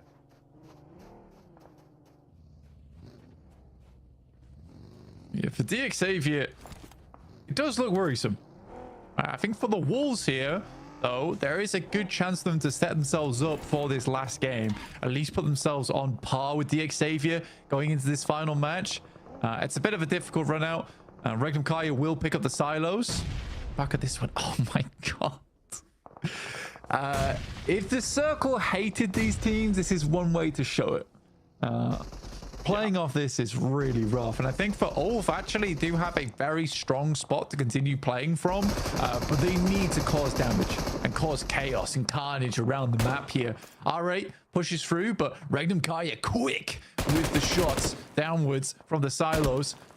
Oh, Joker lays down the law to Loxy and will send him down for a knock, as Regnum Kaya do have to slow down a little bit. Regnum Kaya up to 3 elims now off in the distance. Dead Wolf getting knocked and flashed to Ulf on their high ground hilltop position that they've held for a while now. Ulf really looking to solidify up in those top 7 after 109 at this point. Yeah, they're getting further into this one. Regnum Kaya, you know, they just need points here. R8 repositions inside the building off the left-hand side, and still, Wolves have done nothing about AKOP, unable to find these nades across, and AKOP is going to send one of his own. Whew, felt like it was close. I felt like that was bouncing correctly. The zone, though, is pushing in blank, and it will move everybody out of this area. AKOP wants to spot the runouts, maybe get a flush or 2 if he can. That would be a successful salvage. Regnum Kaya slam down the hill and immediately into the meat grinder. That should be it. That should be them done and dusted. No chance, really, of them getting into 7th place on the next match. It's just too tall of an order. AKOP gets 2 on the nade. Okay. Over towards Wolves. Wait, what? Coops goes down. Did he take them out solo? I think he did. It came up on the picture-in-picture. I wasn't ready for it, but oh my goodness me. AKOP now has Ketch to deal with. He's heard the chicanery around the zone, and Ulf are actually putting a lot of people over in this area. AKOP darting, dashing. More points than we thought he'd get, and laddering up another place, 7 elims. Blank, that's going to draw them up on 90 points. That's 15 points behind the bubble right now. That is so doable. Incredible stuff. I mean, and it just shows that OG can take fights. I just hope that in future doesn't take them going down to one singular player and just having that nothing to lose mentality to go for it. What a nade from AKOP though over the top, and I think he hit an initial Molotov as well, which was crucial at delaying the guys on Wolves, and that does put Wolves in an awkward scenario now. Yeah, it's going to be quite nasty down in 9th place there. God, that race is not getting any easier. Although it's good news for DXAV, who hold on to 7th place for one more map at least. I'll have to give it a good go next time around. Everybody else really chasing for solidification spots, and I think Alpha 7 and Ulf will have done enough to beach secure now. No one really going to be able to chase, and it's one spot up for grabs at this point going into our final match. The arena, some more shots, and Murray will go down as Ulf once again is just pumping points, and for Ulf this is the type of game that definitely just puts them a spot where it's going to be very difficult to push them out from top 7. Alpha Gaming similarly wants some more points off the back of this one, leaving it just to DXavier being that wall guarding between them and other teams underneath. I think if you get to about that 120 point mark, that's where it's very tough to catch up to and would require an insane game from very particular teams. Certainly would. It starts to become more and more impossible as time goes on. Virtus Pro looking to try and take down Ulf though, and that might make it a little bit easier for the teams chasing if Ulf go down, but they're not going to go down without a fight. Surely not, but Ketch now the last to stand as they do get torn apart. Of course, it's R8 chiming in, now up on 145 points. Blank, they are starting to accelerate away from that top pack that's been neck and neck for quite a while, and Ulf go down. 115 locked in on the points tallies there. Alpha 7 looking to continue their ascent as well, closer to that 120 safety zone. I mean, all right, they have gone from strength to strength in the past. I mean, I remember when this team felt like a bit of a footnote in some of the tournaments way back when, but they have just stayed persistent within the scene, and coming out now just swinging like this is truly incredible work. Ida will go down to Malloy off a nice nade, but a nade doesn't quite bubble just over the top towards Malloy to get the re-knock. More damage over the top now. These air bursts are pretty good though coming through from VP. That should be the finish on at least one, leaving just Marth now alive behind the rock. pushes up, needs to get the heal first. Alpha 7 capitalizing. This should be an Alpha 7 chicken dinner. Virtus Pro crammed into a corner here. The numbers advantage is there. Aragon able to do the rest of the damage necessary to take down R8. And maybe Virtus Pro can turn around now. Alpha 7 not fully in position yet, but they will establish as time goes on. Revo steps up, and he will be able to find the first. The second with a DBS. No, not quite. But the turnaround for Carrillo is there, and they trade it off. Alpha 7 really want to stay in the top 7, and they will be able to do so. A chicken dinner in the penultimate match. That's how you lock your spot down. There's the DBS master at work, gets a knock and then a massive amount of damage onto the next player as well. And for Alpha 7, that's going to secure them in. And you can see that it's the hunger from this team. It seems to be back. There's been some switch outs. Revo, Carrillo back at it again. But Guizao as well Obscure have been such great additions to this team. They're just fingers crossed they don't get kicked off this tournament, because come on, please, let's just keep a stable roster. One time Alpha 7, I beg. Oh, maybe this will be the time that they're able to do it. But we are also looking at teams that have really fallen short of the mark. Alpha 7 found that resurgence, but a lot of teams that game needed a lot, and not many of them found it. It's good to see the spots getting locked in, and it is still a chase for that 7th place spot. But 6th looks like it's just out of reach at this point. Absolutely does. I mean, for Alpha 7, what a fantastic game from them. But Ulf just barely missing it. Now they've got a little bit further to go on that last game. But VP, maybe they're chasing too.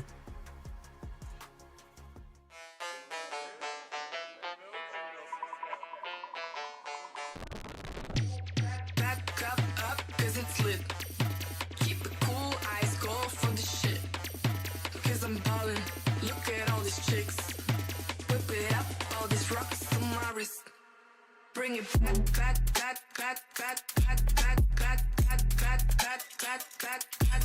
Bring it. Keep it Look at all this, bring it. Oh, the hype is real. Alpha 7 get the chicken dinner on that one. And with that game, guys, that is it. Alpha 7 have secured their spot into the grand finals. What a nice finish for this squad here, Max. I'm gonna do it for 7. Do Brazil! Let's go! We wanted to see that happen. Alpha 7 definitely reaching the expectations we had a lot more compared to PMWC, right? But here the circle, it kept shifting up northwest, and it was forcing a lot of the teams to just fight each other. And Alpha 7 playing with his circle, I would say here, Niptra, down to a T, just letting everyone fight each other and just like, okay, we still have 4 players alive. We're going to pick the final fight at the perfect time and wrap up that chicken dinner in style. Alpha 7, a lot closer to that initial expectations, and I'm hoping to see more of that moving forward. Yep. Yeah, 100%. I agree, Neptura. That's what it's all about. You know what I'm saying? They did make us a little bit worried there for a second, but they shut that down real quick. Yeah, they sure did. It was really nice to see as well because, you know, going into Miramar, going into the chaos rounds, right? Everything is possible. So really nice for them to just get that win out of the way, get those points on the board and go, hey, whatever happens next game's not our problem. Well, you know what? The last game is going to be a serious problem here, guys, because one more is left to go right here. But before we get into those storylines, let's just go ahead and hype up this squad one more time, right? Rebel getting 3 eliminations. I'll tell you what, you know, I think a lot of people had a big question mark on their head right before this tournament, Max, man, because, you know, Mafioso, a legend, has been with the squad for so long. You got Guizao and Obscure on the squad, but I'll tell you what, this change has really been working out for them. I really enjoy this change, but I think Guizao and Obscure have been doing a little bit too good. So wherever this game's like, I'm going to show them who's boss, okay? Who's the true Alpha 7 OG, and he performs a little bit better here, getting himself almost 650 damage, 3 eliminations to boot. So definitely a really, really solid game coming out from the entirety of Alpha 7 and the IG Lingo of Carrillo. Again, understanding fully how to abuse this circle in their favor, because the death of a lot of teams in Ipsra, this match clearly was Los Leones. A lot of teams were forced into making that call to go through the city. And as we saw, a lot of teams did not make it out alive, or at least not as a full team. No, they didn't. I mean, so many teams fell victim to that, right? APG had a really rough game. They were trying, but they got surrounded so easily. OG as well had to kind of limp into a building and do their best as a solo. And it was not the game that teams wanted for sure. I mean, we did have a few outliers, of course. You did have Dick Xavier out on the western edge there, who were able to survive quite a long time into game, still racking up those points. You also had Ulf over onto the center side, up on a high ground. So a few teams were okay, but again, the zone does the thing that nobody likes, and nobody likes that day. Right, and that's out crazy. Man, it's so crazy. At first, I thought we were going to get that Los Leones City finish. I was so excited. But then it goes, it heads up to the north. Alpha 7 had that western side position, and then they just closed it after that. But man, you know, a lot of things to talk about in this game. You know, one of them in particular, we saw OG, right? A little bit earlier, they end up getting 7 eliminations. I do want to give props to ak-aarkasanga though on that beautiful nade, though, to finish out that squad. But man, yeah, that was beautifully done. They're definitely fighting their hearts out here. I will give it up to Team India for their first PMGC. For them to even be right in the position they're in on the leaderboards, you got to give it up for them, right, Max? Definitely. You're looking at the players on an individual basis. I would say every single one of them deserve to be here at PMGC. AKOP had some great plays that nade, that clutch especially. I hope we're going to see in this replay. Actually, no, I think we did miss that replay. But he did clutch up versus Wolves, right? So very, very nice stuff coming out from AKOP. But I'm really curious, Hodrix, to see the leaderboards, how close it's going to be, because these teams, I'm telling you, they're going to be chasing it down here for the top 7 in the very last game of the Gauntlet. Looking back at these replays, the rotations, Alpha 7 dropping so far away, Niptura, but we're going to see the circle keep shifting their way, and they just obliterate the lobby in the mid to late game stage. Yeah, I'm really excited to see how actually VP rotate as well here, because they're on the south side, and we did see them on the north in the end in those final zones, right? And I kind of, so much stuff was happening in the center, I didn't really see VP do much here, so kind of surprised to see him in the top 3, but yeah, A7 just being able to control the whole north side here. Ulf, of course, still in the center doing their thing. And there goes VP just wrapping around, just sharing a little bit of space with A7, just chilling, taking out Ulf maybe potentially here. So just trying to clear off those sides that do what they need to do, make sure they have that space to move around, and it got them that second place. Yeah. I really like the... So I'm going to go on Alpha 7 again because I feel like they had the most interesting rotations this game. Yeah. They understood a majority of the lobby were going to respond to that circle by going in the city early on as like... But as you said, Hodrix, we thought it was going to be a city Los Leones finish, but no, it tended to move away. So by delaying your rotate, if it does shift away, guess what? You're the first team to pick off those strong positions that are going to be in the later game scenario of this match. So very happy with Alpha 7. 16-point game. Let's keep in mind, they did have a 0-point game earlier. I was a bit scared maybe they could slip out of top 7, but no, this 16-point chicken dinner is exactly what they needed to make sure Brazil is present at the biggest stage here for the Global Championship. That's right.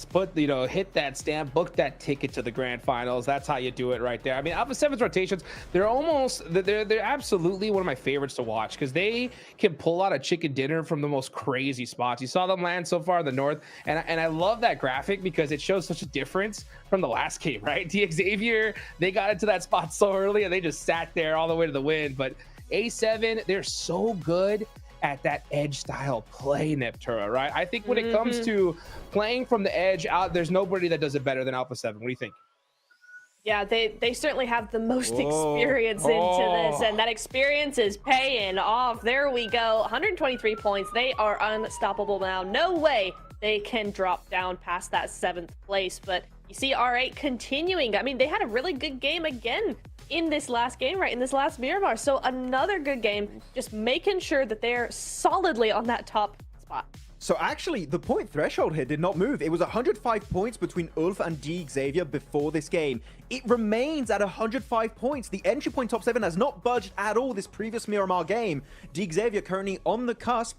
DRX 6 points away. 7 points needed for Wolves, and then you're looking at Orangutan, they need 15 points. So pretty much, if you're below Wolves and DRX, if D Xavier don't do anything, you need a win. If you're up there, otherwise, DRX Wolves, you need to get a strong top 3 finish. Is there going to be any movement in the leaderboards, Hotrix? I don't know. It might just stay this way until the end. You want my honest opinion? Tell me. How real should I keep it? 1 to 100. As Niptro would say, 100% real. 100% real? It's over. That's in my opinion.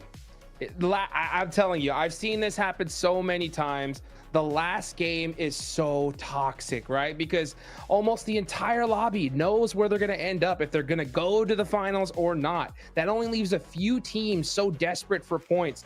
Those shenanigans coming into play, I can't tell you how many times where I've seen a team only need 1 point and they couldn't even get it in the last game. So in my opinion, right, from the history of this game, I would not be shocked at all if we don't see this leaderboard change. I think the top 7's locked in, and it's up for all these squads to change the script. What do you think, Max, man? Take fate in your own hands. I fully agree with your point. No, history has been saying that in the past, this is not going to budge by too much. But you know what? I don't want history to repeat itself, Niptura. Looking at teams that can move it, that can maybe climb and change the script here in this last game. Do you have any teams in mind looking at maybe DRX, Wolves, OG?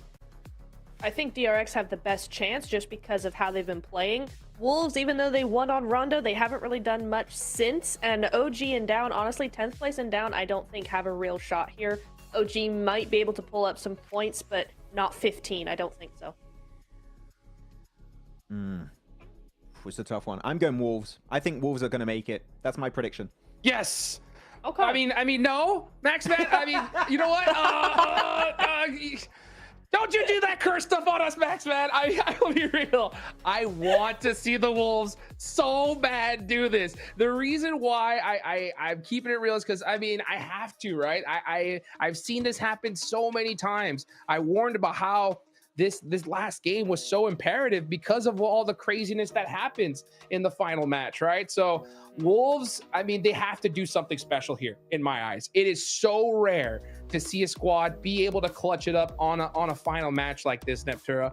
But out of all the squads listed, for me, it's the Wolves for sure. Come on, baby, let's do it.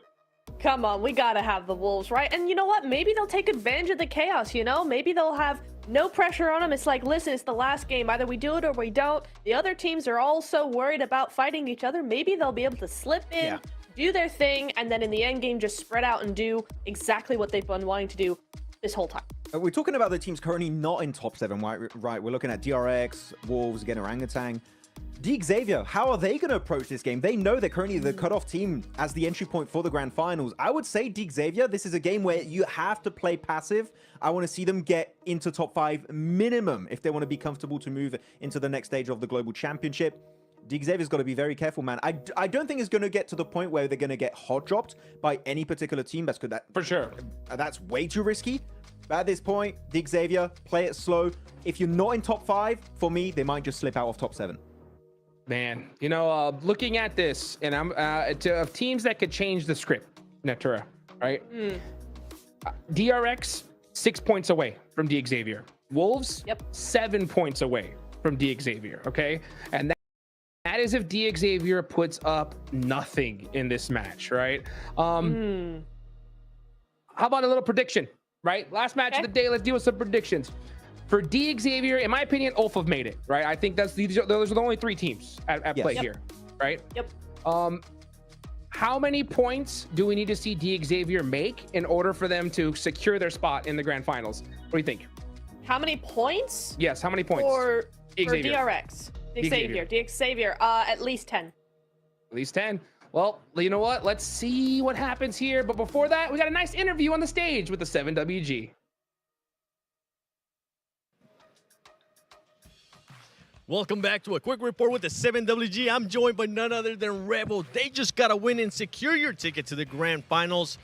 Besides securing the ticket to the grand finals, what does that win mean to you, Rebel? Well, that win means a lot for us. I wanted to go to the finals because I lost the most important person in my life, and I want to go to finals for her. Well, you're definitely going to be able to do that, but now there's still one more match left. There are some teams that are currently struggling, like DRX, Wolves, that beat you in Americas. Are you looking to maybe make it a little bit more difficult for them to make it into the finals?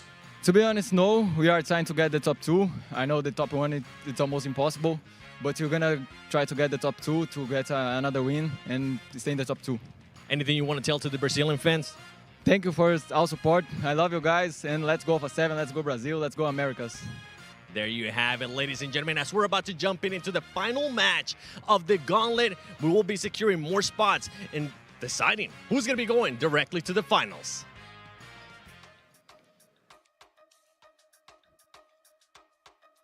Well, I've held off talking about it because, you know, I was waiting to see what Revo would say about the situation. But for those of you guys that happen to follow him, he did end up losing his mother very recently here. The fact that he's playing and performing at the level that he is, I am so incredibly proud of him and what his team has done so far. So, I mean, Alpha 7 had deserved this spot to the grand finals, and I'm glad that we're going to see them there, Max. I'm happy he's using it as a positive force to try and move forward and make an achievement also and in this PMGC. So I'm very happy that's the mindset that Revo has. And he's one of the absolute OGs in PUBG Mobile Esport. And we know what this guy can bring to the table when he fully commits to his craft in being the best of the best in this esports scene.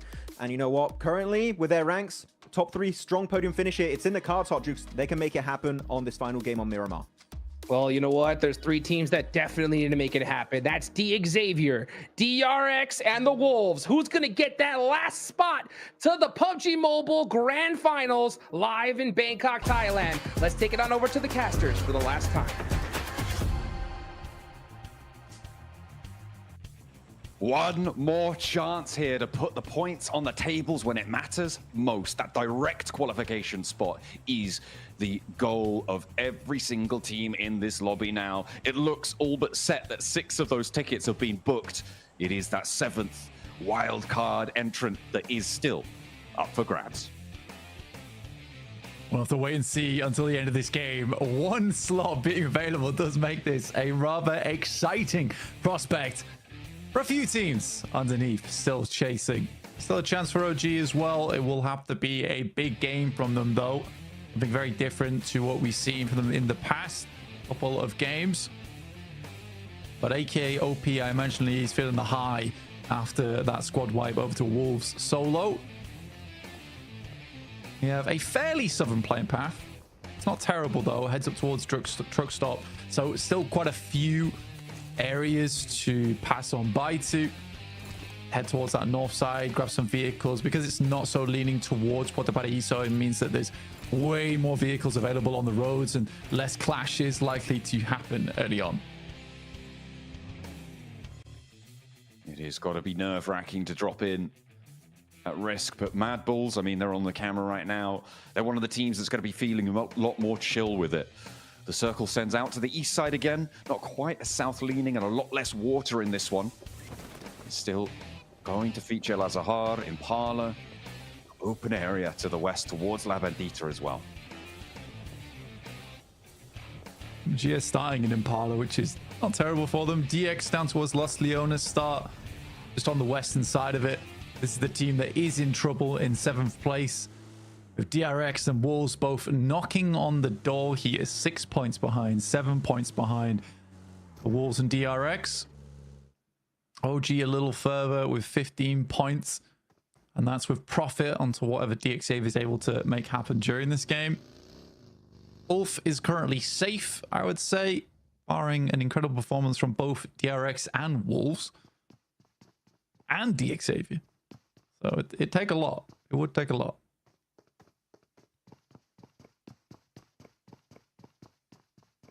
Definitely would.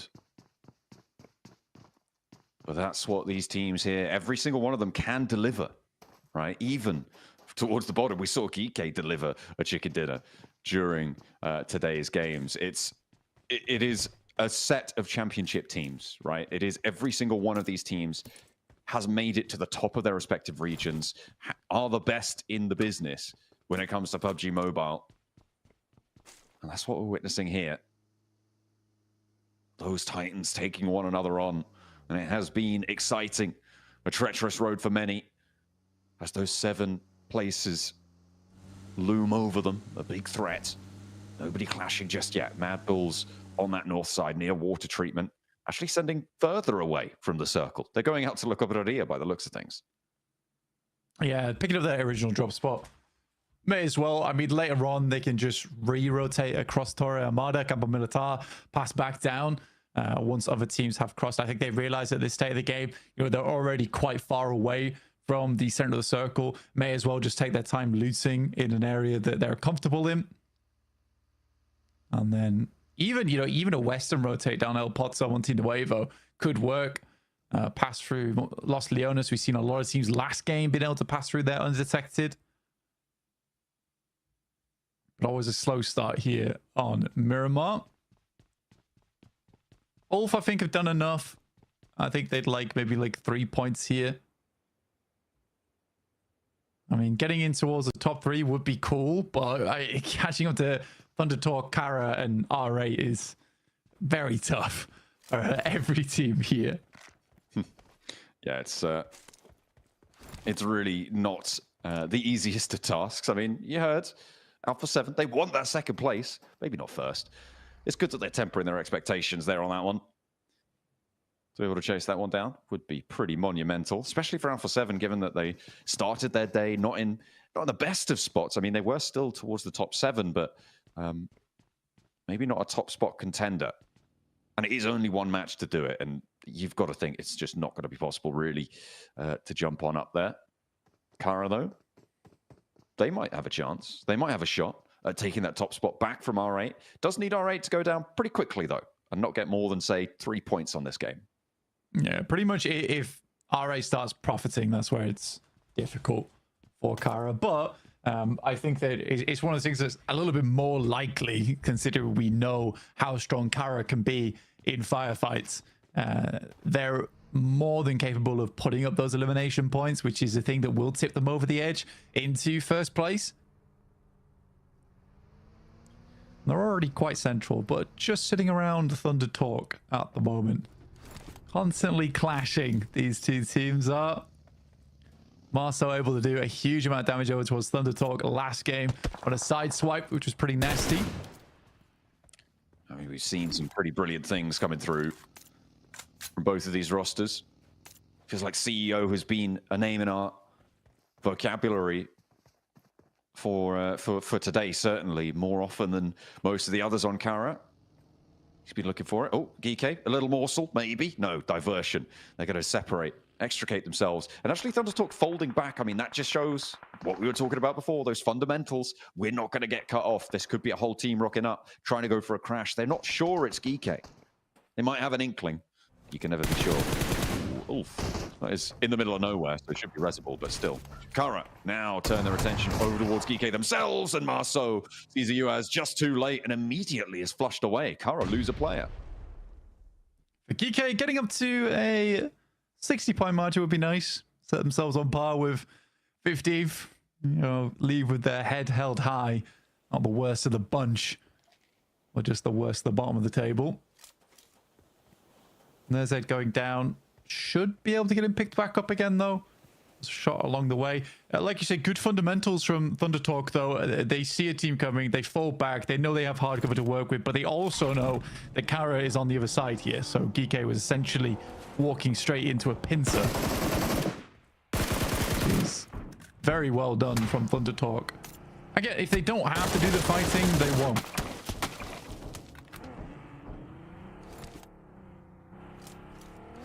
Will look to try and divert away, try and get extricated if they can. Geeke, they're up to 2 elims. Are we going to see another Geeke chicken dinner to close down the day when everybody else definitely needs it more?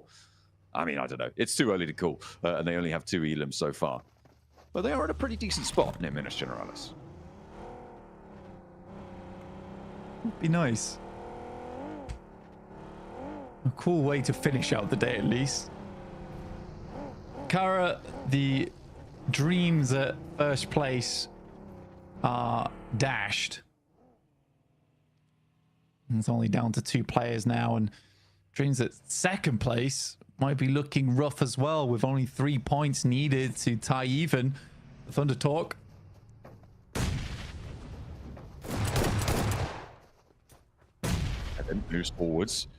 Sighting with a nade in response. Doesn't tag on, but does keep him inside the concrete. A little bit of a bold switch around there to go to the other side. Very exposed, that open wall, but looks for the challenge. Doesn't connect, really. And his teammates now moving up, using that covering fire.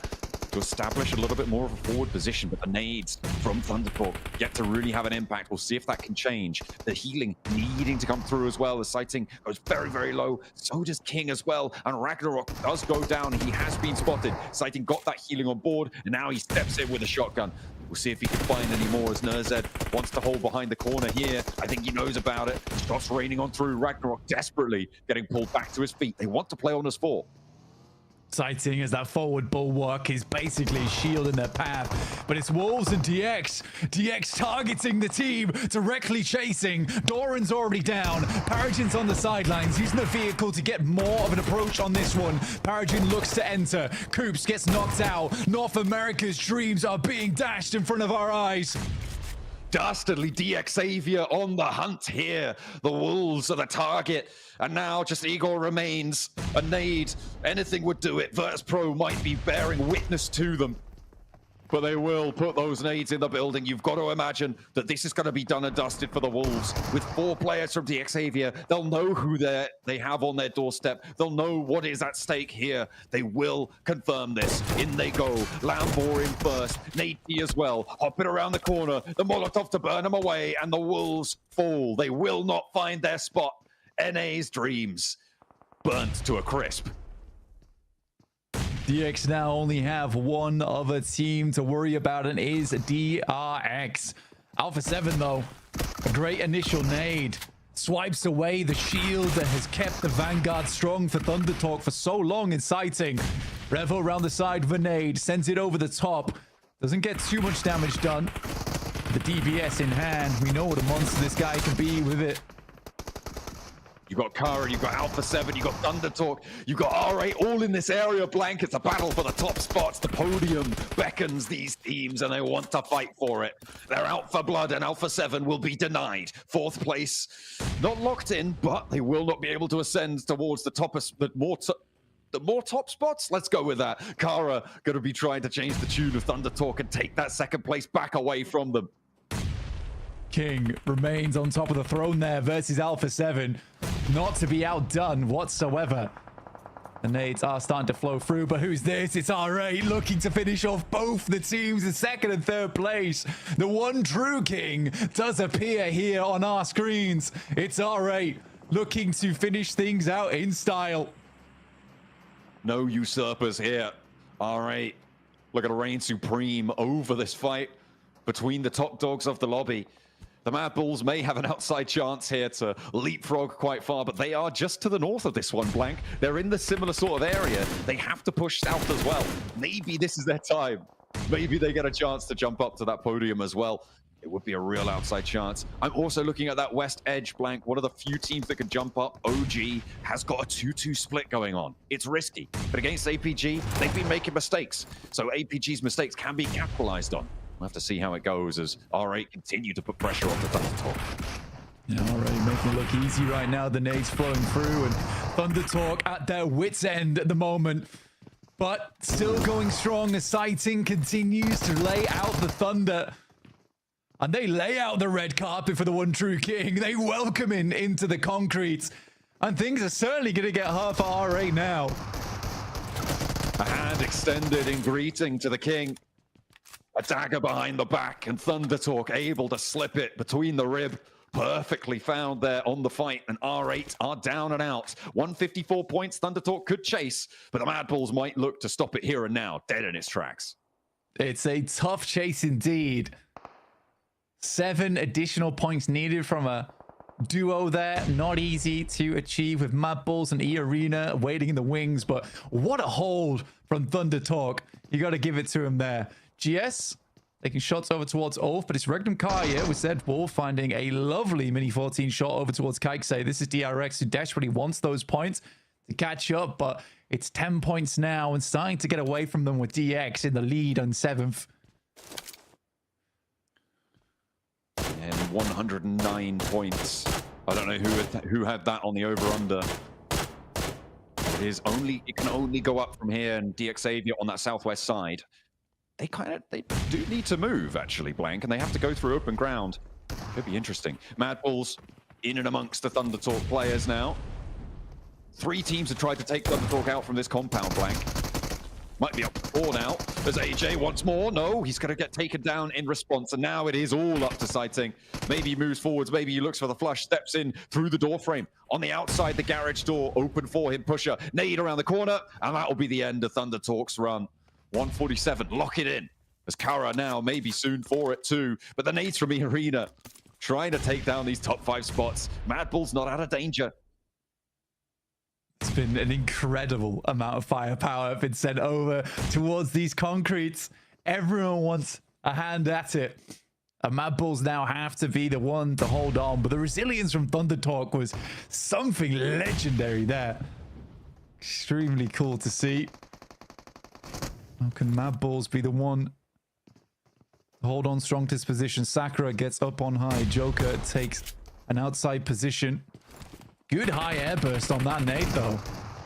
Does about half HP damage. They're going to have to leave the concretes now. No more fighting in them in about a minute or so because they have to kind of push south. Look at the hold currently for OG. DXavier said so many teams committed to this north side flank.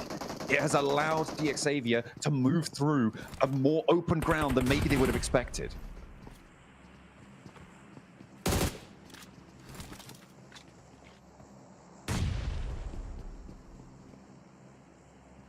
I couldn't quite believe they made that push in the first place.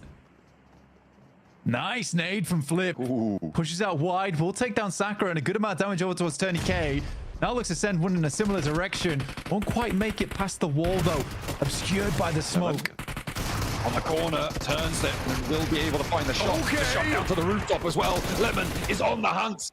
He's squeezing him. And it is going to be Arena getting shut out of this one. No way did Lemon make that dash. He is unscathed as well on the outskirts there. But the blue zone, it pushes. They need to move fast, and they need to make a decision quickly. A truly bitter, sweet lemon end there for Arena. A 1v4. Didn't want to wait for the rest of the team to tie their shoelaces. He just got on with it. DXavier holding this position. It's not a bad spot at all. Playing the ditch.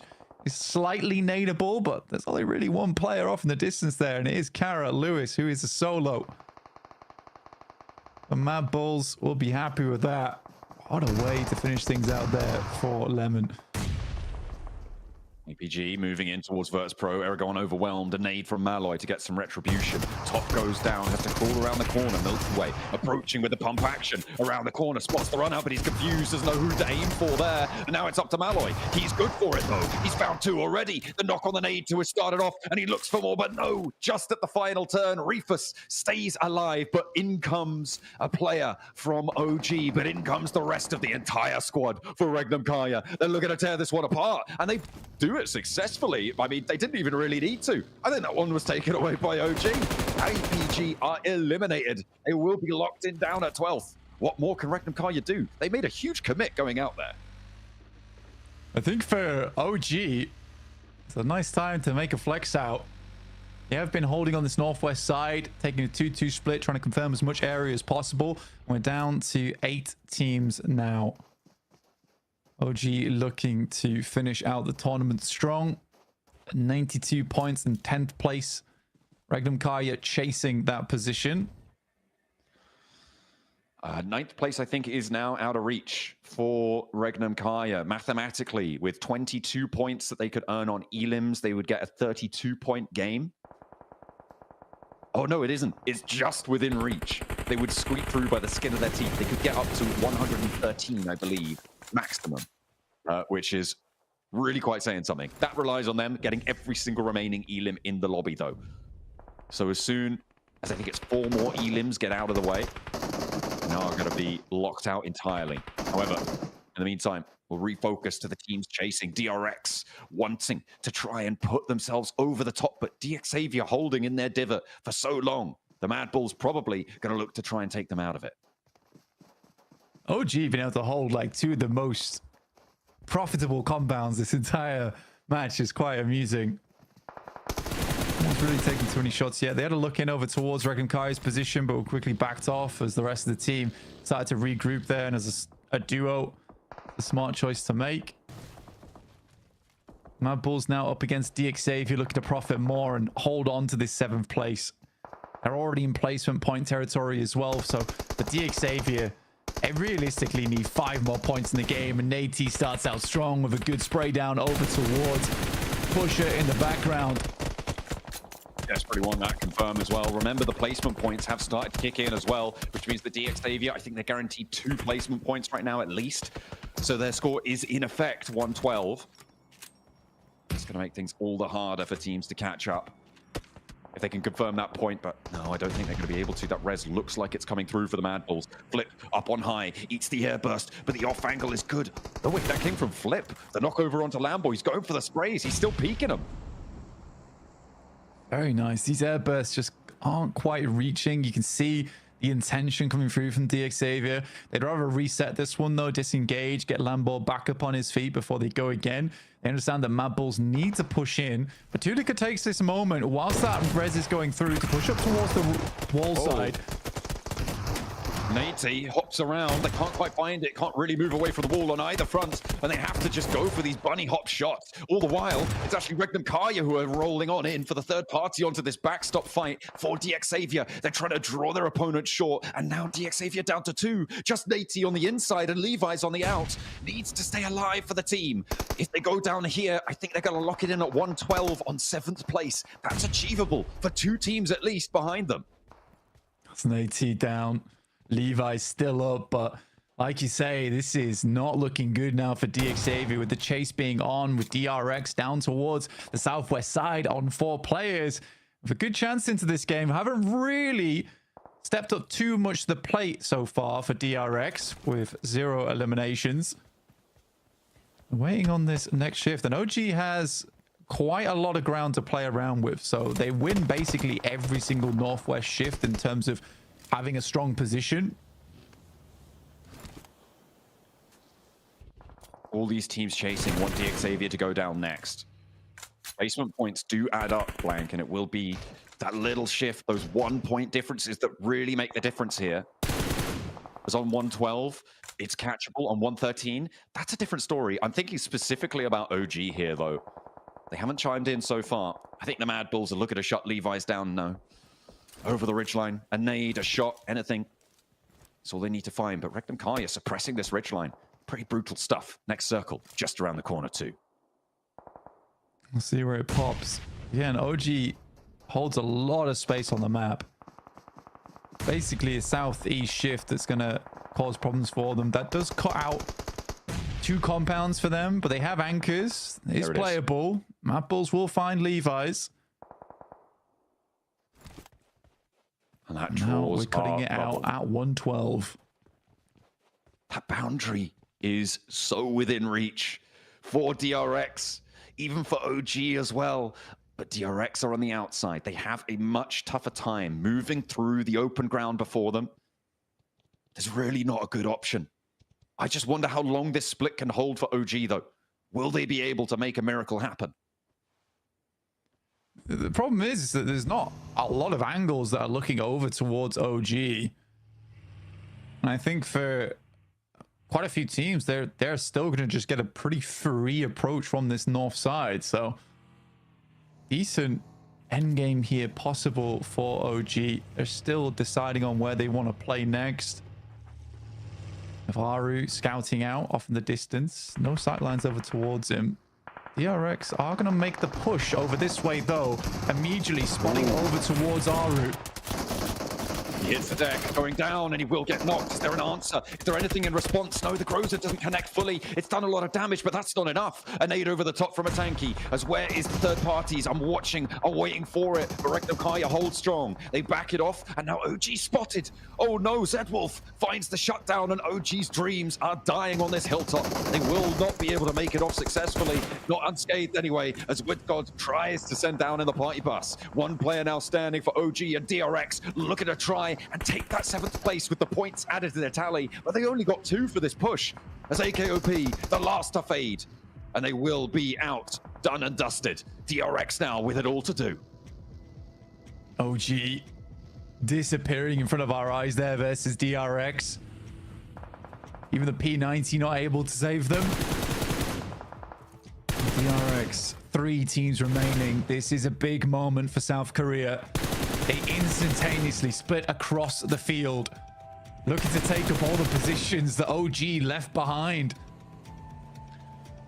And this is a real bittersweet potential victory here for Regnum Kai if they can find it. It won't be enough. They don't have the points margins.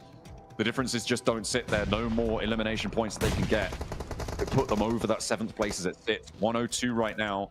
DRX need 10 more points. Just getting the chicken dinner would be enough. Any elimination gets them one step closer. A knock, a nade, and Mad Balls may be taken out of the fight as well. Wild will finish off one there. DRX have a fair bit of utilities to work with. 15 nades in the hands of Regnum Kaya is a pretty mighty backpack on their side. Now Mad Balls down to just 2 players. DRX, it is the battle between the south and the north here. Regnum Kaya begging for a southern shift or even a central one would support them. Ooh. Well, there it is. They have managed to get it, and DRX have to move. They have to find something here. Hops out of the vehicle, uses it as cover. They're getting backed off, and the backlines are supporting this push forwards. But how far can they even go here? The off angles, the Regnum Kaya, they're playing this like they play their river split, playing off one another. And the angles finally starting to come together for them. It's too late for them, but they might be able to ruin DRX's approach. DRX were on 103. They needed 112 plus to take this game. Not only that, they wouldn't win the tiebreaker, I don't believe. They need 113 on this game, which is the chicken dinner, essentially. I think at the moment, I think DRX do win the tiebreaker actually against DX Xavier. They have more placement points. Oh no, it's the other way around. I was looking at the wrong column. You're right. They need to go clear, and they're on 102 right now, blank. So they need 11 more points. 1 elim in the chicken dinner. That's what they need to find. They can stay out of it until 10. So they could do it. Technically, no, they can't. They actually can't even do it if they get second place. They'd win it on a chicken dinner because the tiebreaker would be 1 because they get 2 chicken dinners rather than 1. Yeah, but if they got the chicken dinner, they'd be over the cap anyway. No, if they went down and everybody else denied the points, for instance, they would get 10 points flat, and they would be on a tiebreaker. But that's we're getting into some real hypothetical ground here for DRX as they need to make it a reality. And I think that's going to involve taking a shot or 2 at their opponents. So Regnum Kai have to fend off 2 fronts. Silas vigilant over towards the northeast side, knows there's players there. Loxy moves out on a very, very long angle. Nade not quite far enough. Tunica will move with the blue. Good movements there coming through from them. Silas got a little bit of a shot in, but it's not quite good enough. They want to clear out this angle on the eastern side so they can start to focus over towards DRX. But that's a big nade. Zedwolf has to immediately send across, but it looks like he's just going to regroup with the rest of the team. With the time that you have, or rather don't. That's going to be huge. And that movement was spotted. DRX moving in. They're making their move now for their 7th place spot. And they're not finding it blank. It's all falling down. It's all coming. No way! Ash in their mouth, but Kaise stays alive. Regnum Kaya, they're getting shut down. Wild now, the player underneath the bridge, needs to stay alive. And Mad Bulls have a shot to take it all away from them. They still have a player out in the open. And with 2, they can make it work. But Wild's still going. He's still trucking. The healing went through. And Kaise falls. 1 player now for DRX to stay alive. 1 player versus the world. Tunica is down. For DRX, QXC has to put on a performance like no other. He's 1 HP in the meantime. 1 more shot, but a great headshot comes back his way. Hiding behind the bush, and it won't happen as Zedwolf manages to thread the needle. And Regnum Kaya will take the chicken dinner, and DRX do not make it. DX Xavier, hold on. Just about there. DX Xavier able to fend it off, not by their own merit, but by the grace of Regnum Kaya, who themselves will feel very disappointed. You can see that they aren't happy even with a chicken dinner because they know they haven't done enough to get to the finals. Don't worry, all the teams that we've seen so far will be seen again in the group stages. But you can see it's even harder on DRX. They knew they had it within their grasp. They saw DXavier go down early, but they just couldn't get all that way. Those extra placement points that DXavier got for getting across that open ground, that cacophony on the northern side from our top placed podium teams allowed them to stay alive for just long enough to solidify themselves on 112 points. Down to that 1v1 as well. I have no idea how Zedwolf got that mini 14 shot off. It looked like UXZ was fully covered as well. But into that 1v1. What an insane finish from DRX and Regnum Kaya, who will be battling again in those group stages. Oh, and you can bet there's going to be grudge matches coming on through. I can't wait to see it. But for now, let's head to the analyst desk to break down the 7.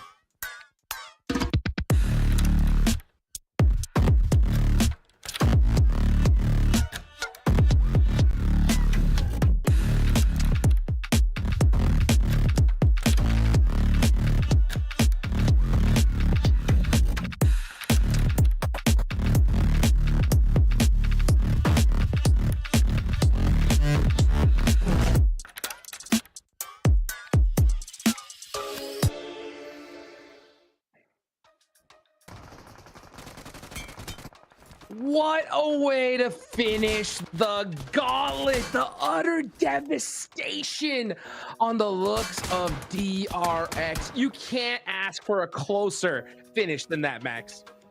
How does Z-Wolf even hit that at the end behind that tree? But it was absolute madness. This final game, Hot Jukes has already said, the drums of despair echoing through the arena. And unfortunately for DRX, you could see just how they were standing at their desk, Niptura, just completely destroyed after this game. They were so close, yet so far. And unfortunately for them, it seems like it is going to be game over for the Gauntlet stage. Yeah, what a shame for them. They tried so hard. They were being so meticulous, so careful. And it just could not work for them. They couldn't get it to do it. Regnum just had too much of a hold on the key parts of the zone as well, so they were able to take the chicken dinner. And actually, Z-Wolf playing such an integral part on the team. 6 eliminations just for him. And look at that. Look at his eyes.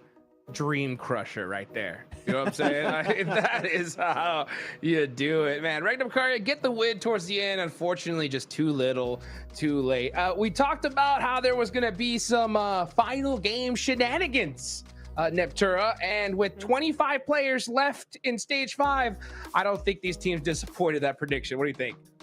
No, it was great fun to watch. Everybody just going, hey, you know what? Final game, let's just do it, whatever. And they just went for it. They had a blast with it. They got some points that they needed, you know, but at the same time, yeah, we did not have that many teams left in those final circles at all. Actually, I want to give some respect to Wolves. I feel like they're one of the only teams that were chasing down the Xavier that actually tried to do something really impactful here, and they took a fight directly with the Xavier. Was that intentional? Not sure, but once they knew it was that team, they were fully committed. As we did see, it just didn't quite work out in their favor. And really good for the Xavier, able to early on eliminate one of their main competitors here for the top 7 was very impressive. They make it very late into the game, meaning they also get the placement points. The Xavier did definitely more than enough to be deserving of a grand final slot. Yeah, absolutely. You know what? I got to give mad props to the Wolves, though, too, because, you know what? We talked about how there's a lot of scripts here, right? Unfortunately, the script of the last game standing, you know, the roster's not changing. That happened, right? But the Wolves, they tried to change that script, right? They went for Xavier. If they took them out there, they could have possibly made it. So you got to give the A for effort. The worst thing that a team could do in this situation, Max, man, at least in my eyes, is just play this game like it's normal and then just hope that fate is on your side, right?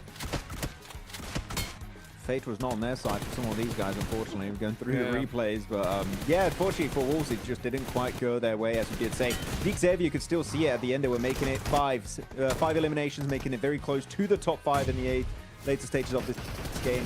Again, being very comfortable for the top 7. The Regnum, they really had nothing to gain from this. They still went really hard, maybe hoping to try and replicate something like this in their respective group stage.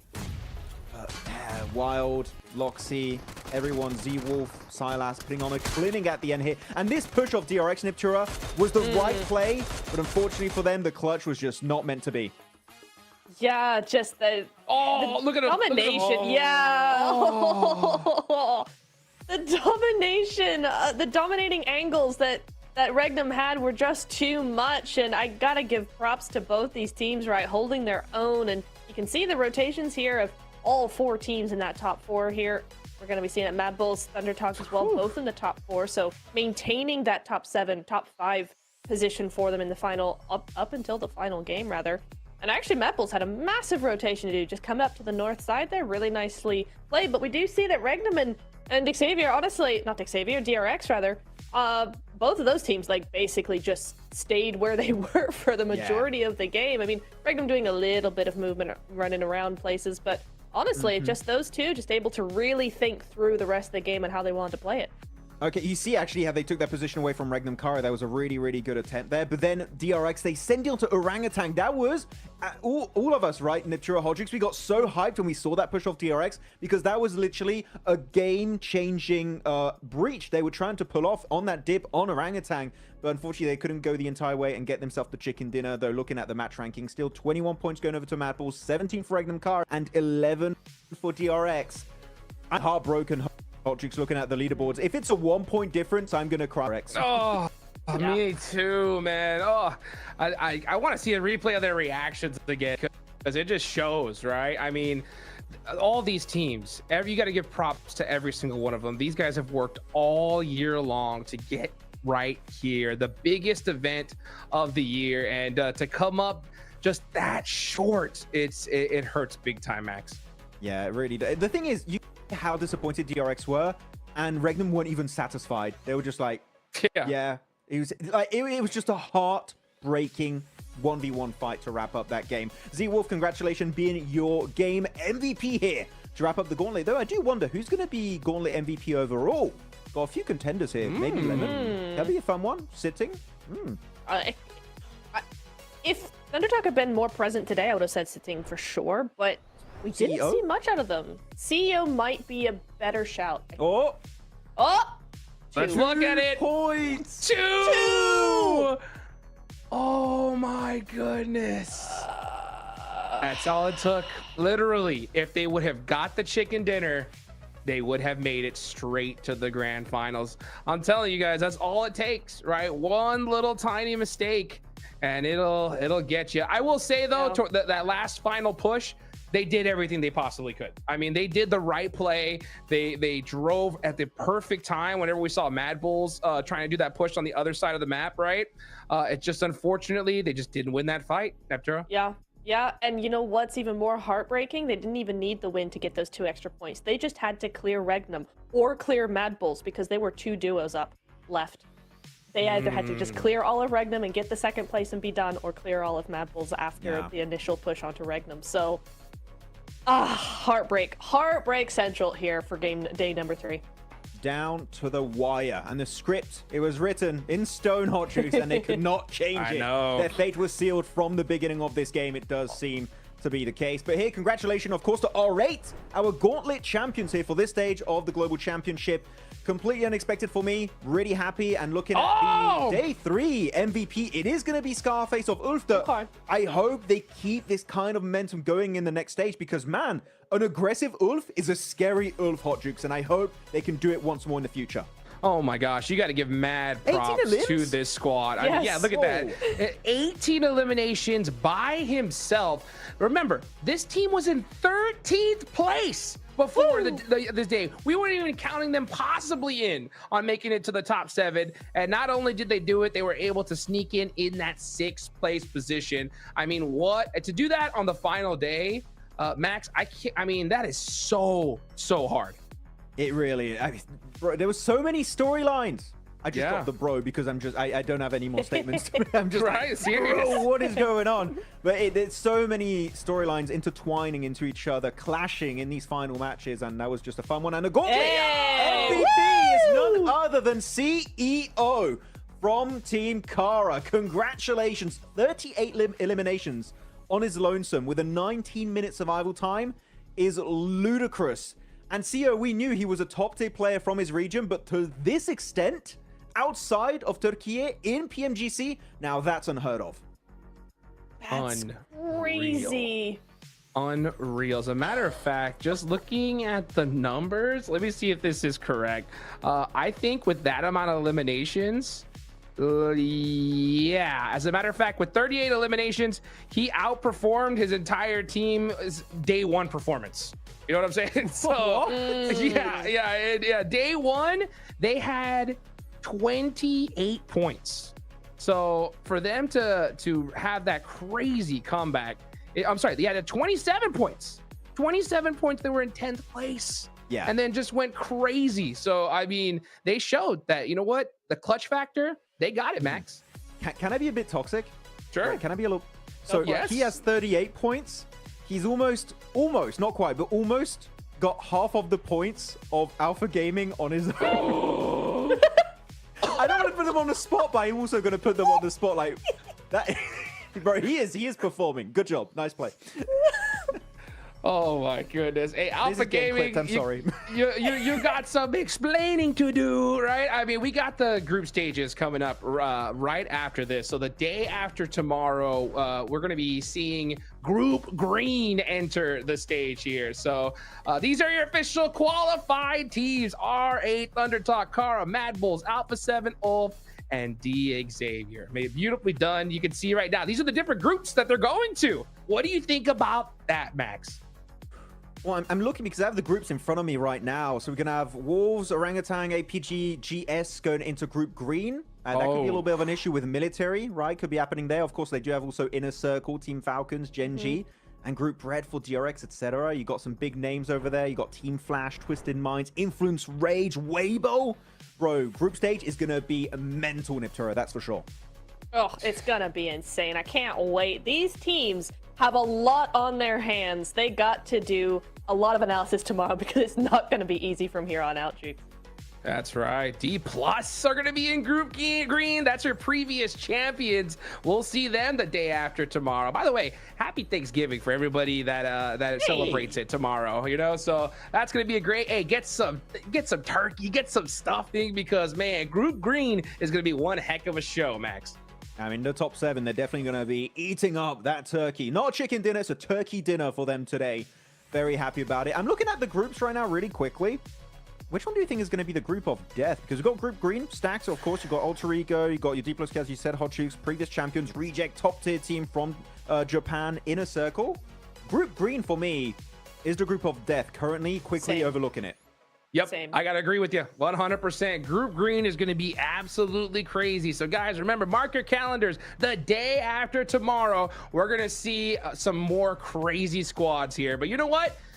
What a show. The Gauntlet did not disappoint in the slightest. Let's go ahead and take it down on over to the stage in the 7WG to wrap things up for us.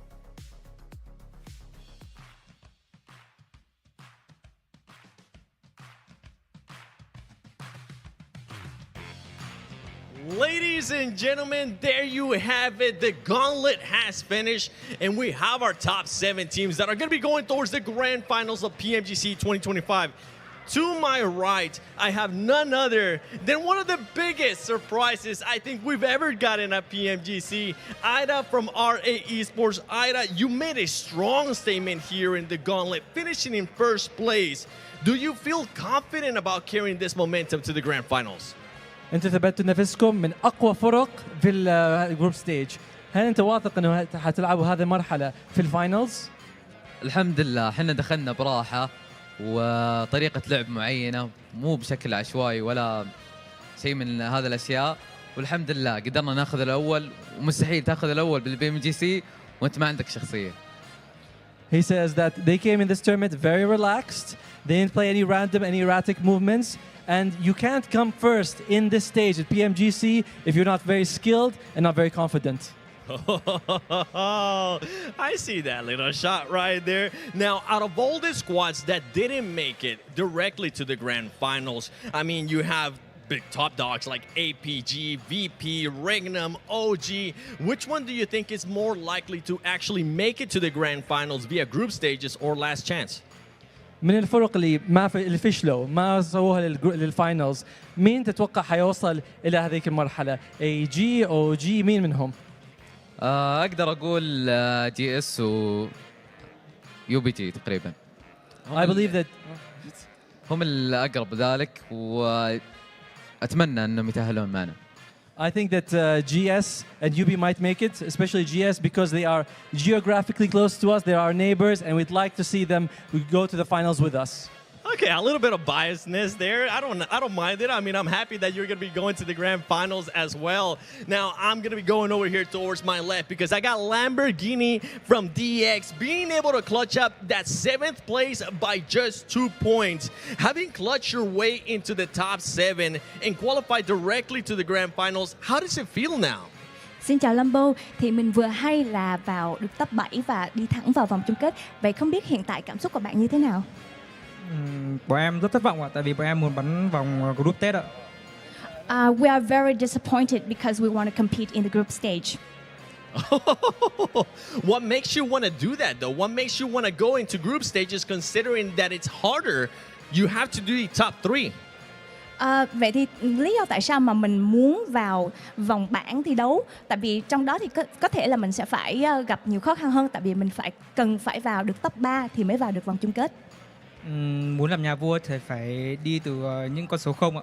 Vì em không muốn vào vòng này trước ạ.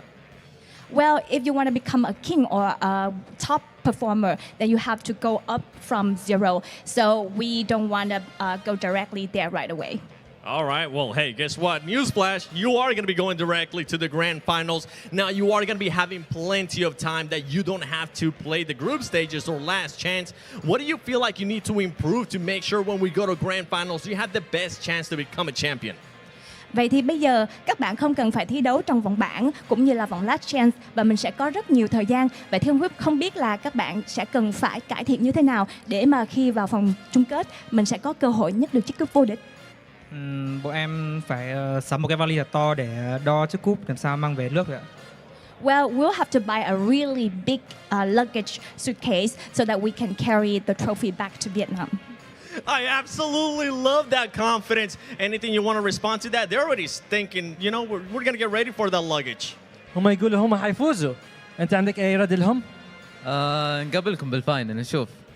He says we look forward to meeting you in the finals. There you have it right there. Rivalries are being built on the go, ladies and gentlemen. Don't forget, though, in 2 days, we will be starting Group Green, and we will be securing 3 more teams after that one going to the grand finals. PMGC is full of surprises, full of amazing gameplay. Make sure you stay tuned in.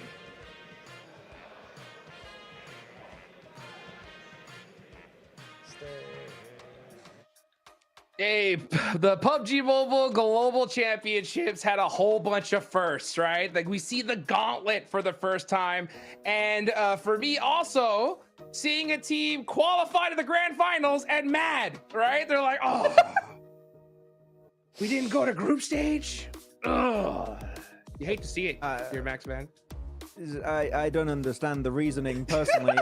It's like, oh no, we wanted to get in the part of the tournament where we have to be top 3, which is even harder to make it, or even second if you go to last chart. I like the concept of we want to keep working and training, but like, bro, you're in the finals, okay? Shush, you made it. Hey, that was 100% rage bait, okay? Could you imagine, right? The look on DRX and the Wolves' face while they hear that? They're like, then why'd you fight us so hard? Give it to us. Give us your slot. Well, you know what? Group Green, it's coming up here next, Neptura. We know that D+, right? Our previous champions are going to be coming into the fray. What do you think about that? Oh, I can't wait. I love this team so much. I can't wait for Group Green in general. We got IC coming in here. We got OG continuing to do stuff. I want to see a different OG day after tomorrow. Come on. There's so much I want to say about Group Green, but oh my goodness, I'll have to wait. Okay, well, you know what? I think I got something that I know you want to say, right? And that is, you know, Regnum Karya, right? Regnum Karya, D+. What do you think about that? Okay, so D+ took away PMGC 2024, the trophy from Regnum, by 2 points. Regnum said, okay, DRX, you're not qualifying to finals by 2 points. Revenge achieved. Revenge is done. Oh my goodness. Let's go ahead and take it on over to the end of the day. We'll see you guys the day after tomorrow.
Warriors are meant to rise and shine again. You're stepping down, I'm moving the show. Clickety click, last minute countdown. You wanna survive, just stay alive. Rising up in the zone, champion is for the top. With my crew strong, facing